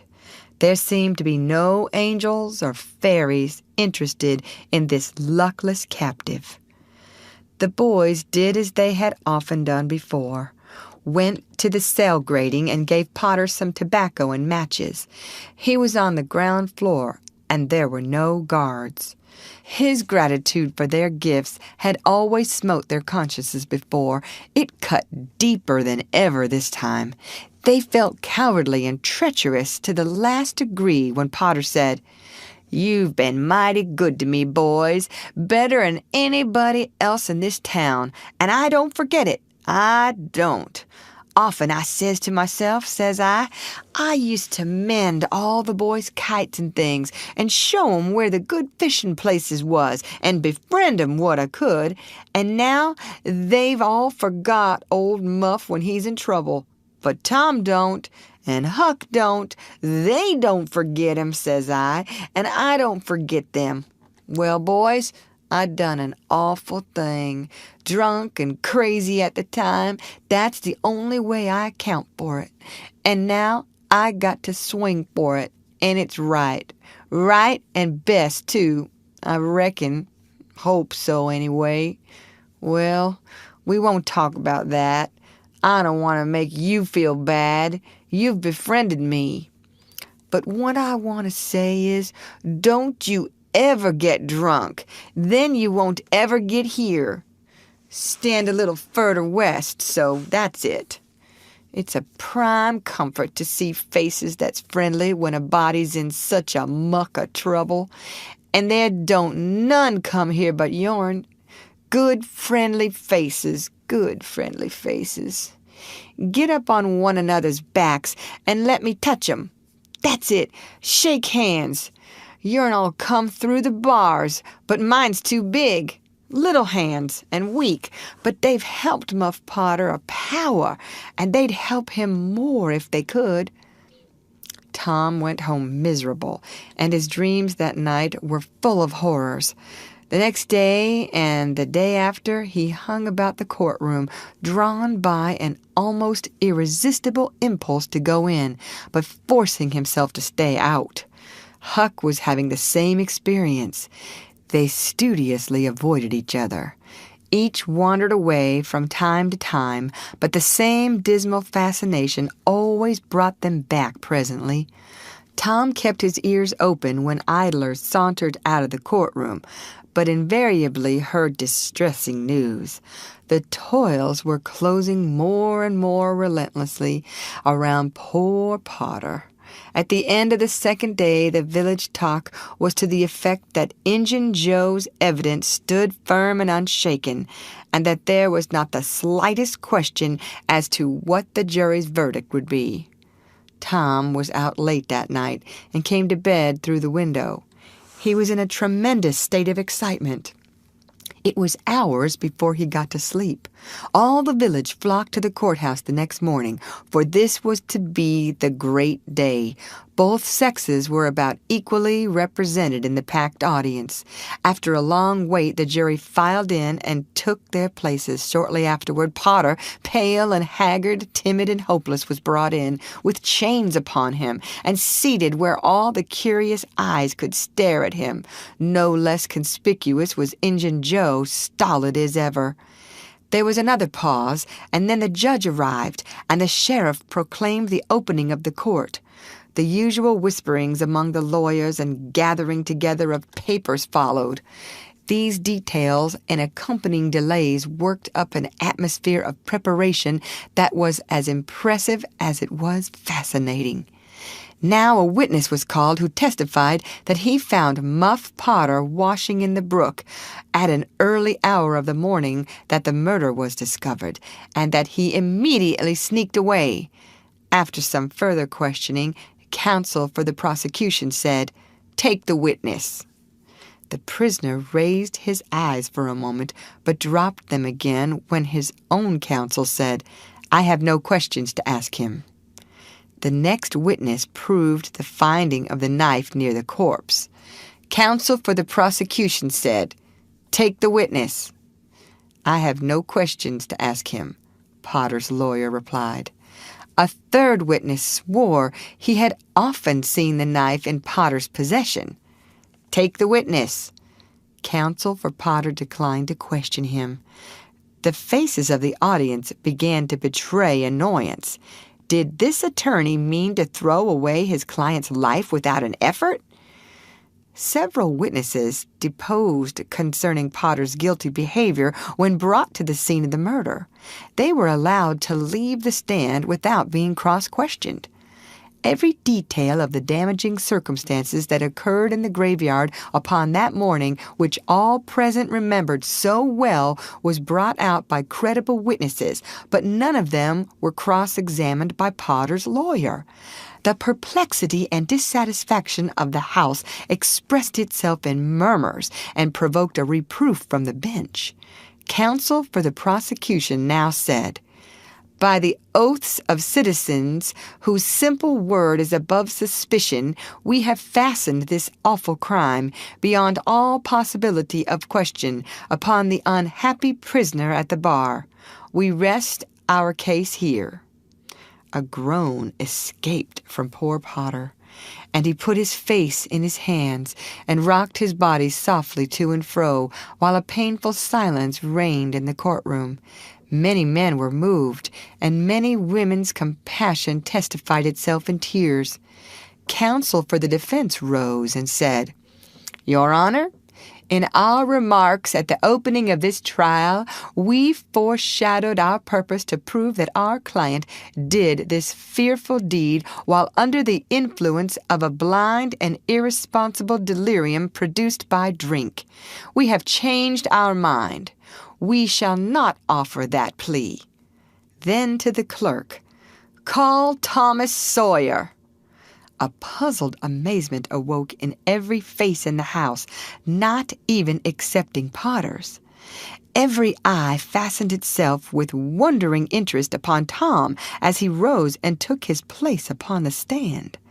The boy looked wild enough, for he was badly scared. The oath was administered. "Thomas Sawyer, where were you on the 17th of June, about the hour of midnight?" Tom glanced at Injun Joe's iron face, and his tongue failed him. The audience listened breathless, but the words refused to come. After a few moments, however, the boy got a little of his strength back, and managed to put enough of it into his voice to make part of the house hear. "In the graveyard."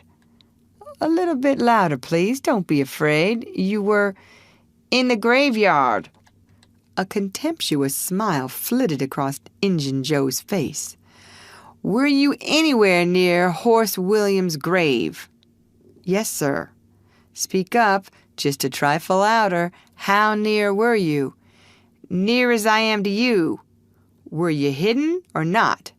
"I was hid." "Where?" "Behind the elms that's on the edge of the grave." Injun Joe gave a barely perceptible start. "Anyone with you?" Yes, sir. I went there with... Wait a moment. Never mind mentioning your companion's name. We will produce him at the proper time. Did you carry anything there with you? Tom hesitated and looked confused. Speak out, my boy. Don't be diffident. The truth is always respectable. What did you take there? Only a dead cat. There was a ripple of mirth, which the court checked. We will produce the skeleton of that cat. Now, my boy, tell us everything that occurred. Tell it in your own way. Don't skip anything, and don't be afraid. Tom began hesitatingly at first, but as he warmed to his subject, his words flowed more and more easily. In a little while, every sound ceased but his own voice. Every eye fixed itself upon him.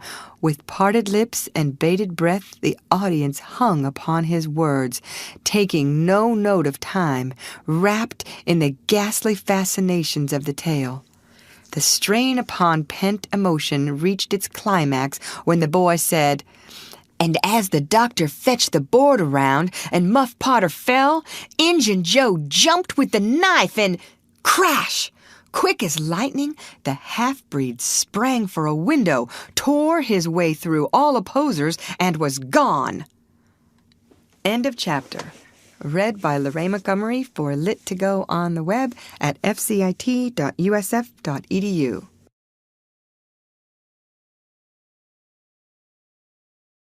The Adventures of Tom Sawyer by Mark Twain.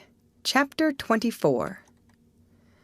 Tom was a glittering hero once more, the pet of the old, the envy of the young. His name even went into immortal print, for the village paper magnified him. There were some that believed he would be president, yet if he escaped hanging. As usual, the fickle, unreasoning world took Muff Potter to its bosom and fondled him as lavishly as it had abused him before. But that sort of conduct is to the world's credit. Therefore, it is not well to find fault with it. Tom's days were days of splendor and exultation to him, but his nights were seasons of horror.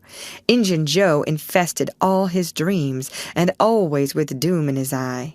Hardly any temptation could persuade the boy to stir abroad after nightfall. Poor Huck was in the same state of wretchedness and terror, for Tom had told the whole story to the lawyer the night before the great day of the trial, and Huck was sore afraid that his share in the business might leak out, yet notwithstanding Injun Joe's flight had saved him the suffering of testifying in court. The poor fellow had got the attorney to promise secrecy, but what of that? Since Tom's harassed conscience had managed to drive him to the lawyer's house by night and wring a dead tale from lips that had been sealed with the dismalest and most formidable of oaths, Huck's confidence in the human race was well nigh obliterated.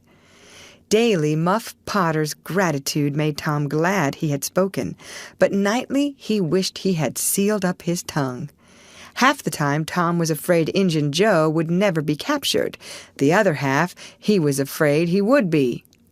He felt sure he never could draw a safe breath again until that man was dead and he had seen the corpse. Rewards had been offered. The country had been scoured, but no Injun Joe was found. One of those omniscient and awe-inspiring marvels, a detective, came up from St. Louis, moused around, shook his head, looked wise, and made that sort of astounding success which members of that craft usually achieve. That is to say, he found a clue. But you can't hang a clue for murder, and so after that detective had got through and gone home, Tom felt just as insecure as he was before. The slow days drifted on, and each left behind it a slightly lightened weight of apprehension. End of chapter. Read by Lorraine Montgomery for Lit to Go on the web at fcit.usf.edu.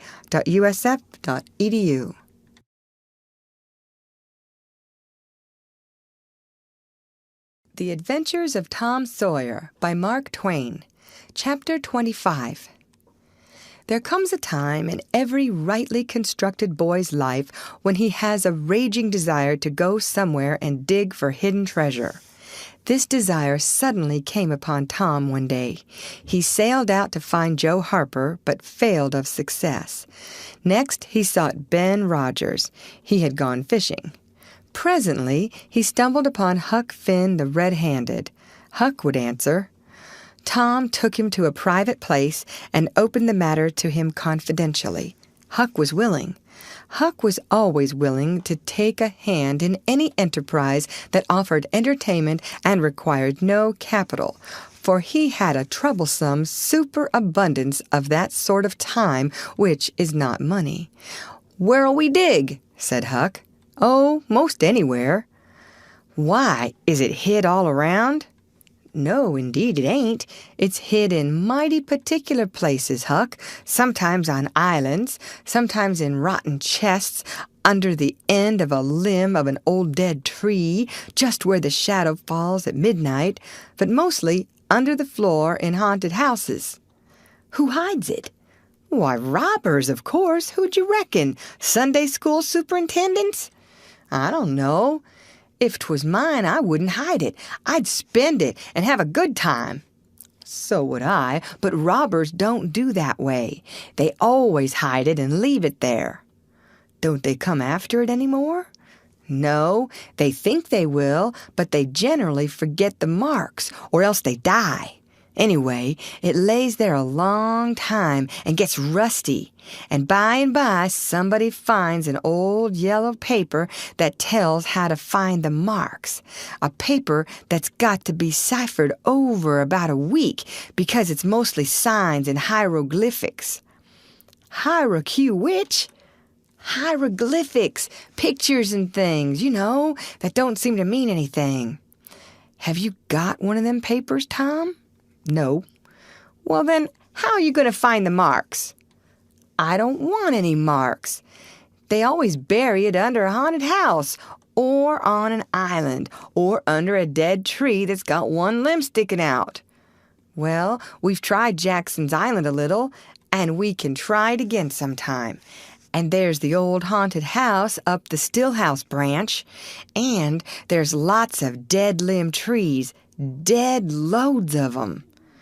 "Is it under all of 'em?" "How you talk! No!" "Then how you going to know which one to go for?" "Go for all of 'em." "Why, Tom, it'll take all summer." "Well, what of that? Suppose you find a brass pot with $100 in it, all rusty and gray, or rotten chest full of diamonds. How's that?" Huck's eyes glowed. "That's bully. Plenty bully enough for me. Just you gimme the $100, and I don't want no diamonds." "All right, but I bet you I ain't going to throw off on diamonds." "Some of 'em's worth $20 apiece. There ain't any hardly but's worth 6 bits or $1. "No, is that so?" "Certainly. Anybody'll tell you so. Hain't you ever seen one, Huck?" "Not as I remember." "Oh, kings have slathers of them." "Well, I don't know no kings, Tom." "I reckon you don't. But if you was to go to Europe, you'd see a raft of 'em hopping around." "Do they hop?" "Hop? Your granny, no." "Well, what did you say they did fur?" "Shucks, I only meant you'd see 'em. Not hopping, of course. What do they want to hop for? But I mean, you just see 'em scattered around, you know, in a kind of a general way, like that old humpbacked Richard." "Richard? What's his other name?" "He didn't have any other name. Kings don't have any but a given name." "No, but they don't." "Well, if they like it, Tom, all right. But I don't want to be a king and have only just a given name like a nigger. But say, where you going to dig first?" "Well, I don't know. Suppose we tackle that old dead limb tree on the hill t'other side of Stillhouse Branch." "I'm agreed." So they got a crippled pick and a shovel and set out on their 3-mile tramp.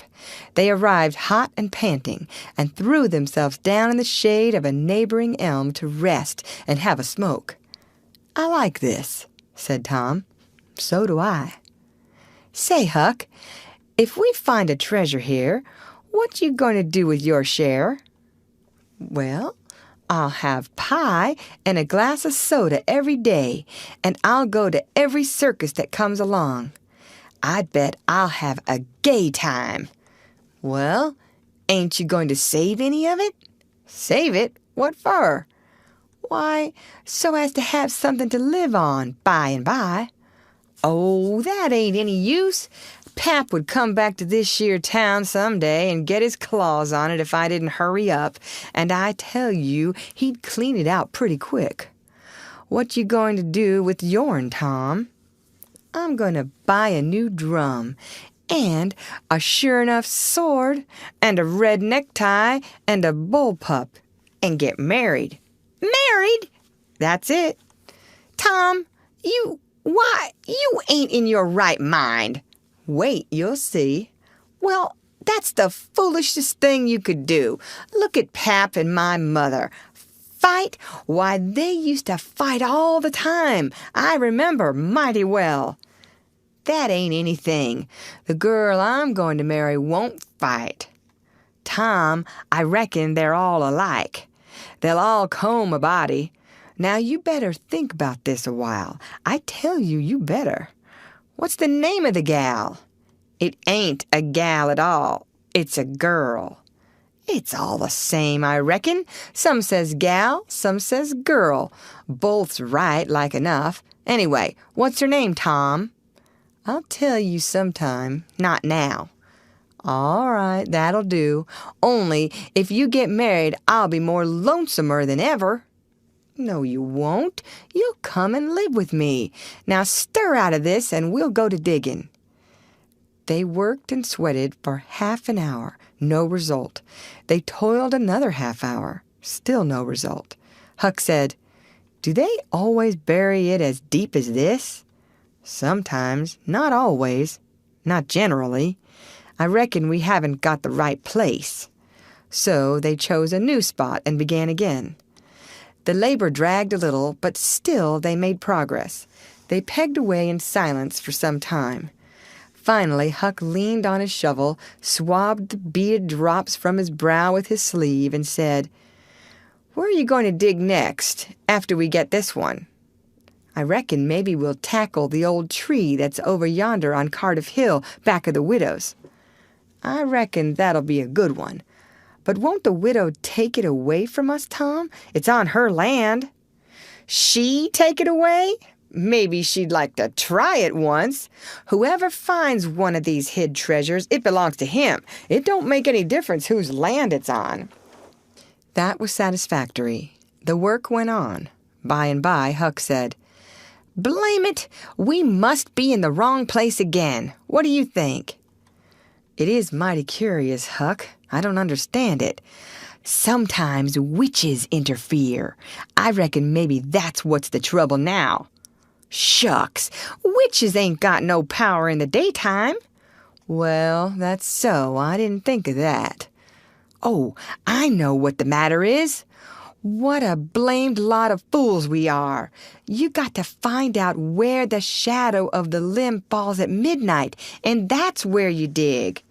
Then, confound it, we've fooled away all this work for nothing. Now, hang it all, we got to come back in the night. It's an awful long way. Can you get out?" "I bet I will. We've got to do it tonight, too, because if somebody sees these holes, they'll know in a minute what's here, and they'll go for it." "Well, I'll come around and meow tonight." "All right, let's hide the tools in the bushes." The boys were there that night, about the appointed time. They sat in the shadow waiting.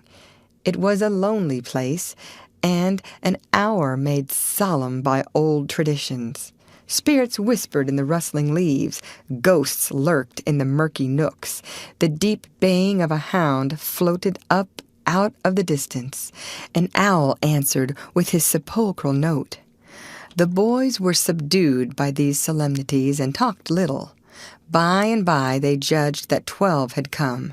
They marked where the shadow fell and began to dig. Their hopes commenced to rise. Their interest grew stronger, and their industry kept pace with it. The hole deepened and still deepened, but every time their hearts jumped to hear the pick strike upon something, they only suffered a new disappointment. It was only a stone or a chunk. At last Tom said, "It ain't any use, Huck. We're wrong again." "Well, but we can't be wrong. We spotted the shatter to a dot." "I know it, but then there's another thing." "What's that?" "Why, we only guessed at the time, like enough it was too late or too early." Huck dropped his shovel. "That's it," said he. "That's the very trouble. We got to give this one up. We can't ever tell the right time, and besides, this kind of thing's too awful. Here this time of night with witches and ghosts a-fluttering around so. I feel as if something's behind me all the time, and I'm afeard to turn round, because maybe there's others in front a-waiting for a chance. I've been creeping all over ever since I got here." "Well, I've been pretty much so too, Huck. They most always put in a dead man when they bury a treasure under a tree to look out for it." "Lordy!" "Yes, they do. I've always heard that." "Tom, I don't like to fool around much where there's dead people. A body's bound to get in trouble with them, sure." "I don't like to stir 'em up either. Suppose this one here was to stick his skull out and say something." "Don't, Tom! It's awful." "Well, it just is, Huck. I don't feel comfortable a bit." "Say, Tom, let's give this place up and try somewheres else." "All right, I reckon we better." "What'll it be?" Tom considered a while and then said, "The haunted house. That's it." "Blame it, I don't like haunted houses, Tom. Why, they're a darn sight worse than dead people. Dead people might talk, maybe, but they don't come sliding around in a shroud when you ain't noticing and peep over your shoulder all of a sudden and grit their teeth the way a ghost does. I couldn't stand such a thing as that, Tom. Nobody could." "Yes, but Huck, ghosts don't travel around, only at night. They won't hinder us from digging there in the daytime." "Well, that's so, but you know mighty well people don't go about that haunted house in the day nor the night." "Well, that's mostly because they don't like to go where a man's been murdered. Anyway, but nothing's ever been seen around that house except in the night. Just some blue lights slipping by the windows. No regular ghosts." "Well, where you see one of them blue lights flickering around, Tom, you can bet there's a ghost mighty close behind it. It stands to reason, because you know that they don't anybody but ghosts use 'em." "Yes, that's so. But anyway, they don't come around in the daytime, so what's the use of our being afeard?" "Well, all right. We'll tackle the haunted house if you say so, but I reckon it's taking chances." They had started down the hill by this time. There in the middle of the moonlit valley below them stood the haunted house, utterly isolated, its fences gone long ago, rank weeds smothering the very doorsteps, the chimney crumbled to ruin, the window sashes vacant, a corner of the roof caved in. The boys gazed a while, half expecting to see a blue light flit past a window.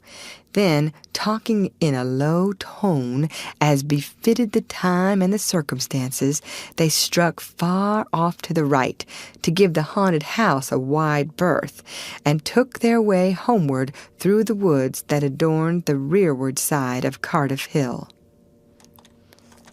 End of chapter. Read by Lorraine Montgomery for Lit to Go on the web at fcit.usf.edu.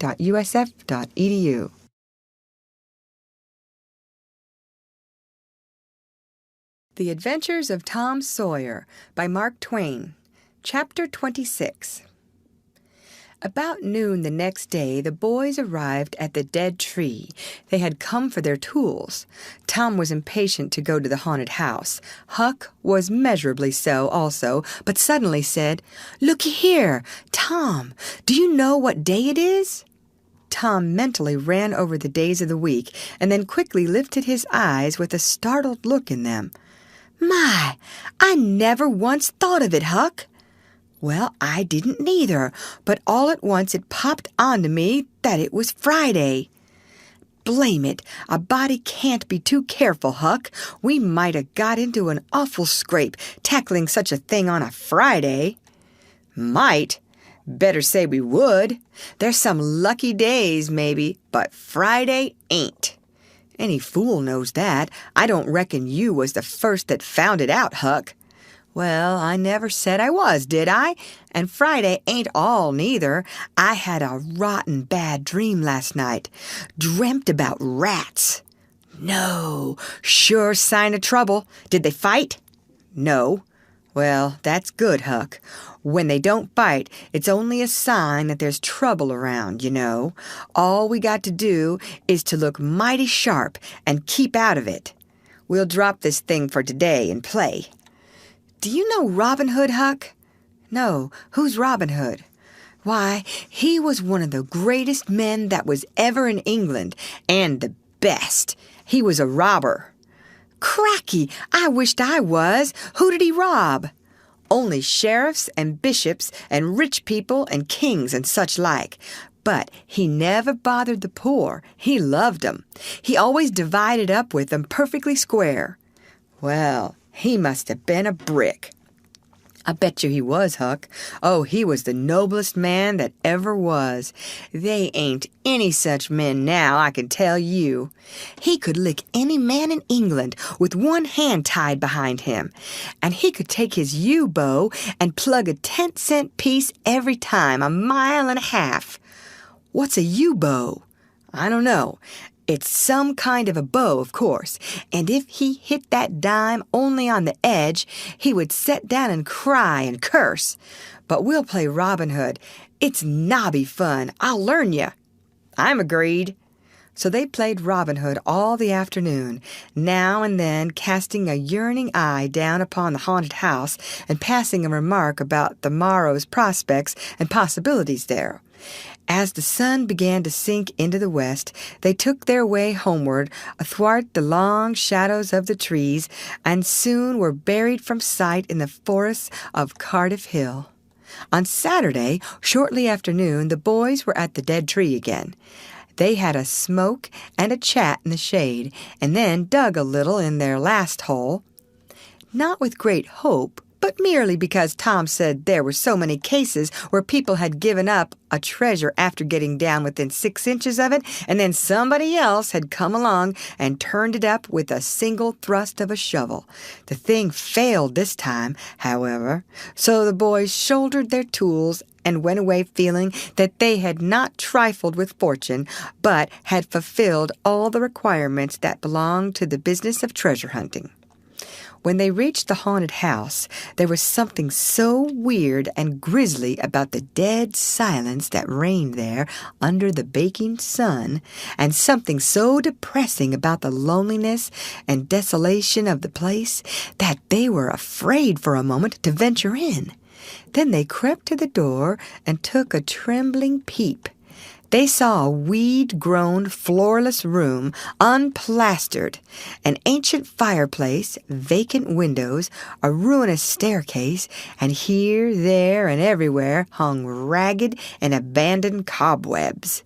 They presently entered, softly with quickened pulses, talking in whispers, ears alert to catch the slightest sound, and muscles tense and ready for instant retreat.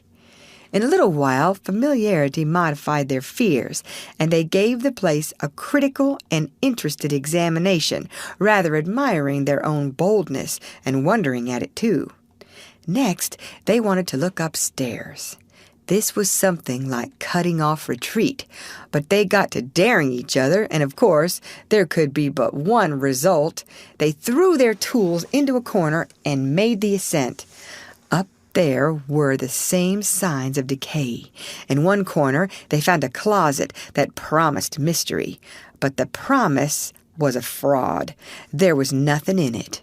Their courage was up now and well in hand.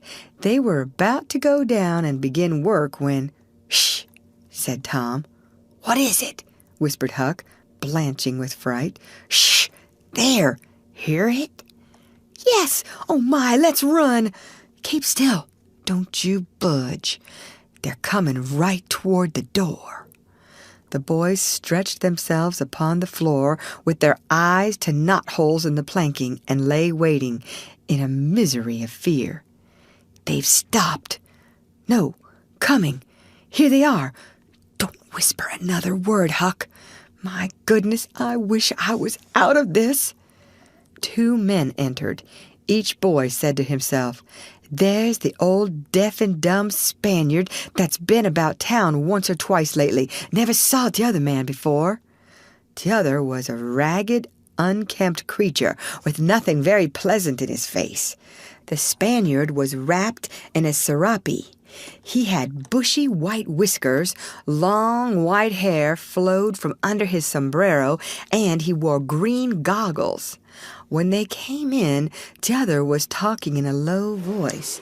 They sat down on the ground facing the door with their backs to the wall, and the speaker continued his remarks. His manner became less guarded, and his words more distinct as he proceeded. "No," said he, "I've thought it all over, and I don't like it. It's dangerous." "Dangerous?" grunted the deaf and dumb Spaniard, to the vast surprise of the boys. "Milksop." This voice made the boys gasp and quake. It was Injun Joe's. There was silence for some time. Then Joe said, "What's any more dangerous than that job up yonder, but nothing's come of it?" "That's different. Away up the river so, and not another house about. 'Twon't ever be known that we tried anyway, long as we didn't succeed." "Well, what's more dangerous than coming here in the daytime? Anybody would suspicion us that saw us." "I know that, but there weren't any other places handy after that fool of a job. I want to quit this shanty. I wanted to yesterday, only it weren't any use trying to stir out of here with those infernal boys playing over there on the hill right in full view." Those infernal boys quaked again under the inspiration of this remark, and thought how lucky it was that they had remembered it was Friday and concluded to wait a day. They wished in their hearts they had waited a year. The 2 men got out some food and made a luncheon.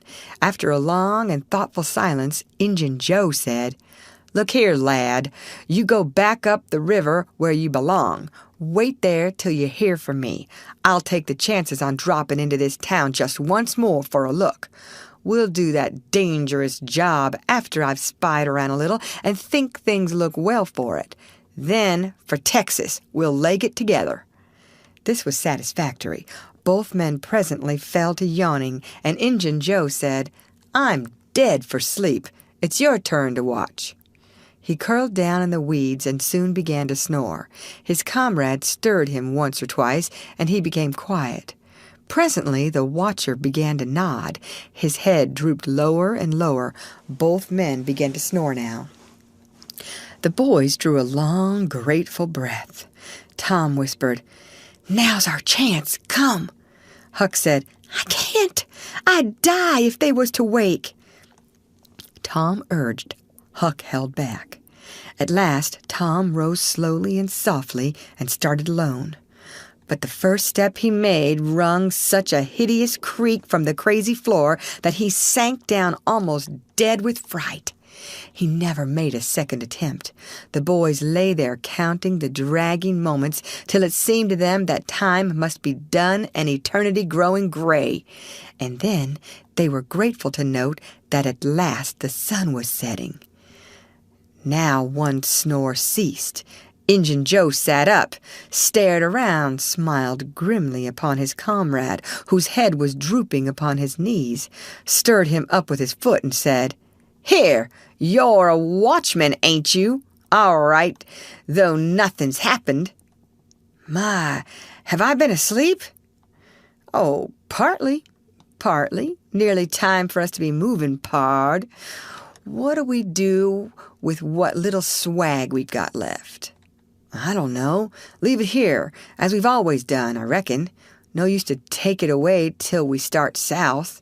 650 in silver's something to carry. Well, all right. It won't matter to come here once more. No, but I'd say come in the night, as we used to do. It's better. Yes, but look here. It may be a good while before I get the right chance at that job. Accidents might happen. 'Tain't in such a very good place. We'll just regularly bury it, and bury it deep.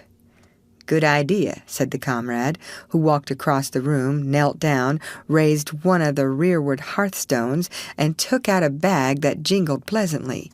He subtracted from it $20 or $30 for himself, and as much for Injun Joe, and passed the bag to the latter, who was on his knees in the corner, now digging with his bowie knife. The boys forgot all their fears, all their miseries in an instant. With gloating eyes they watched every movement. Luck! The splendor of it was beyond all imagination. $600 was money enough to make half a dozen boys rich. Here was treasure hunting under the happiest auspices. There would not be any bothersome uncertainty as to where to dig. They nudged each other every moment, eloquent nudges, and easily understood, for they simply meant, "Oh, but ain't you glad now we're here?" Joe's knife struck upon something. "Hello," said he. "What is it?" said his comrade. "Half-rotten plank. No, it's a box, I believe. Here, bear a hand and we'll see what it's here for. Never mind, I've broke a hole." He reached his hand in and drew it out. "Man, it's money!" The two men examined the handful of coins. They were gold. The boys above were as excited as themselves and as delighted. Joe's comrade said, "We'll make quick work of this. There's an old rusty pick over amongst the weeds in the corner, the other side of the fireplace. I saw it a minute ago." He ran and brought the boys' pick and shovel. Injun Joe took the pick, looked it over critically, shook his head, muttered something to himself, and then began to use it. The box was soon unearthed. It was not very large. It was iron-bound, and had been very strong before the slow years had injured it. The men contemplated the treasure a while in blissful silence. "Pard, there's thousands of dollars here," said Injun Joe. "'Twas always said that Merle's gang used to be around here one summer," the stranger observed. "I know it," said Injun Joe, "and this looks like it, I should say." "Now you won't need to do that job." The half-breed frowned. Said he, "You don't know me. Least you don't know all about that thing. 'Tain't robbery altogether, it's revenge." And a wicked light flamed in his eyes. "I'll need your help in it. When it's finished, then Texas. Go home to your Nance and your kids and stand by till you hear from me." "Well, if you say so. What do we do with this? Bury it again?" "Yes." Ravishing delight overhead. "No! By the great sachem, no!" Profound distress overhead. "I'd nearly forgot. That pick had fresh earth on it." The boys were sick with terror in a moment. "What business has a pick and a shovel here? What business with fresh earth on them? Who brought them here, and where are they gone? Have you heard anybody? Seen anybody? What, bury it again, and leave them to come and see the ground disturbed? Not exactly, not exactly. We'll take it to my den." "Why, of course. Might have thought of that before. You mean number 1? "No, number 2, under the cross. The other place is bad, too common." "All right, it's nearly dark enough to start." Injun Joe got up and went about from window to window, cautiously peeping out.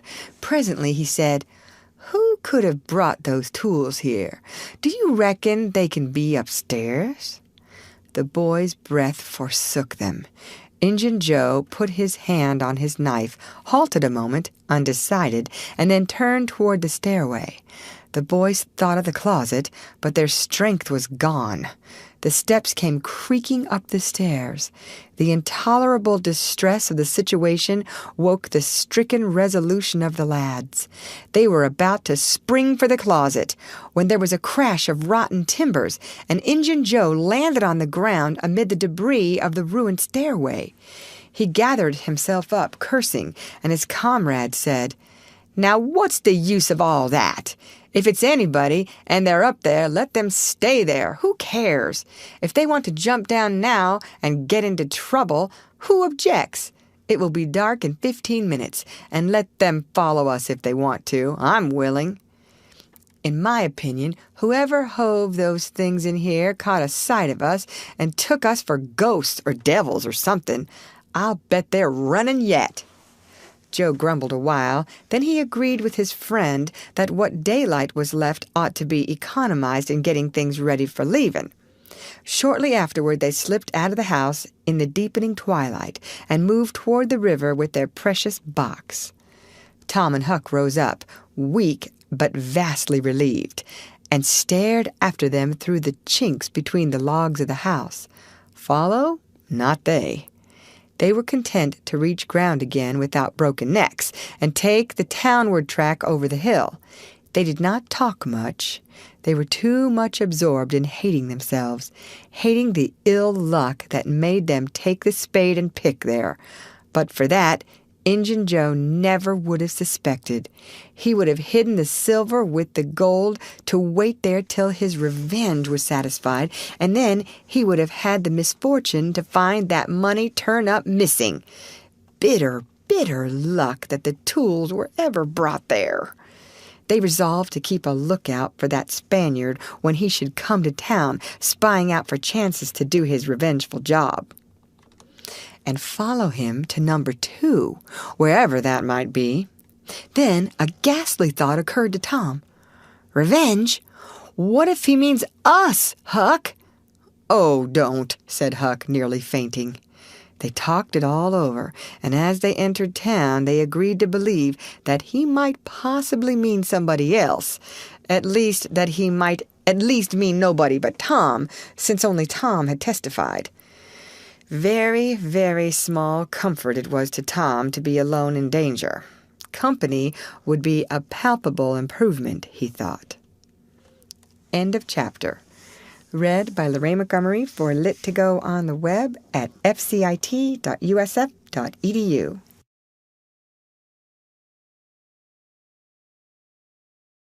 The Adventures of Tom Sawyer by Mark Twain. Chapter 27. The adventure of the day mightily tormented Tom's dreams that night. 4 times he had his hands on that rich treasure, and 4 times it wasted to nothingness in his fingers as sleep forsook him and wakefulness brought back the hard reality of his misfortune. As he lay in the early morning, recalling the incidents of his great adventure, he noticed that they seemed curiously subdued and far away, somewhat as if they had happened in another world or in a time long gone by. Then it occurred to him that the great adventure itself must be a dream. There was one very strong argument in favor of this idea, namely, that the quantity of coin he had seen was too vast to be real. He had never seen as much as $50 in one mass before, and he was like all boys of his age and station in life, in that he imagined that all references to hundreds and thousands were mere fanciful forms of speech, and that no such sums really existed in the world. He never had supposed for a moment that so large a sum as $100 was to be found in actual money in any one's possession. If his notions of hidden treasure had been analyzed, they would have been found to consist of a handful of real dimes and a bushel of vague, splendid, ungraspable dollars. But the incidents of his adventure grew sensibly sharper and clearer under the attrition of thinking them over, and so he presently found himself leaning to the impression that the thing might not have been a dream after all. This uncertainty must be swept away. He would snatch a hurried breakfast and go and find Huck. Huck was sitting on the gunwale of a flat boat, listlessly dangling his feet in the water and looking very melancholy. Tom concluded to let Huck lead up to the subject. If he did not do it, then the adventure would be proved to have been only a dream. "Hello, Huck." "Hello yourself." Silence for a minute. "Tom, if we'd 'a' left the blamed tools at the dead tree, we'd 'a' got the money. Oh, ain't it awful?" "'Tain't a dream, then. 'Tain't a dream. Somehow I most wish it was." "Dogged if I don't, Huck." "What ain't a dream?" "Oh, that thing yesterday. I've been half thinking it was." "Dream? If them stairs hadn't 'a' broke down, you'd 'a' seen how much a dream it was." "I've had dreams enough all night, with that patch-eyed Spanish devil going for me all through 'em. Rot him!" "No, not rot him. Find him. Track the money." "Tom, we'll never find him. A feller don't have only one chance for such a pile, and that one's lost. I'd feel mighty shaky if I was to see him anyway."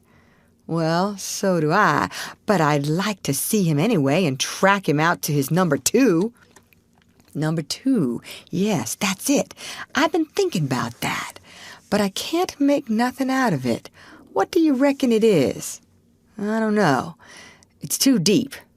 "Say, Huck, maybe it's the number of a house." "Goody!" "No, Tom, that ain't it.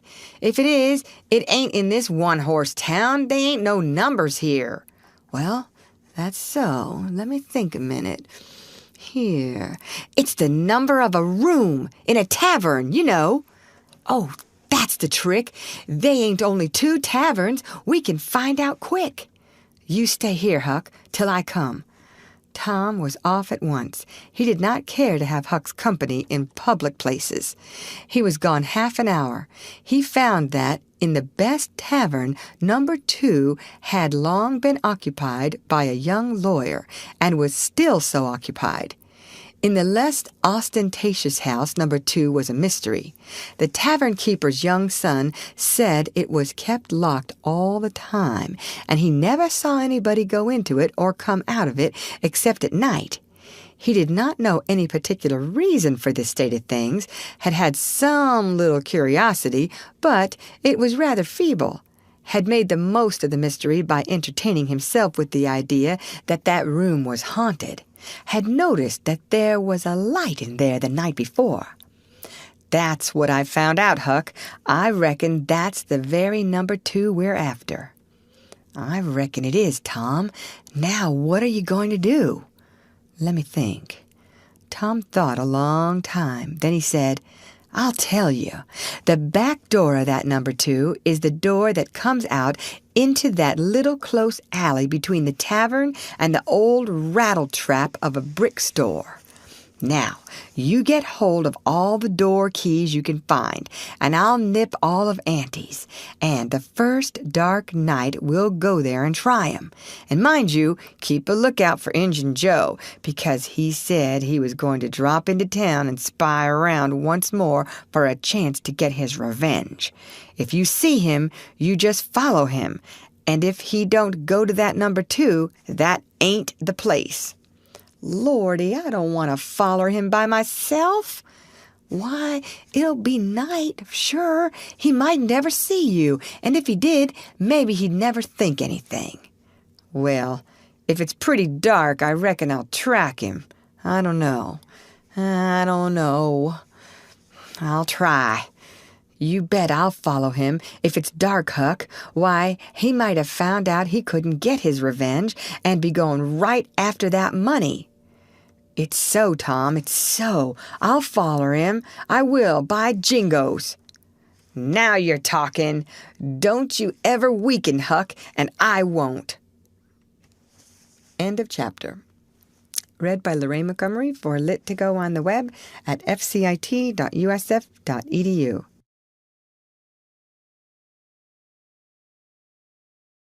The Adventures of Tom Sawyer by Mark Twain.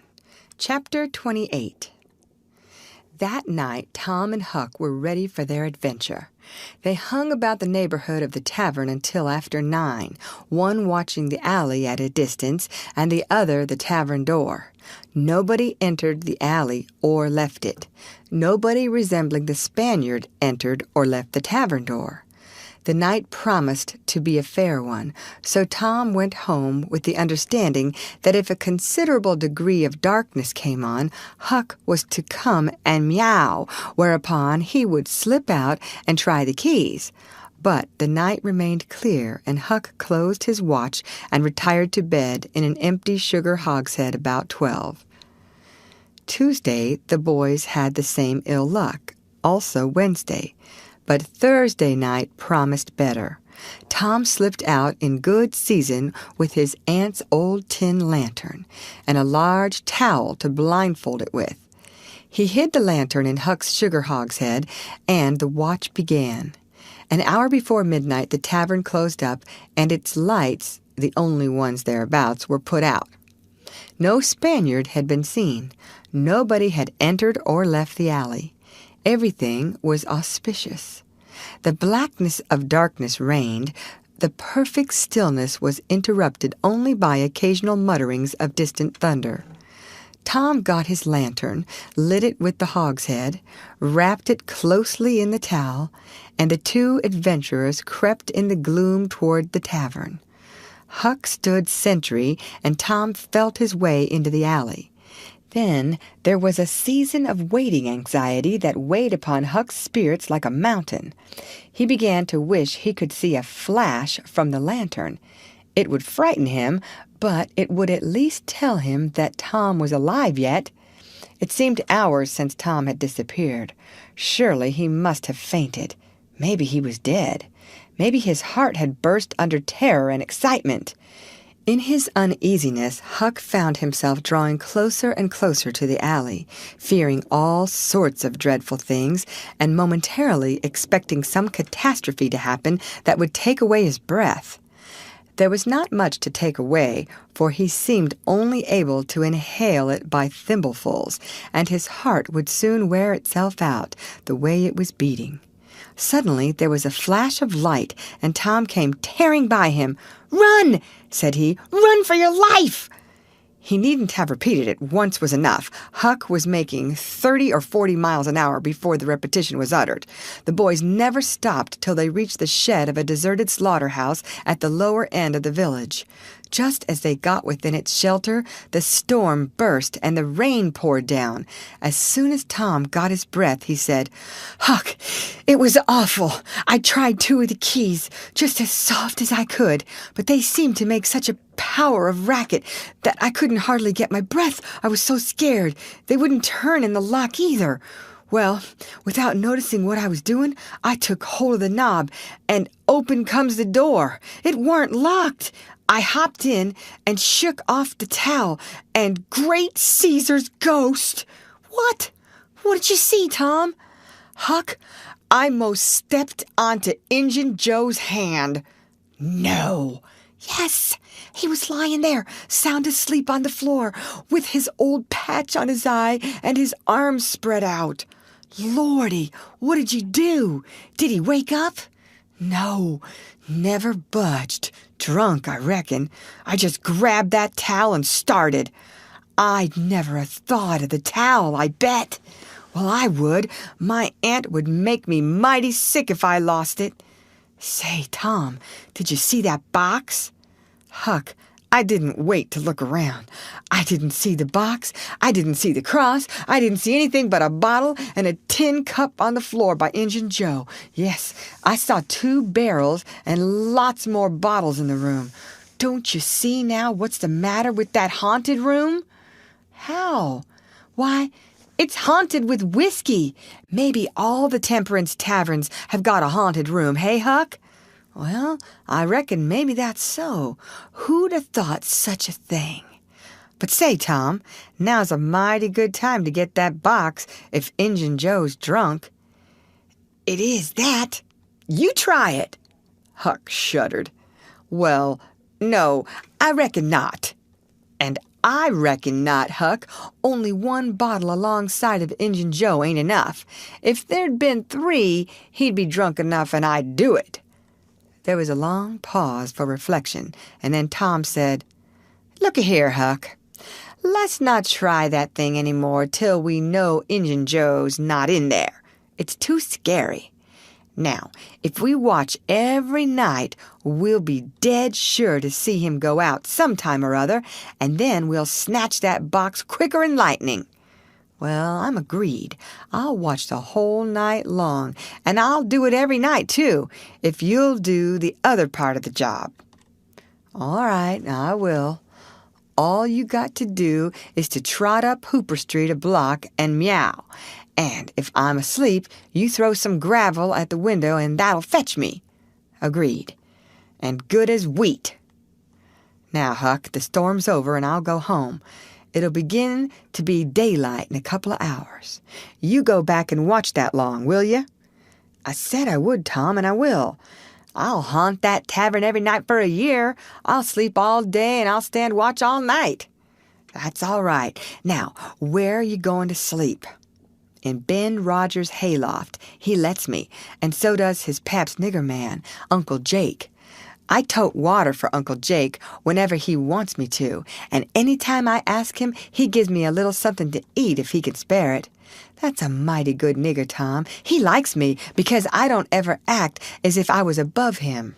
Sometime I've set right down and eat with him, but you needn't tell that. A body's got to do things when he's awful hungry he wouldn't want to do as a steady thing." "Well, if I don't want you in the daytime, I'll let you sleep. I won't come bothering around. Any time you see something's up in the night, just skip right around and meow." End of chapter. Read by Lorraine Montgomery for Lit to Go on the web at fcit.usf.edu.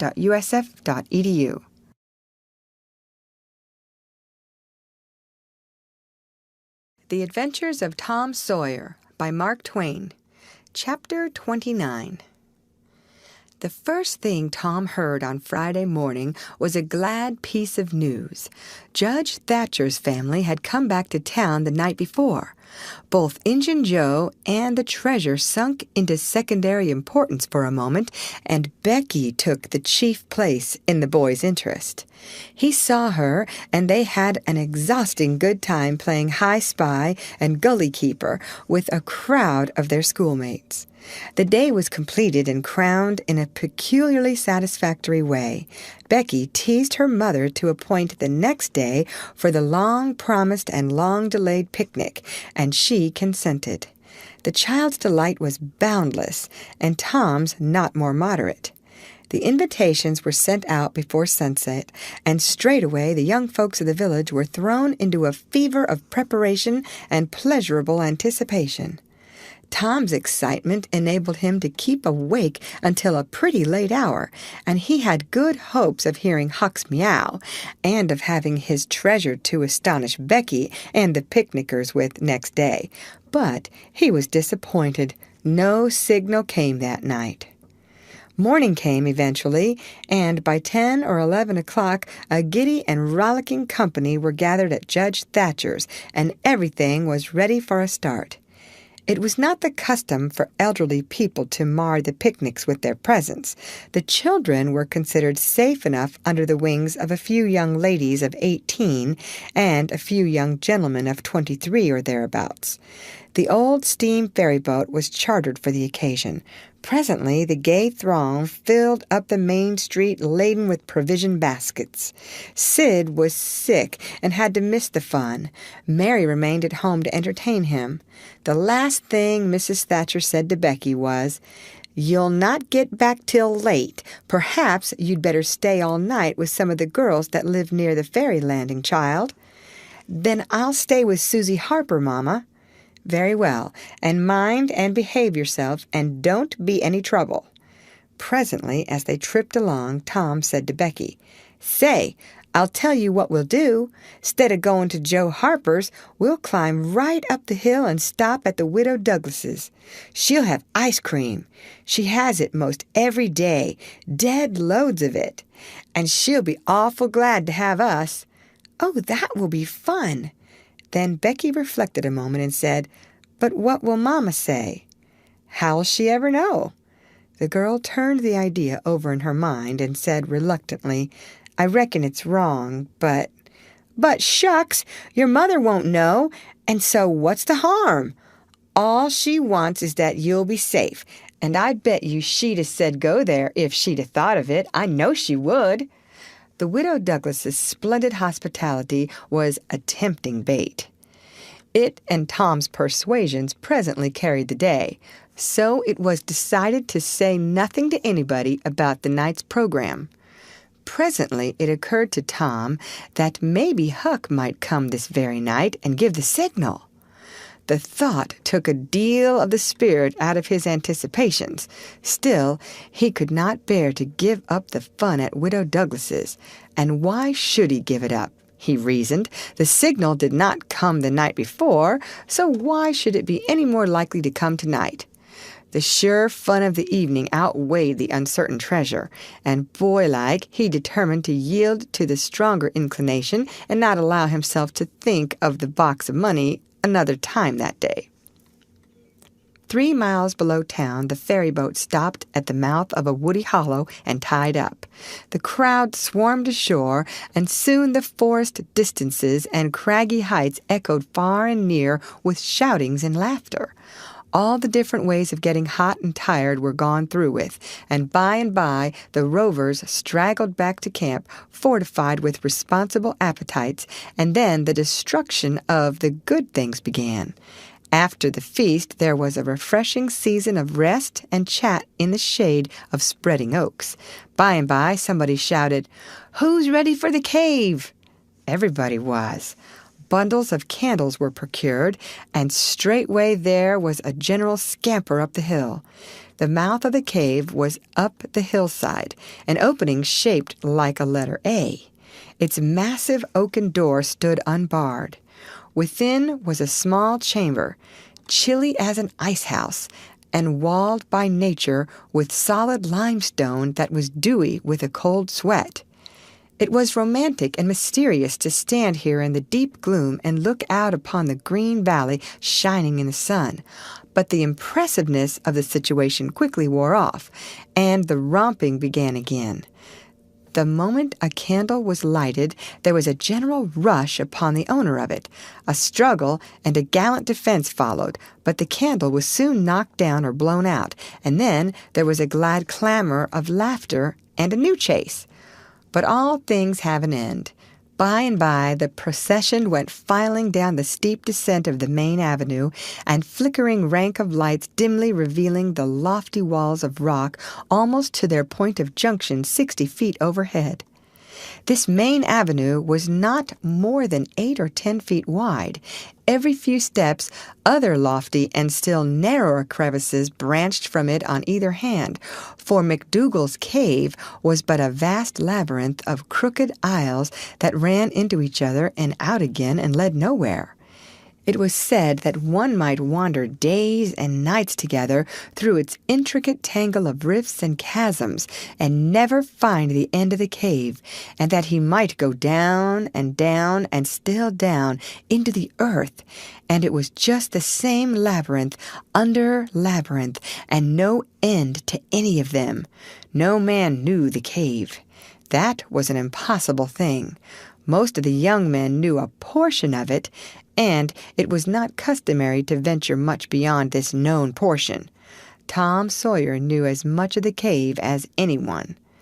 The procession moved along the main avenue some 3/4 of a mile, and then groups and couples began to slip aside into branch avenues, fly along the dismal corridors, and take each other by surprise at points where the corridors joined again. Parties were able to elude each other for the space of half an hour without going beyond the known ground. By and by, one group after another came straggling back to the mouth of the cave, panting, hilarious, smeared from head to foot with tallow drippings, daubed with clay, and entirely delighted with the success of the day.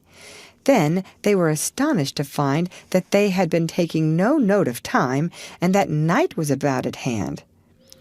The clanging bell had been calling for half an hour. However, this sort of close to the day's adventures was romantic, and therefore satisfactory. When the ferry boat with her wild freight pushed into the stream, nobody cared sixpence for the wasted time but the captain of the craft. Huck was already upon his watch when the ferry-boat's lights went glinting past the wharf. He heard no noise on board, for the young people were as subdued and still as people usually are who are nearly tired to death. He wondered what boat it was, and why she did not stop at the wharf, and then he dropped her out of his mind and put his attention upon his business. The night was growing cloudy and dark. 10 o'clock came, and the noise of vehicles ceased. Scattered lights began to wink out. All straggling foot passengers disappeared. The village betook itself to its slumbers and left the small watcher alone with the silence and the ghosts. 11 o'clock came, and the tavern lights were put out. Darkness everywhere now. Huck waited what seemed a weary long time, but nothing happened. His faith was weakening. Was there any use? Was there really any use? Why not give it up and turn in? A noise fell upon his ear. He was all attention in an instant. The alley door closed softly. He sprang to the corner of the brick store. The next moment 2 men brushed by him, and one seemed to have something under his arm. It must be that box. So they were going to remove the treasure. Why call Tom now? It would be absurd. The men would get away with the box and never be found again. No, he would stick to their wake and follow them. He would trust to the darkness for security from discovery. So, communing with himself, Huck stepped out and glided along behind the men, cat-like, with bare feet, allowing them to keep just far enough ahead not to be visible. They moved up the river street 3 blocks, then turned to the left up a cross street. They went straight ahead then until they came to the path that led up Cardiff Hill. This they took. They passed by the old Welshman's house, halfway up the hill, without hesitating, and still climbing upward. Good, thought Huck, they will bury it in the old quarry. But they never stopped at the quarry. They passed on, up the summit. They plunged into the narrow path between the tall sumac bushes, and were at once hidden in the gloom. Huck closed up and shortened his distance now, for they would never be able to see him. He trotted along a while, then slackened his pace, fearing he was gaining too fast. Moved on a piece, then stopped altogether. Listened. No sound. None. Save that he seemed to hear the beating of his own heart. The hooting of an owl came over the hill, ominous sound. But no footsteps. Heavens, was everything lost? He was about to spring with winged feet when a man cleared his throat not 4 feet from him. Huck's heart shot into his throat, but he swallowed it again, and then he stood there shaking as if a dozen agues had taken charge of him at once, and so weak that he thought he must surely fall to the ground. He knew where he was. He knew he was within 5 steps of the stile leading into Widow Douglas's grounds. Very well, he thought, let them bury it there. It won't be hard to find. Now there was a voice, a very low voice, Injun Joe's. Damn her! Maybe she's got company. There's lights, late as it is. I can't see any. This was that stranger's voice, the stranger of the haunted house. A deadly chill went to Huck's heart. This, then, was the revenge job. His thought was to fly. Then he remembered that the widow Douglas had been kind to him more than once, and maybe these men were going to murder her. He wished he dared venture to warn her, but he knew he didn't dare. They might come and catch him. He thought all this and more in the moment that elapsed between the stranger's remark and Injun Joe's next, which was, "Because the bush is in your way. Now this way. Now you see, don't you?" "Yes. Well, there is company there, I reckon. Better give it up." "Give it up? And I just leaving this country forever? Give it up and maybe never have another chance? I tell you again, as I've told you before, I don't care for her swag. You may have it. But her husband was rough on me. Many times he was rough on me, and mainly he was the justice of the peace that jugged me for a vagrant. And that ain't all. It ain't a millionth part of it. He had me horsewhipped in front of the jail like a nigger, with all the town looking on. Horsewhipped, do you understand? He took advantage of me and died, but I'll take it out on her." "Oh, don't kill her, don't do that." "Kill? Who said anything about killing? I would kill him if he was here, but not her. When you want to get revenge on a woman, you don't kill her. Bosh! You go for her looks. You slit her nostrils. You notch her ears like a sow." "By God, that's—" "Keep your opinions to yourself. It will be safest for you. I'll tie her to the bed. If she bleeds to death, is that my fault? I'll not cry if she does. My friend, you'll help me in this thing for my sake. That's why you're here. I mightn't be able alone. If you flinch, I'll kill you. Do you understand that? And if I have to kill you, I'll kill her. And then I reckon nobody'll ever know much about who done this business." "Well, if it's got to be done, let's get at it. The quicker the better. I'm all in a shiver." "Do it now? And company there? Look here, I'll get suspicious of you first thing you know. No, we'll wait till the lights are out. There's no hurry." Huck felt that a silence was going to ensue, a thing still more awful than any amount of murderous talk, so he held his breath and stepped gingerly back, planted his foot carefully and firmly.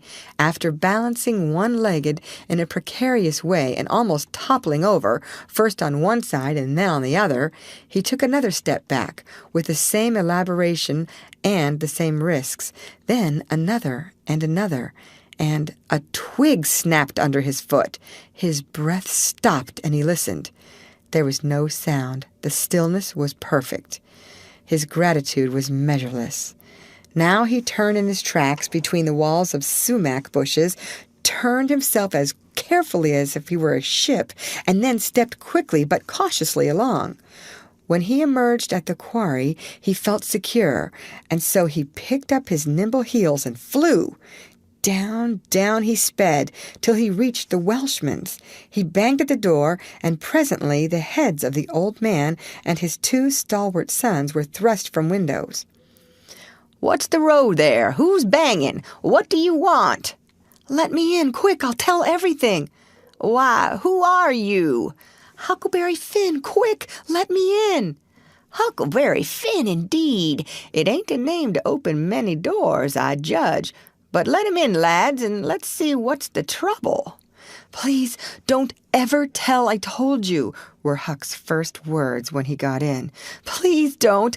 I'd be killed, sure, but the widow's been good friends to me sometimes, and I want to tell. I will tell if you'll promise you won't ever say it was me." "By George, he has got something to tell, or he wouldn't act so," exclaimed the old man. "Out with it, and nobody here'll ever tell, lad." 3 minutes later, the old man and his sons, well armed, were up the hill and just entering the sumac path on tiptoe, their weapons in their hands. Huck accompanied them no further. He hid behind a great boulder and fell to listening.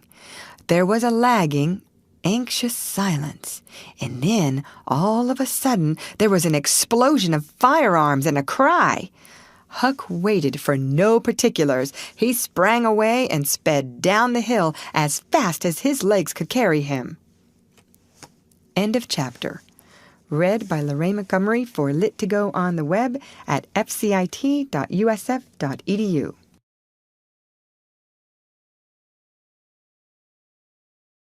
The Adventures of Tom Sawyer by Mark Twain. Chapter 30. As the earliest suspicion of dawn appeared on Sunday morning, Huck came groping up the hill and rapped gently at the old Welshman's door. The inmates were asleep, but it was a sleep that was set on a hair-trigger on account of the exciting episode of the night. A call came from a window. "Who's there?" Huck's scared voice answered in a low tone. "Please let me in. It's only Huck Finn." "It's a name that can open this door night or day, lad, and welcome." These were strange words to the vagabond boy's ears, and the pleasantest he had ever heard. He could not recollect that the closing word had ever been applied in this case before. The door was quickly unlocked and he entered. Huck was given a seat, and the old man and his brace of tall sons speedily dressed themselves. "Now, my boy, I hope you're good and hungry, because breakfast will be ready as soon as the sun's up, and we'll have a piping hot one, too. Make yourself easy about that. I and the boys hoped you'd turn up and stop here last night." "I was awful scared," said Huck, "and I run. I took out when the pistols went off, and I didn't stop for 3 miles. I've come now because I wanted to know about it, and I come before daylight because I didn't want to run across them devils, even if they was dead." "Well, poor chap, you do look as if you'd had a hard night of it. But there's a bed here for you when you've had your breakfast. No, they ain't dead. Lad, we are sorry enough for that. You see, we knew right where to put our hands on them by your description, so we crept along on tiptoe till we got within 15 feet of them. Dark as a cellar that sumac path was, and just then I found I was going to sneeze. It was the meanest kind of luck. I tried to keep it back, but no use. 'Twas bound to come, and it did come. I was in the lead with my pistol raised, and when the sneeze started, those scoundrels a-rustling to get out of the path, I sung out, 'Fire, boys!' and blazed away at the place where the rustling was. So did the boys. But they were out in a jiffy, those villains, and we after them, down through the woods. I judge we never touched them. They fired a shot apiece as they started, but their bullets whizzed by and didn't do us any harm. As soon as we lost the sound of their feet, we quit chasing and went down and stirred up the constables. They got a posse together and went off to guard the riverbank, and as soon as it is light, the sheriff and a gang are going to beat up the woods. My boys will be with them presently. I wish we had some sort of description of those rascals, who'd help a good deal. But you couldn't see what they were like in the dark, lad, I suppose." "Oh, yes, I saw them downtown and followed them." "Splendid! Describe them, my boy." "One's the old deaf and dumb Spaniard that's been around here once or twice, and the other's a mean-looking, ragged—" "That's enough, lad. We know the men. Happened on them in the woods back of the widow's one day, and they slunk away. Off with you, boys, and tell the sheriff. Get your breakfast tomorrow morning." The Welshman's sons departed at once. As they were leaving the room, Huck sprang up and exclaimed, "Oh, please don't tell anybody it was me that blowed on them. Oh, please." "All right, if you say it, Huck, but you ought to have the credit what you did." "Oh, no, please don't tell." When the young men were gone, the old Welshman said, "They won't tell, and I won't. But why don't you want it known?" Huck would not explain. further than to say that he already knew too much about one of those men and would not have the man know that he knew anything against him for the whole world. He would be killed for knowing it, sure. The old man promised secrecy once more and said, "How did you come to follow these fellows, lad? Were they looking suspicious?" Huck was silent while he framed a duly cautious reply. Then he said, "Well, you see, I'm a kind of a hard lot, least everybody says so, and I don't see nothing agin it, and sometimes I can't sleep much on account of thinking about it and sort of trying to strike out a new way of doing. That was the way of it last night. I couldn't sleep, and so I come along up street 'bout midnight, a-turning it all over, and when I got to that old shackly brick store by the Temperance Tavern, I backed up agin the wall to have another think. Well, just then along comes these two chaps slipping along close by me, with something under their arm, and I reckoned they stole it. One was a-smoking, and the other one wanted a light. So they stopped right before me, and the cigars lit up their faces, and I see that the big one was the deaf and dumb Spaniard by his white whiskers and the patch on his eye, and the other one was a rusty, ragged-looking devil. Could you see the rags by the light of the cigars?" This staggered Huck for a moment. Then he said, "Well, I don't know, but somehow it seems as if I did." Then they went on, and you? "Follered 'em, yes, that was it. I wanted to see what was up. They sneaked along so. I dogged 'em to the widder's stile and stood in the dark and heard the ragged one beg for the widder, and the Spaniard swear he'd spile her looks just as I told you, and your too." "What? The deaf and dumb man said all that?" Huck had made another terrible mistake. He was trying his best to keep the old man from getting the faintest hint of who the Spaniard might be, and yet his tongue seemed determined to get him into trouble in spite of all he could do. He made several efforts to creep out of his scrape, but the old man's eye was upon him, and he made blunder after blunder. Presently the Welshman said, "My boy, don't be afraid of me. I wouldn't hurt a hair of your head for all the world. No, I'd protect you. I'd protect you. This Spaniard is not deaf and dumb. You've let that slip without intending it. You can't cover that up now. You know something about that Spaniard that you want to keep dark. Now trust me. Tell me what it is, and trust me, I won't betray you." Huck looked into the old man's honest eyes a moment, then bent over and whispered in his ear, "'Tain't a Spaniard, it's Injun Joe." The Welshman almost jumped out of his chair. In a moment he said, "It's all plain enough now. When you talked about notching ears and slitting noses, I judged that that was your own embellishment, because white men don't take that sort of revenge. But an Injun, that's a different matter altogether." During breakfast the talk went on, and in the course of it the old man said that the last thing which he and his sons had done before going to bed was to get a lantern and examine the stile and its vicinity for marks of blood. They found none, but captured a bulky bundle of what? If the words had been lightning, they could not have leaped with a more stunning suddenness from Huck's blanched lips. His eyes were staring wide now, and his breath suspended, waiting for the answer. The Welshman started, stared in return 3 seconds, 5 seconds, 10, then replied, "Of burglars' tools. Why, what's the matter with you?" Huck sank back, panting gently but deeply, unutterably grateful. The Welshman eyed him gravely, curiously, and presently said, "Yes, burglars' tools. That appears to relieve you a good deal. But what did give you that turn? What were you expecting we'd found?" Huck was in a close place. The inquiring eye was upon him. He would have given anything for material for a plausible answer. Nothing suggested itself.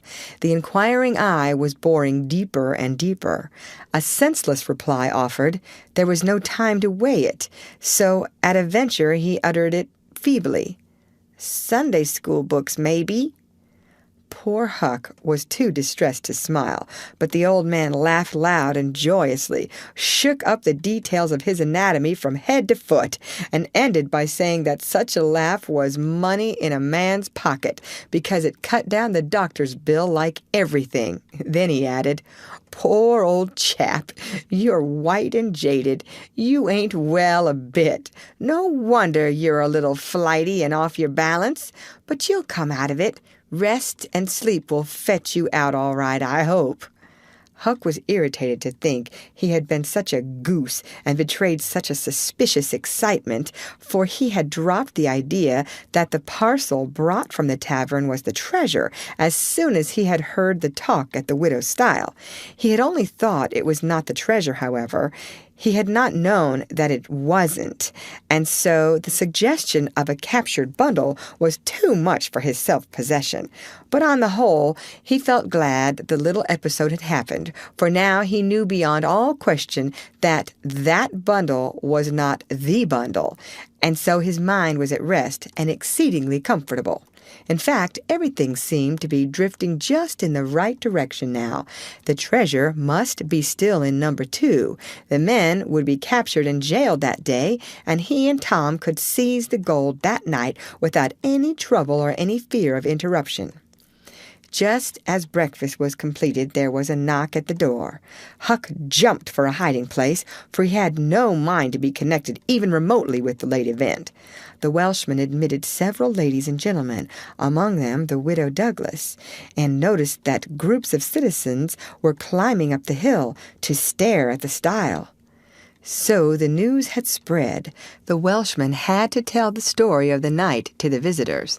The widow's gratitude for her preservation was outspoken. "Don't say a word about it, madam. There's another that you're more beholden to than you are to me and my boys, maybe, but he don't allow me to tell his name. We wouldn't have been there but for him."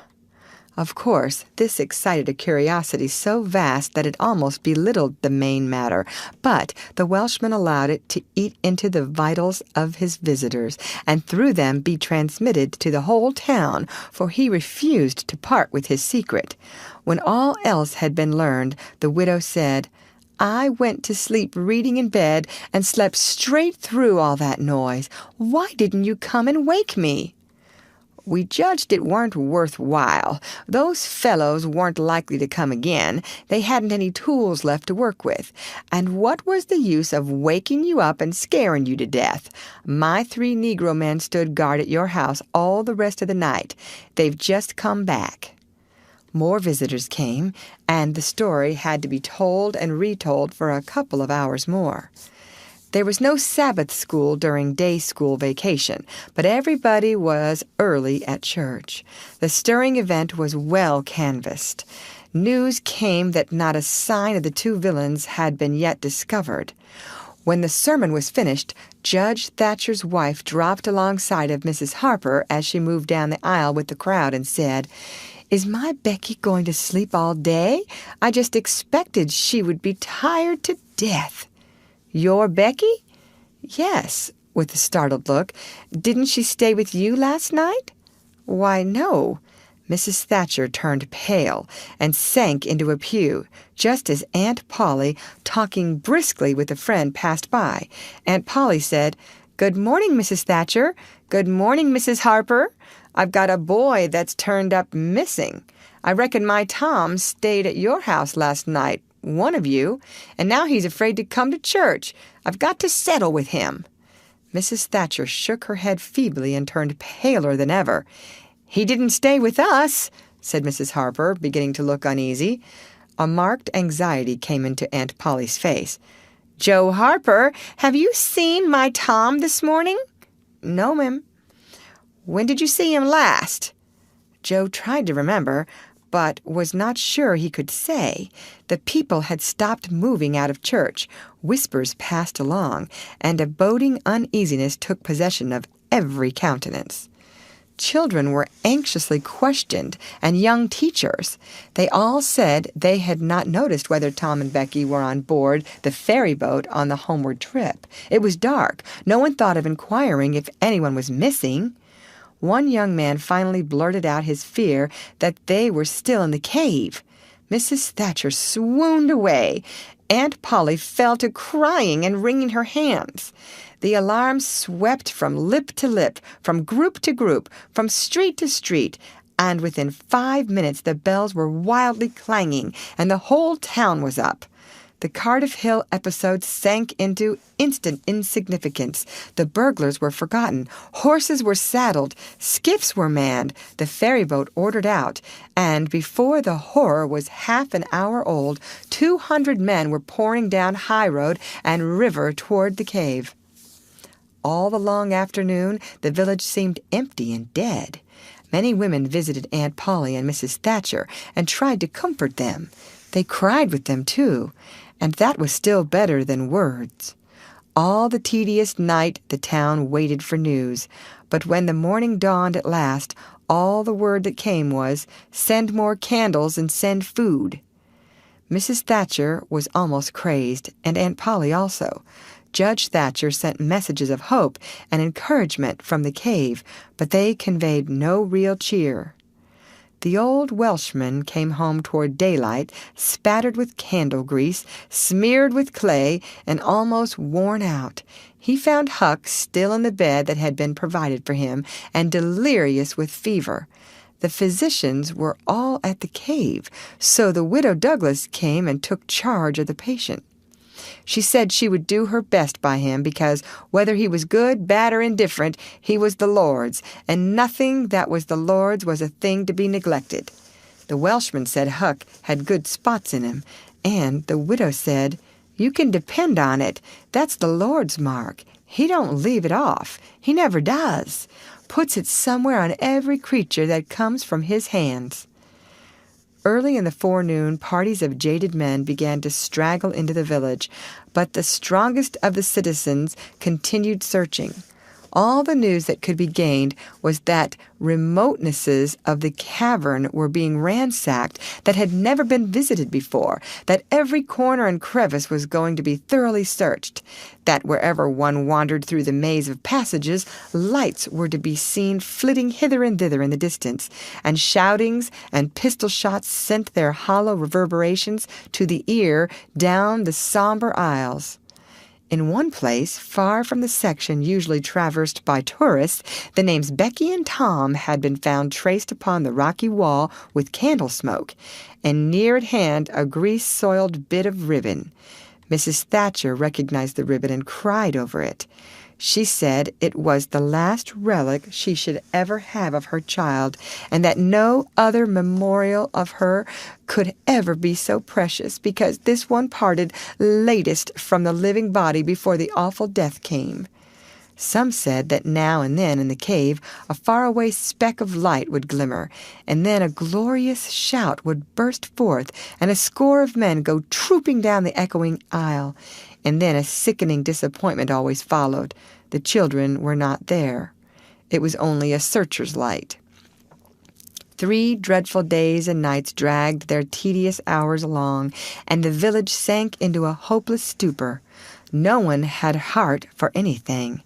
The accidental discovery just made that the proprietor of the Temperance Tavern kept liquor on his premises scarcely fluttered the public pulse, tremendous as the fact was. In a lucid interval, Huck feebly led up to the subject of taverns, and finally asked dimly, dreading the worst, if anything had been discovered at the Temperance Tavern since he had been ill. "Yes," said the widow. Huck started up in bed, wild-eyed. "What? What was it?" "Liquor! And the place has been shut up. Lie down, child. What a turn you did give me." "Only tell me just one thing. Only just one, please. Was it Tom Sawyer that found it?" The widow burst into tears. "Hush, hush, child, hush. I've told you before you must not talk. You are very, very sick." Then nothing but liquor had been found. There would have been a great powwow if it had been the gold. So the treasure was gone forever. Gone forever. But what could she be crying about? Curious that she should cry.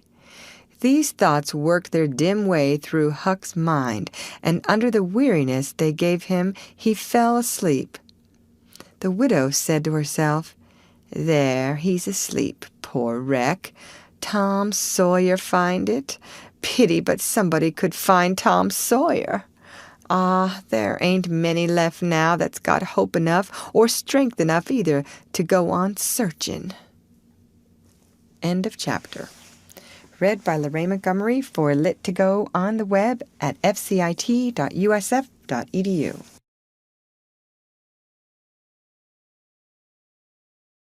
The Adventures of Tom Sawyer by Mark Twain. Chapter 31.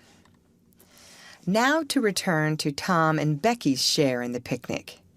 They tripped along the murky aisles with the rest of the company, visiting the familiar wonders of the cave, wonders dubbed with rather over-descriptive names, such as the drawing room, the cathedral, Aladdin's palace, and so on. Presently, the hide-and-seek frolicking began, and Tom and Becky engaged in it with zeal until the exertion began to grow a trifle wearisome. Then they wandered down a sinuous avenue, holding their candles aloft and reading the tangled web-work of names, dates, post-office addresses, and mottos with which the rocky walls had been frescoed in candle smoke. Still drifting along and talking, they scarcely noticed that they were now in a part of the cave whose walls were not frescoed. They smoked their own names under an overhanging shelf and moved on. Presently they came to a place where a little stream of water, trickling over a ledge and carrying a limestone sediment with it, had, in the slow-dragging ages, formed a laced and ruffled Niagara in gleaming and imperishable stone. Tom squeezed his small body behind it in order to illuminate it for Becky's gratification. He found that it curtained a sort of steep natural stairway which was enclosed between narrow walls, and at once the ambition to be a discoverer seized him. Becky responded to his call, and they made a smoke mark for future guidance, and started upon their quest. They wound this way and that, far down into the secret depths of the cave, made another mark, and branched off in search of novelties to tell the upper world about. In one place they found a spacious cavern, from whose ceiling depended a multitude of shining stalactites, of the length and circumference of a man's leg. They walked all about it, wondering and admiring, and presently left it by one of the numerous passages that opened into it. This shortly brought them to a bewitching spring, whose basin was encrusted with a frostwork of glittering crystals. It was in the midst of a cavern whose walls were supported by many fantastic pillars, which had been formed by the joining of great stalactites and stalagmites together, the result of the ceaseless water drip of centuries. Under the roof, vast knots of bats had packed themselves together, thousands in a bunch. The lights disturbed the creatures, and they came flocking down by hundreds, squeaking and darting furiously at the candles. Tom knew their ways and the danger of this sort of conduct. He seized Becky's hand and hurried her into the first corridor that offered, and none too soon, for a bat struck Becky's light out with its wing while she was passing out of the cavern. The bats chased the children a good distance, but the fugitives plunged into every new passage that offered, and at last got rid of the perilous things. Tom found a subterranean lake shortly, which stretched its dim length away until its shape was lost in the shadows. He wanted to explore its borders, but concluded that it would be best to sit down and rest a while first. Now, for the first time, the deep stillness of the place laid a clammy hand upon the spirits of the children. Becky said, "Why, I didn't notice, but it seems ever so long since I heard any of the others." "Come to think, Becky, we are away down below them, and I don't know how far away, north or south or east or whichever it is. We couldn't hear them here." Becky grew apprehensive. "I wonder how long we've been down here, Tom. We better start back." "Yes, I reckon we better. Perhaps we better." "Can you find the way, Tom? It's all a mixed-up crookedness to me." "I reckon I could find it, but then the bats. If they put our candles out, it will be an awful fix. Let's try some other way, so as not to go through there." "Well, but I hope we won't get lost. It would be so awful," and the girl shuddered at the thought of the dreadful possibilities.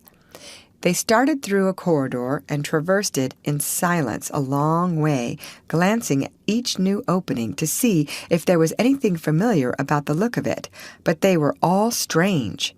Every time Tom made an examination, Becky would watch his face for an encouraging sign, and he would say cheerily, "Oh, it's all right. This ain't the one, but we'll come to it right away."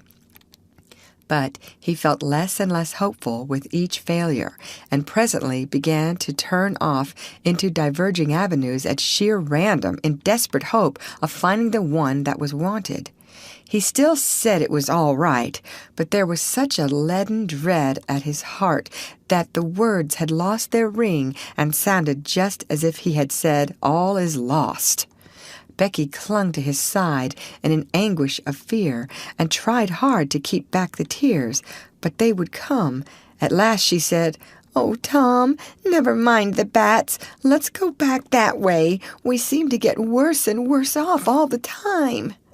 "Listen," said he. Profound silence, silence so deep that even their breathings were conspicuous in the hush. Tom shouted. The call went echoing down the empty aisles and died out in the distance in a faint sound that resembled a ripple of mocking laughter. "Oh, don't do it again, Tom. It is too horrid," said Becky. "It is horrid, but I better, Becky. They might hear us, you know." And he shouted again. The might was even a chillier horror than the ghostly laughter. It so confessed a perishing hope. The children stood still and listened, but there was no result. Tom turned upon the back track at once and hurried his steps.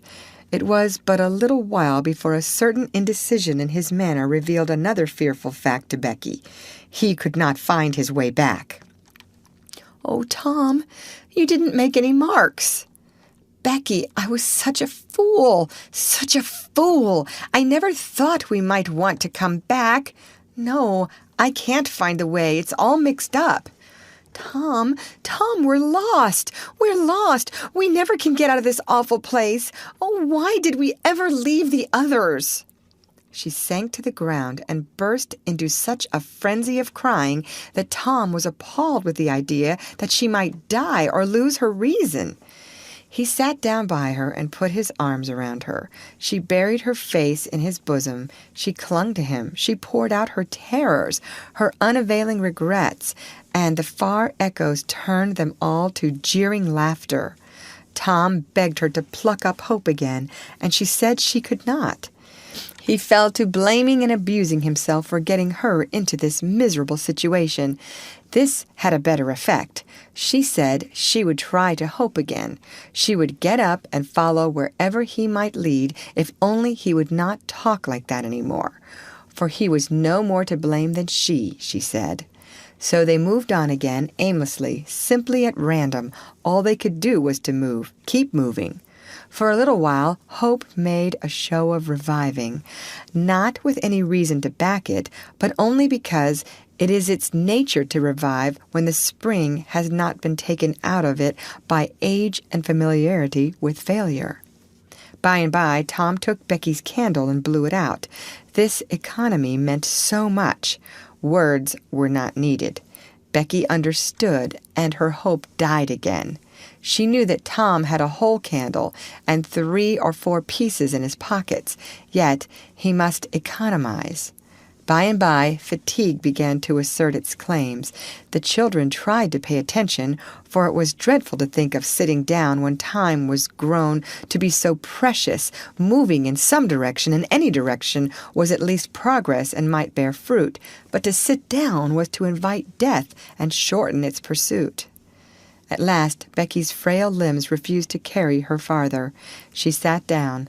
Tom rested with her, and they talked of home, and the friends there, and the comfortable beds, and, above all, the light.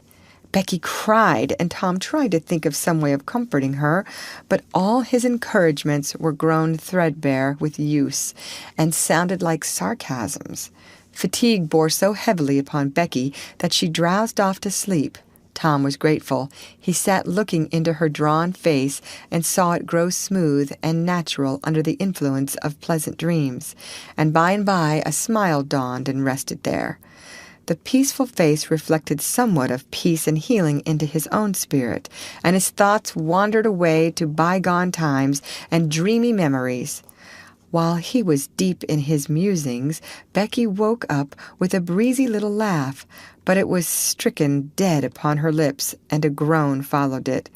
"Oh, how could I sleep? I wish I never had waked. No, I don't, Tom. Don't look so. I won't say it again." "I'm glad you've slept, Becky. You'll feel rested now, and we'll find a way out." "We can try, Tom, but I've seen such a beautiful country in my dream. I reckon we are going there." Maybe not. Cheer up, Becky, and let's go on trying." They rose up and wandered along, hand in hand and hopeless. They tried to estimate how long they had been in the cave, but all they knew was that it seemed days and weeks, and yet it was plain that this could not be, for their candles were not gone yet. A long time after this, they could not tell how long, Tom said they must go softly and listen for dripping water. They must find a spring. They found one presently, and Tom said it was time to rest again. Both were cruelly tired, yet Becky said she thought she could go a little farther. She was surprised to hear Tom dissent. She could not understand it. They sat down, and Tom fastened his candle to the wall in front of them with some clay. Thought was soon busy. Nothing was said for some time. Then Becky broke the silence. "Tom, I am so hungry." Tom took something out of his pocket.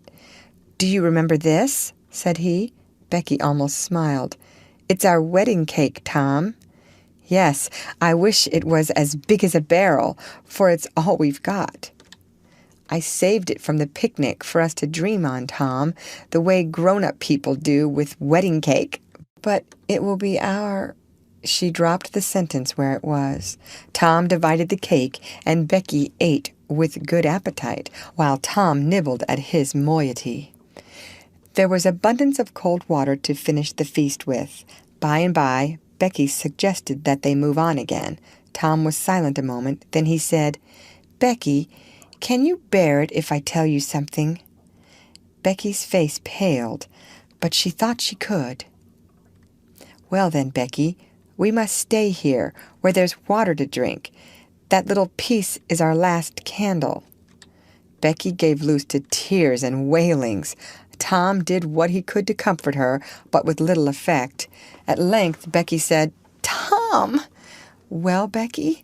"They'll miss us and hunt for us." "Yes, they will. Certainly they will." "Maybe they're hunting for us now, Tom." "Why, I reckon maybe they are. I hope they are." "When would they miss us, Tom?" "When they get back to the boat, I reckon." "Tom, it might be dark then. Would they notice we hadn't come?" "I don't know, but anyway, your mother would miss you as soon as they got home." A frightened look in Becky's face brought Tom to his senses, and he saw that he had made a blunder. Becky was not to have gone home that night. The children became silent and thoughtful. In a moment, a new burst of grief from Becky showed Tom that the thing in his mind had struck hers also, that the Sabbath morning might be half spent before Mrs. Thatcher discovered that Becky was not at Mrs. Harper's. The children fastened their eyes upon their bit of candle and watched it melt slowly and piteously away. Saw the half-inch of wick stand alone at last, saw the feeble flame rise and fall, climb the thin column of smoke, linger at its top a moment, and then the horror of utter darkness reigned. How long afterward it was that Becky came to a slow consciousness that she was crying in Tom's arms, neither could tell. All that they knew was that after what seemed a mighty stretch of time, both awoke out of a dead stupor of sleep and resumed their miseries once more. Tom said it might be Sunday now, maybe Monday. He tried to get Becky to talk, but her sorrows were too oppressive. All her hopes were gone. Tom said that they must have been missed long ago, and no doubt the search was going on. He would shout and maybe someone would come. He tried it, but in the darkness the distant echoes sounded so hideously that he tried it no more. The hours wasted away, and hunger came to torment the captives again. A portion of Tom's half of the cake was left. They divided and ate it. But they seemed hungrier than before. The poor morsel of food only whetted desire. By and by, Tom said, "Shh! Did you hear that?" Both held their breath and listened. There was a sound like the faintest, far-off shout. Instantly, Tom answered it, and leading Becky by the hand, started groping down the corridor in its direction. Presently he listened again. Again the sound was heard, and apparently a little nearer. "It's them," said Tom. "They're coming. Come along, Becky. We're all right now." The joy of the prisoners was almost overwhelming. Their speed was slow, however, because pitfalls were somewhat common and had to be guarded against. They shortly came to one and had to stop. It might be 3 feet deep. It might be 100. There was no passing it at any rate. Tom got down on his breast and reached as far down as he could. No bottom.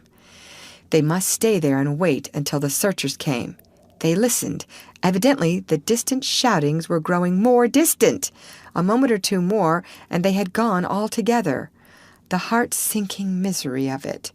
Tom whooped until he was hoarse, but it was of no use. He talked hopefully to Becky, but an age of anxious waiting passed, and no sounds came.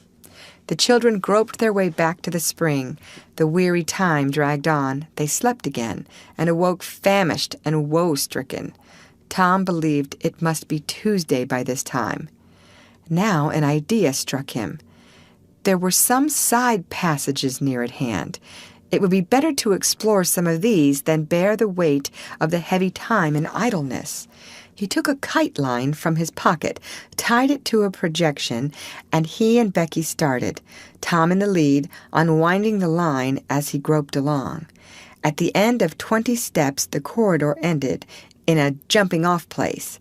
Tom got down on his knees and felt below, and then, as far around the corner as he could reach with his hands conveniently, he made an effort to stretch yet a little farther to the right, and at that moment, not 20 yards away, a human hand holding a candle appeared from behind a rock.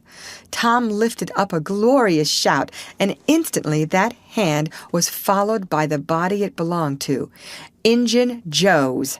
Tom was paralyzed. He could not move. He was vastly gratified the next moment to see the Spaniard take to his heels and get himself out of sight. Tom wondered that Joe had not recognized his voice and come over and killed him for testifying in court. But the echoes must have disguised the voice. Without doubt, that was it, he reasoned. Tom's fright weakened every muscle in his body. He said to himself that if he had strength enough to get back to the spring, he would stay there, and nothing should tempt him to run the risk of meeting Injun Joe again. He was careful to keep from Becky what it was he had seen. He told her he had only shouted for luck. But hunger and wretchedness rise superior to fears in the long run. Another tedious wait at the spring and another long sleep brought changes. The children awoke tortured with a raging hunger. Tom believed that it must be Wednesday or Thursday or even Friday or Saturday now, and that the search had been given over. He proposed to explore another passage. He felt willing to risk Injun Joe and all other terrors. But Becky was very weak. She had sunk into a dreary apathy and would not be roused. She said she would wait now, where she was, and die, It would not be long. She told Tom to go with the kite line and explore if he chose, but she implored him to come back every little while and speak to her, and she made him promise that when the awful time came he would stay by her and hold her hand until all was over. Tom kissed her with a choking sensation in his throat and made a show of being confident of finding the searchers or an escape from the cave. Then he took the kite line in his hand and went groping down one of the passages on his hands and knees, distressed with hunger and sick with bodings of coming doom. End of chapter. Read by Lorraine Montgomery for Lit2Go on the web at fcit.usf.edu.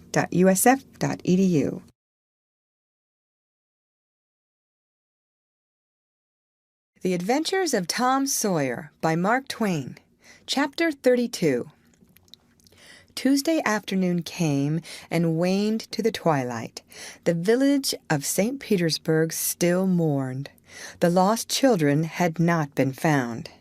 Public prayers had been offered up for them, and many a private prayer that had the petitioner's whole heart in it, but still no good news came from the cave. The majority of the searchers had given up the quest and gone back to their daily avocations, saying that it was plain that children could never be found. Mrs. Thatcher was very ill, and a great part of the time delirious. People said it was heartbreaking to hear her call her child and raise her head and listen a whole minute at a time, then lay it wearily down again with a moan. Aunt Polly had drooped into a settled melancholy, and her gray hair had grown almost white. The village went to its rest on Tuesday night, sad and forlorn. Away in the middle of the night, a wild peal burst from the village bells, and in a moment the streets were swarming with frantic, half-clad people who shouted, "Turn out! Turn out! They're found! They're found!" Tin pans and horns were added to the din. The population massed itself and moved toward the river, met the children coming in an open carriage drawn by shouting citizens, thronged around it, joined its homeward march, and swept magnificently up the main street, roaring huzzah after huzzah. The village was illuminated. Nobody went to bed again. It was the greatest night the little town had ever seen. During the first half-hour, a procession of villagers filed through Judge Thatcher's house, seized the saved ones and kissed them, squeezed Mrs. Thatcher's hand, tried to speak but couldn't, and drifted out raining tears all over the place. Aunt Polly's happiness was complete, and Mrs. Thatcher's nearly so. It would be complete, however, as soon as the messenger dispatched with the great news to the cave should get the word to her husband. Tom lay upon a sofa with an eager auditory about him and told the history of the wonderful adventure, putting in many striking additions to adorn it withal, and closed with a description of how he left Becky and went on an exploring expedition, how he followed 2 avenues as far as his kite line would reach, how he followed a third to the fullest stretch of the kite line, and was about to turn back when he glimpsed a far-off speck that looked like daylight, dropped the line and groped toward it, pushed his head and shoulders through a small hole, and saw the broad Mississippi rolling by. And if it had only happened to be night, he would not have seen that speck of daylight and would not have explored that passage any more. He told how he went back for Becky and broke the good news, and she told him not to fret her with such stuff, for she was tired and knew she was going to die and wanted to. He described how he labored with her and convinced her, and how she almost died for joy when she had groped to where she actually saw the blue speck of daylight, how he pushed his way out of the hole and then helped her out, how they sat there and cried for gladness, how some men came along in a skiff, and Tom hailed them and told them their situation and their famished condition, how the men didn't believe the wild tale at first because, said they, you are 5 miles down the river below the valley the cave is in. then took them aboard, rode to a house, gave them supper, made them rest till 2 or 3 hours after dark, and then brought them home. Before day dawn, Judge Thatcher and the handful of searchers with him were tracked out in the cave by the Twain clues that had strung behind them and informed of the great news. 3 days and nights of toil and hunger in the cave were not to be shaken off at once, as Tom and Becky soon discovered. They were bedridden all of Wednesday and Thursday, and seemed to grow more and more tired and worn all the time. Tom got about a little on Thursday, was downtown Friday, and nearly as whole as ever Saturday. But Becky did not leave her room until Sunday, and then she looked as if she had passed through a wasting illness. Tom learned of Huck's sickness and went to see him on Friday, but could not be admitted to the bedroom. Neither could he on Saturday or Sunday.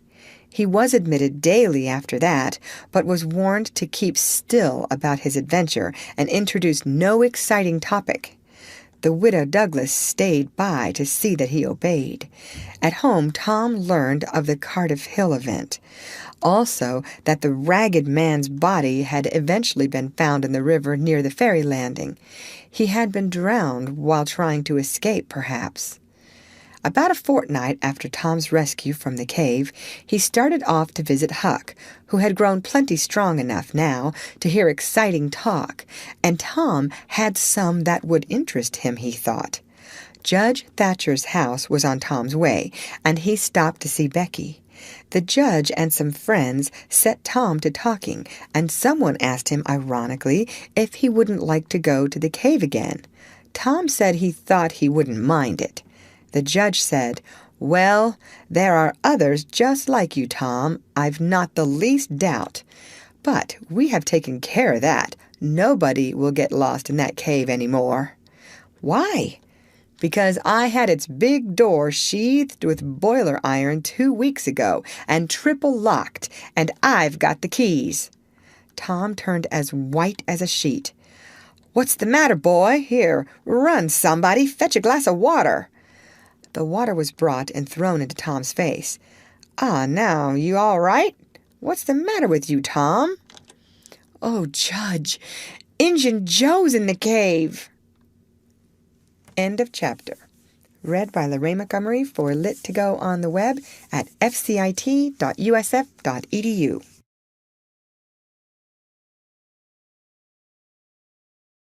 The Adventures of Tom Sawyer by Mark Twain. Chapter 33. Within a few minutes the news had spread, and a dozen skiff-loads of men were on their way to McDougal's cave, and the ferry-boat, well filled with passengers, soon followed. Tom Sawyer was in the skiff that bore Judge Thatcher. When the cave door was unlocked, a sorrowful sight presented itself in the dim twilight of the place. Injun Joe lay stretched upon the ground, dead, with his face close to the crack of the door, as if his longing eyes had been fixed to the latest moment upon the light and the cheer of the free world outside. Tom was touched, for he knew by his own experience how this wretch had suffered. His pity was moved, but nevertheless he felt an abounding sense of relief and security now, which revealed to him in a degree which he had not fully appreciated before how vast a weight of dread had been lying upon him since the day he lifted his voice against this bloody-minded outcast. Injun Joe's bowie knife lay close by, its blade broken in two. The great foundation beam of the door had been chipped and hacked through with tedious labor, useless labor, too. It was for the native rock formed a sill outside it, and upon that stubborn material the knife had wrought no effect. The only damage done was to the knife itself. But if there had been no stony obstruction there, the labor would have been useless still, for if the beam had been wholly cut away, Injun Joe could not have squeezed his body under the door, and he knew it. So he had only hacked that place in order to be doing something, in order to pass the weary time, in order to employ his tortured faculties. Ordinarily, one could find half a dozen bits of candle stuck around in the crevices of this vestibule, left there by tourists, but there were none now. The prisoner had searched them out and eaten them. He had also contrived to catch a few bats, and these also he had eaten, leaving only their claws. The poor unfortunate had starved to death. In one place near at hand, a stalagmite had been slowly growing up from the ground for ages, builded by the water drip from the stalactite overhead. The captive had broken off the stalagmite, and upon the stump had placed a stone, wherein he had scooped a shallow hollow to catch the precious drop that fell once in every 3 minutes with the dreary regularity of a clock tick. A dessert spoonful once in 24 hours. That drop was falling when the pyramids were new, when Troy fell, when the foundations of Rome were laid, when Christ was crucified, when the conqueror created the British Empire, when Columbus sailed, when the massacre at Lexington was news. It is falling now. It will still be falling when all these things shall have sunk down the afternoon of history and the twilight of tradition and been swallowed up in the thick night of oblivion. Has everything a purpose and a mission? Did this drop fall patiently during 5,000 years to be ready for this flitting human insect's need? And has it another important object to accomplish 10,000 years to come? No matter. It is many and many a year since the hapless half-breed scooped out the stone to catch the priceless drops. But to this day the tourist stares longest at that pathetic stone and that slow-dropping water when he comes to see the wonders of McDougall's cave. Injun Joe's cup stands first in the list of the cavern's marvels. Even Aladdin's palace cannot rival it. Injun Joe was buried near the mouth of the cave, and people flocked there in boats and wagons from the towns and from all the farms and hamlets for 7 miles round. They brought their children and all sorts of provisions and confessed that they had had almost as satisfactory a time at the funeral as they could have had at the hanging. This funeral stopped the further growth of one thing, the petition to the governor for Injun Joe's pardon. The petition had been largely signed. Many tearful and eloquent meetings had been held, and a committee of sappy women been appointed to go in deep mourning and wail around the governor, and implore him to be a merciful ass and trample his duty underfoot. Injun Joe was believed to have killed 5 citizens of the village, but what of that? If he had been Satan himself, there would have been plenty of weaklings ready to scribble their names to a pardon petition and drip a tear on it from their permanently impaired and leaky waterworks. The morning after the funeral, Tom took Huck to a private place to have an important talk. Huck had learned all about Tom's adventure from the Welshman and the Widow Douglas by this time, but Tom said he reckoned there was one thing they had not told him. That thing was what he wanted to talk about now. Huck's face saddened. He said, "I know what it is. You got into number 2 and never found anything but whiskey. Nobody told me it was you, but I just knowed it must have been you. Soon as I heard about that whiskey business, and I knowed you hadn't got the money because you'd a got at me some way or other and told me even if you was mum to everybody else. Tom, something's always told me we'd never get hold of that swag." "Why, Huck, I never told on that tavern keeper. You know his tavern was all right the Saturday I went to the picnic. Don't you remember you was to watch there that night?" "Oh, yes. Why, it seems about a year ago. It was that very night that I follered Injun Joe to the Widder's." "You followed him?" "Yes, but you keep mum. I reckon Injun Joe's left friends behind him, and I don't want 'em souring on me and doing me mean tricks. If it hadn't been for me, he'd be down in Texas now, all right." Then Huck told his entire adventure in confidence to Tom, who had only heard of the Welshman's part of it before. "Well," said Huck, presently, coming back to the main question, "whoever nipped the whiskey in number 2 nipped the money too, I reckon. Anyways, it's a goner for us, Tom." "Huck, that money wasn't ever in number 2. "What?" Huck searched his comrade's face keenly. "Tom, have you got on the track of that money again?" "Huck, it's in the cave." Huck's eyes blazed. "Say it again, Tom." "The money's in the cave." "Tom, honest Injun now, is it fun or earnest?" "Earnest, Huck, just as earnest as ever I was in my life. Will you go in there with me and help me get it out?" "I bet I will. I will, if it's where we can blaze our way to it and not get lost."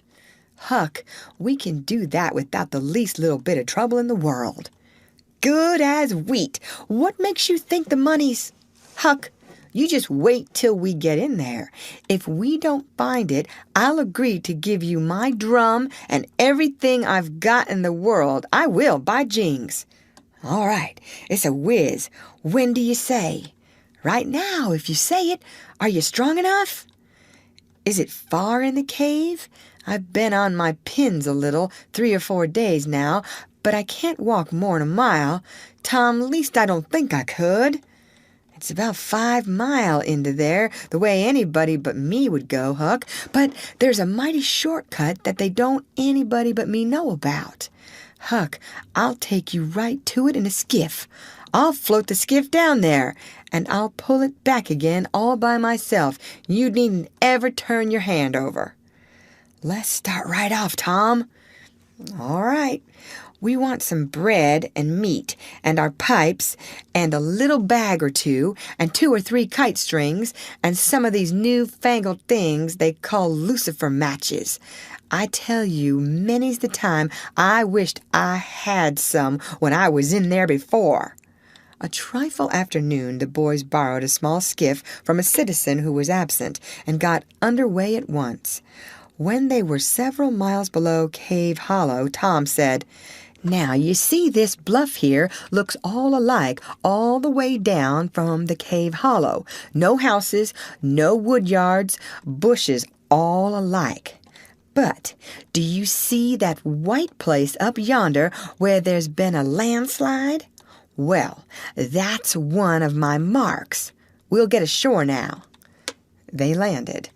"Now, Huck, where we're a-standing, you could touch that hole I got out of with a fishing pole. See if you can find it."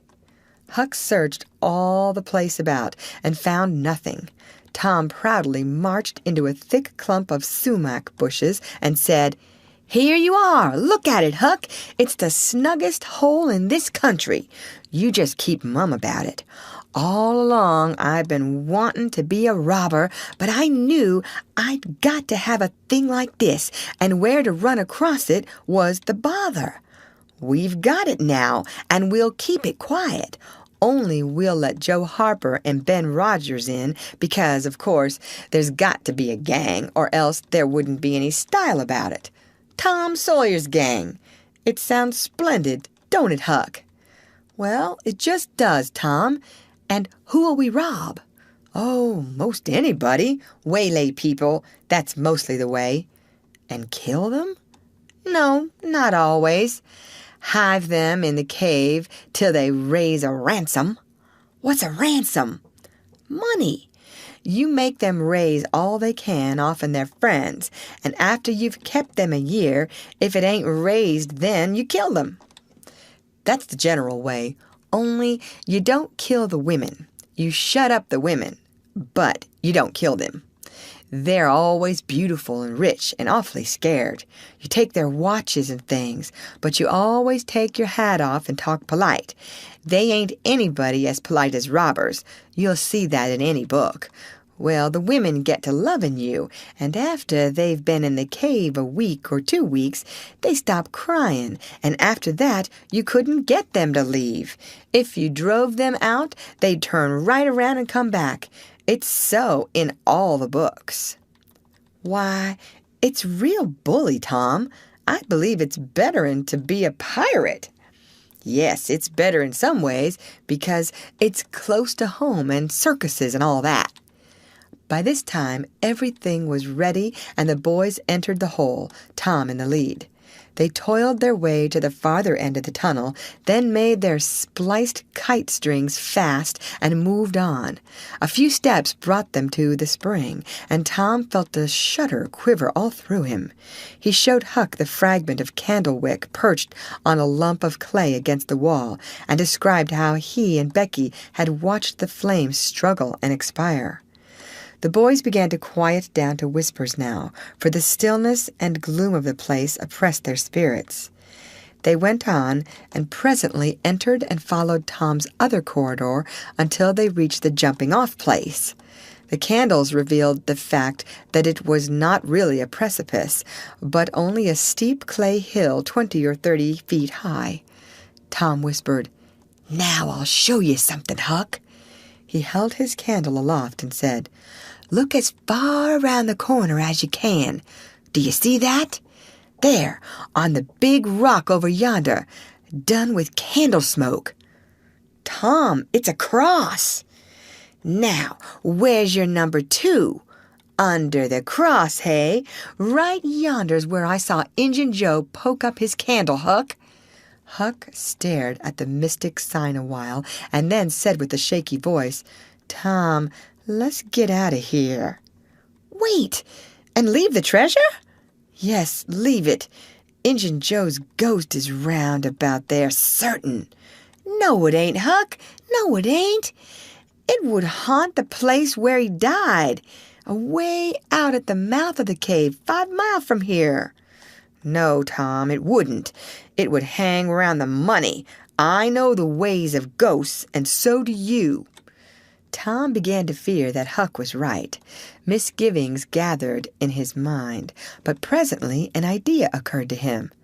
"Looky here, Huck, what fools we're making of ourselves. Injun Joe's ghost ain't a-going to come around where there's a cross." The point was well taken. It had its effect. "Tom, I didn't think of that, but that's so. It's luck for us, that cross is. I reckon we'll climb down there and have a hunt for that box." Tom went first, cutting rude steps in the clay hill as he descended. Huck followed. 4 avenues opened out of the small cavern which the great rock stood in.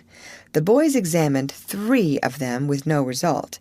They found a small recess in the one nearest the base of the rock, with a pallet of blankets spread down in it, also an old suspender, some bacon rind, and the well-gnawed bones of 2 or 3 fowls. But there was no money box. The lads searched and researched this place, but in vain. Tom said, "He said under the cross. Well, this comes nearest to being under the cross. It can't be under the rock itself, because that's set solid on the ground." They searched everywhere once more, and then sat down discouraged. Huck could suggest nothing. By and by, Tom said, "Looky here, Huck, there's footprints and some candle grease on the clay about one side of this rock, but not on the other sides. Now, what's that for?" "I bet you the money is under the rock. I'm going to dig in the clay." "That ain't no bad notion, Tom," said Huck with animation. Tom's real Barlow was out at once, and he had not dug 4 inches before he struck wood. "Hey, Huck, you hear that?" Huck began to dig and scratch now. Some boards were soon uncovered and removed. They had concealed a natural chasm which led under the rock. Tom got into this and held his candle as far under the rock as he could, but said he could not see to the end of the rift. He proposed to explore. He stooped and passed under. The narrow way descended gradually. He followed its winding course, first to the right, then to the left, Huck at his heels. Tom turned a short curve by and by and exclaimed, "My goodness, Huck, looky here!" It was the treasure box, sure enough, occupying a snug little cavern, along with an empty powder keg, a couple of guns in leather cases, 2 or 3 pairs of old moccasins, a leather belt, and some other rubbish well soaked with the water drip. "Got it at last," said Huck, plowing among the tarnished coins with his hand. "My, but we're rich, Tom!" "Huck, I always reckoned we'd get it. It's just too good to believe, but we have got it, sure. Say, let's not fool around here. Let's snake it out. Let me see if I can lift the box." It weighed about 50 pounds. Tom could lift it after an awkward fashion, but could not carry it conveniently. "I thought so," he said. "They carried it like it was heavy that day at the haunted house. I noticed that. I reckon I was right to think of fetching the little bags along." The money was soon in the bags, and the boys took it up to the cross rock. "Now, let's fetch the guns and things," said Huck. "No, Huck, leave them there. They're just the tricks to have when we go to robbing. We'll keep them there all the time, and we'll hold our orgies there, too. It's an awful snug place for orgies." "What orgies?" "I don't know, but robbers always have orgies, and of course we've got to have them, too. Come along, Huck. We've been in here a long time. It's getting late, I reckon. I'm hungry, too. We'll eat and smoke when we get to the skiff." They presently emerged into the clump of sumac bushes, looked warily out, found the coast clear, and were soon lunching and smoking in the skiff. As the sun dipped toward the horizon, they pushed out and got under way. Tom skimmed up the shore through the long twilight, chatting cheerily with Huck, and landed shortly after dark. "Now, Huck," said Tom, "we'll hide the money in the loft of the widow's woodshed, and I'll come up in the morning, and we'll count it and divide it, and then we'll hunt up a place out in the woods for it where it will be safe. Just you lay quiet here and watch the stuff till I run and hook Benny Taylor's little wagon. I won't be gone a minute." He disappeared and presently returned with the wagon, put the 2 small sacks into it, threw some old rags on top of them, and started off, dragging his cargo behind him. When the boys reached the Welshman's house, they stopped to rest. Just as they were about to move on, the Welshman stepped out and said, "Hello, who's that?" "Huck and Tom Sawyer." "Good. Come along with me, boys. You are keeping everybody waiting." "Here, hurry up, trot ahead. I'll haul the wagon for you. Why, it's not as light as it might be. Got bricks in it? Or old metal?" "Old metal," said Tom. "I judged so.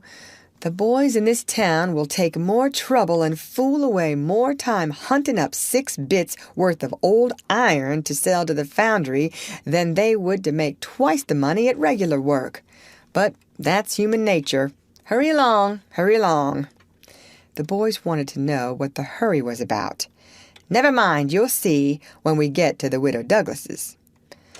Huck said with some apprehension, for he was long used to being falsely accused, "Mr. Jones, we haven't been doing nothing." The Welshman laughed. "Well, I don't know, Huck, my boy. I don't know about that. Ain't you and the widow good friends?" "Yes. Well, she's been good friends to me anyway." "All right, then. What do you want to be afraid for?" This question was not entirely answered in Huck's slow mind before he found himself pushed along with Tom into Mrs. Douglas's drawing room. Mr. Jones left the wagon near the door and followed. The place was grandly lighted, and everybody that was of any consequence in the village was there. The Thatchers were there, the Harpers, the Rogerses, Aunt Polly, Sid, Mary, the minister, the editor, and a great many more, and all dressed in their best. The widow received the boys as heartily as anyone could well receive 2 such-looking beings. They were covered with clay and candle grease. Aunt Polly blushed crimson with humiliation and frowned and shook her head at Tom. Nobody suffered half as much as the two boys did, however. Mr. Jones said, "Tom wasn't at home yet, so I gave him up. But I stumbled on him and Huck right at my door, and so I just brought them along in a hurry." "And you did just right," said the widow. "Come with me, boys." She took them to a bedchamber and said, "Now wash and dress yourselves. Here are 2 new suits of clothes, shirts, socks, everything complete. They're Huck's. No thanks, Huck. Mr. Jones bought one and I the other. But they'll fit both of you. Get into them. We'll wait. Come down when you're all slicked up enough." Then she left. End of chapter. Read by Lorraine Montgomery for Lit to Go on the web at fcit.usf.edu.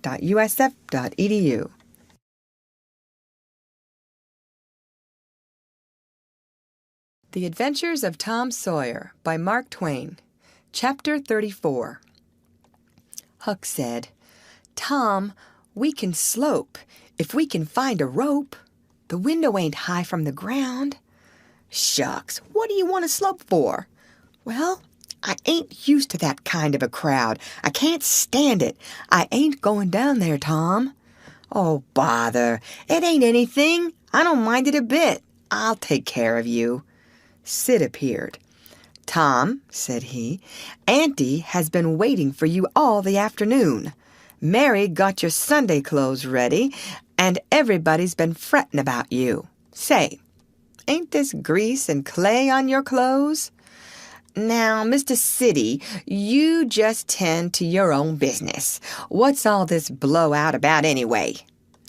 "It's one of the widow's parties that she's always having. This time it's for the Welshman and his sons on account of that scrape they helped her out of the other night. And say, I can tell you something if you want to know." "Well, what?" "Why, old Mr. Jones is going to try to spring something on the people here tonight, but I overheard him tell Auntie today about it as a secret, but I reckon it's not much of a secret now. Everybody knows, the widow too, for all she tries to let on she don't. Mr. Jones was bound Huck should be here, couldn't get along with his grand secret without Huck, you know." "Secret about what, Sid?" "About Huck tracking the robbers to the widow's. I reckon Mr. Jones was going to make a grand time over his surprise, but I bet you it will drop pretty flat." Sid chuckled in a very contented and satisfied way. "Sid, was it you that told?" "Oh, never mind who it was. Somebody told, that's enough." "Sid, there's only one person in this town mean enough to do that, and that's you. If you had been in Huck's place, you'd have sneaked down the hill and never told anybody on the robbers. You can't do any but mean things, and you can't bear to see anybody praised for doing good ones. There, no thanks, as the widow says," and Tom cuffed Sid's ears and helped him to the door with several kicks. "Now go and tell Auntie if you dare, and tomorrow you'll catch it." Some minutes later, the widow's guests were at the supper table, and a dozen children were propped up at little side tables in the same room, after the fashion of that country and that day. At the proper time, Mr. Jones made his little speech, in which he thanked the widow for the honor she was doing himself and his sons, but said that there was another person whose modesty, and so forth and so on. He sprung his secret about Huck's share in the adventure in the finest dramatic manner he was master of, but the surprise it occasioned was largely counterfeit, and not as clamorous and effusive as it might have been under happier circumstances.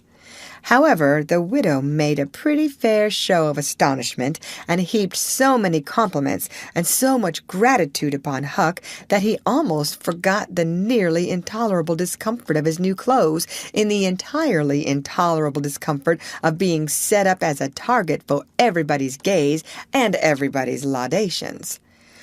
The widow said she meant to give Huck a home under her roof and have him educated, and that when she could spare the money, she would start him in business in a modest way. Tom's chance was come. He said, "Huck don't need it. Huck's rich." Nothing but a heavy strain upon the good manners of the company kept back the due and proper complimentary laugh at this pleasant joke. But the silence was a little awkward. Tom broke it. "Huck's got money. Maybe you don't believe it, but he's got lots of it." "Oh, you needn't smile. I reckon I can show you. You just wait a minute." Tom ran out of doors. The company looked at each other with a perplexed interest, and inquiringly at Huck, who was tongue-tied. "Sid, what ails Tom?" said Aunt Polly.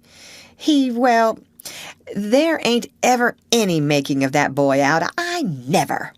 Tom entered, struggling with the weight of his sacks, and Aunt Polly did not finish her sentence. Tom poured the mass of yellow coin upon the table and said, "There, what did I tell you? Half of it's Huck's and half of it's mine." The spectacle took the general breath away.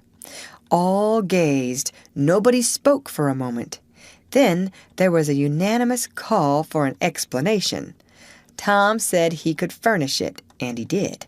The tale was long, but brimful of interest. There was scarcely an interruption from anyone to break the charm of its flow. When he had finished, Mr. Jones said, "I thought I had fixed up a little surprise for this occasion, but it don't amount to anything now. This one makes it sing mighty small, I'm willing to allow." The money was counted. The sum amounted to a little over $12,000. It was more than anyone present had ever seen at one time before, though several persons were there who were worth considerably more than that in property. End of chapter. Read by Lorraine Montgomery for Lit2Go on the web at fcit.usf.edu.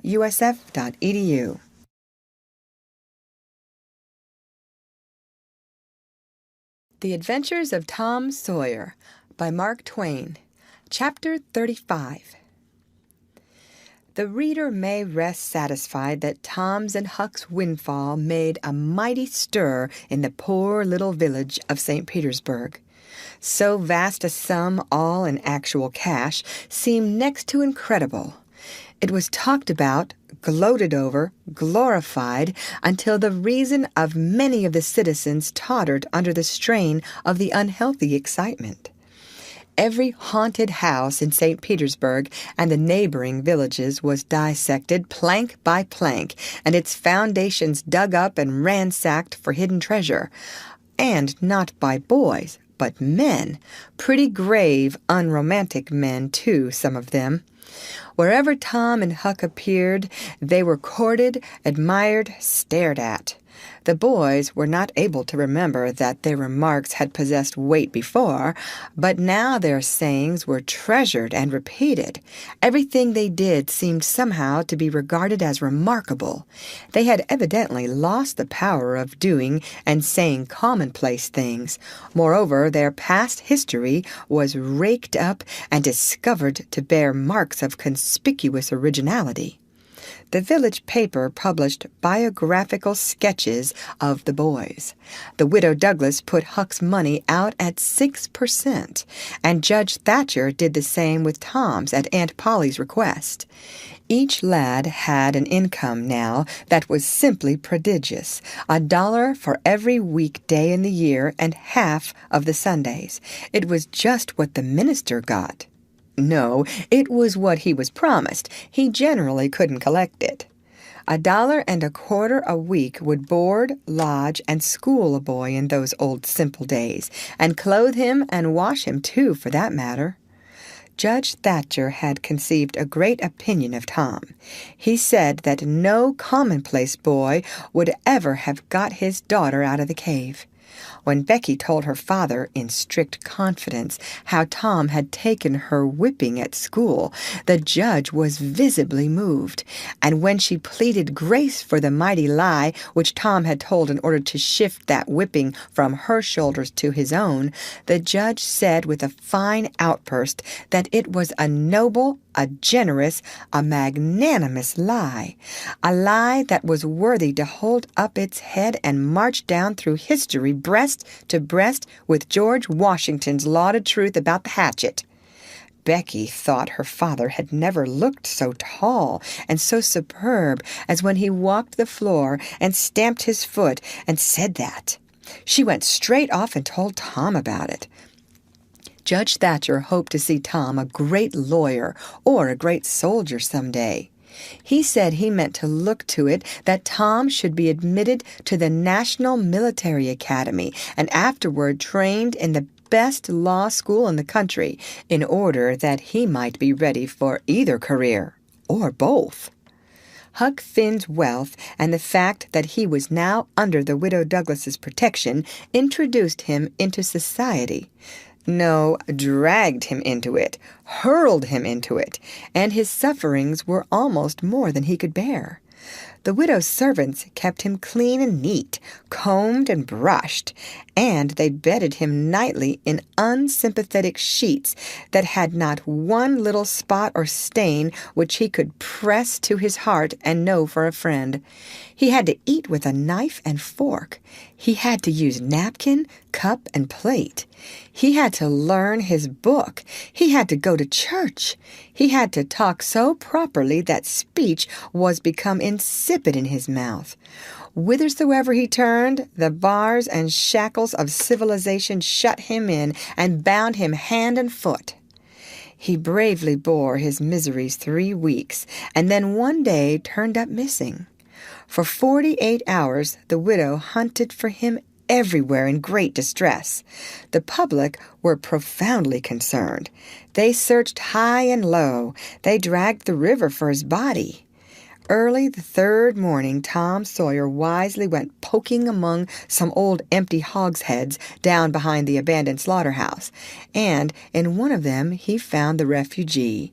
Huck had slept there.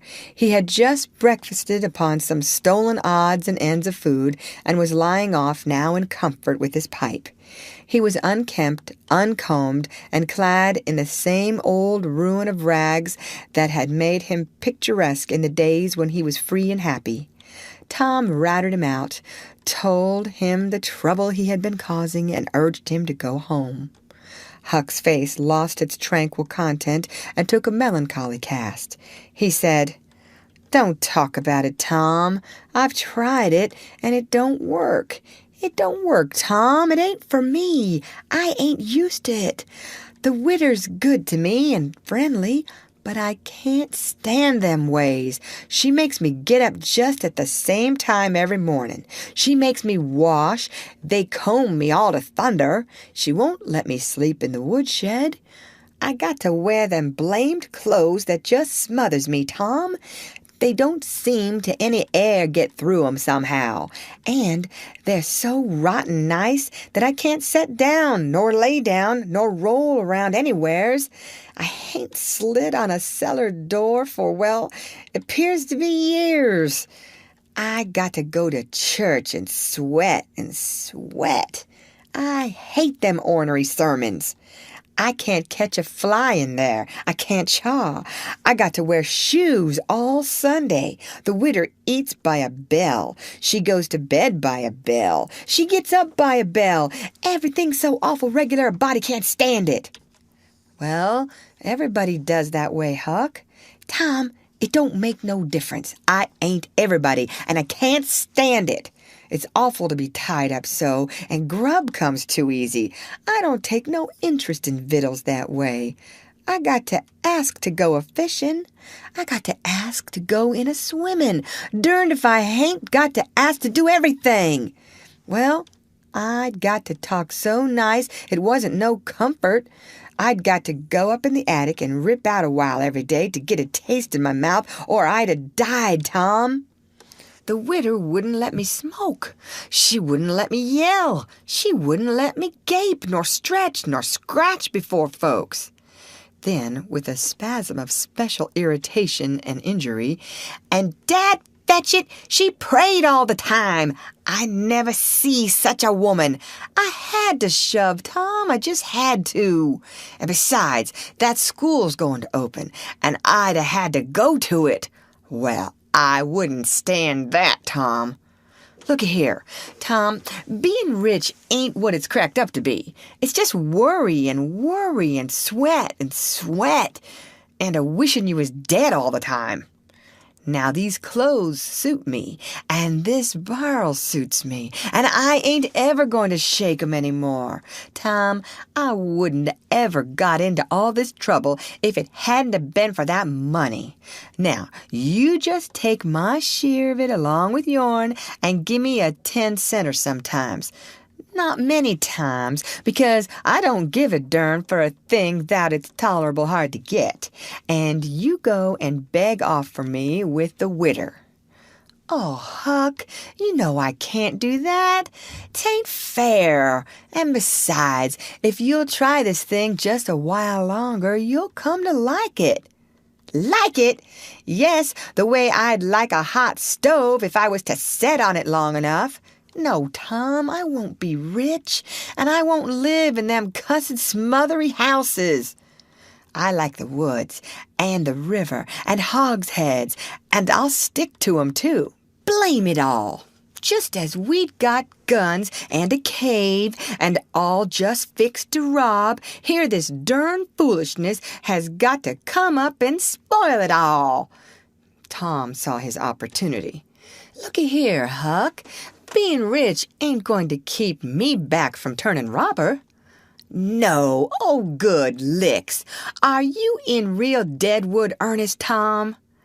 Just as dead earnest as I'm sitting here. But, Huck, we can't let you into the gang if you ain't respectable, you know. Huck's joy was quenched. Can't let me in, Tom? Didn't you let me go for a pirate? Yes, but that's different. A robber is more high tone than what a pirate is, as a general thing. In most countries, they're awful high up in the nobility, dukes and such. Now, Tom, hain't you always been friendly to me? You wouldn't shut me out, would you, Tom? You wouldn't do that now, would you, Tom? Huck, I wouldn't want to, and I don't want to, but what would people say? Why, they'd say, Tom Sawyer's gang, pretty low characters in it. They'd mean you, Huck. You wouldn't like that, and I wouldn't. Huck was silent for some time, engaged in a mental struggle. Finally, he said, Well, I'll go back to the widder for a month and tackle it and see if I can come to stand it, if you'll let me belong to the gang, Tom. All right, Huck, it's a whiz. Come along, old chap, and I'll ask the widow to let up on you a little, Huck. Will you, Tom? Now, will you?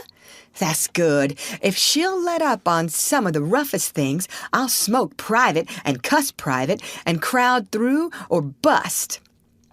When you going to start the gang and turn robbers? Oh, right off. We'll get the boys together and have the initiation tonight, maybe. Have the which? Have the initiation. What's that? It's to swear to stand by one another and never tell the gang's secrets, even if you're chopped all to flinders and kill anybody and all his family that hurts one of the gang. That's gay. That's mighty gay, Tom, I tell you. Well, I bet it is.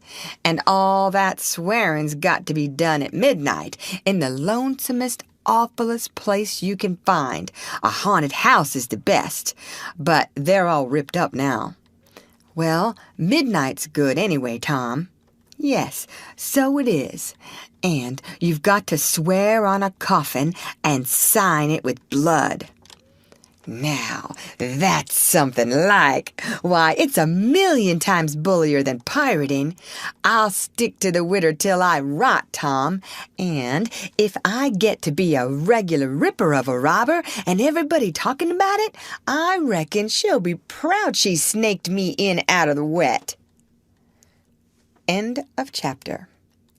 Read by Lorraine Montgomery for Lit to Go on the web at fcit.usf.edu.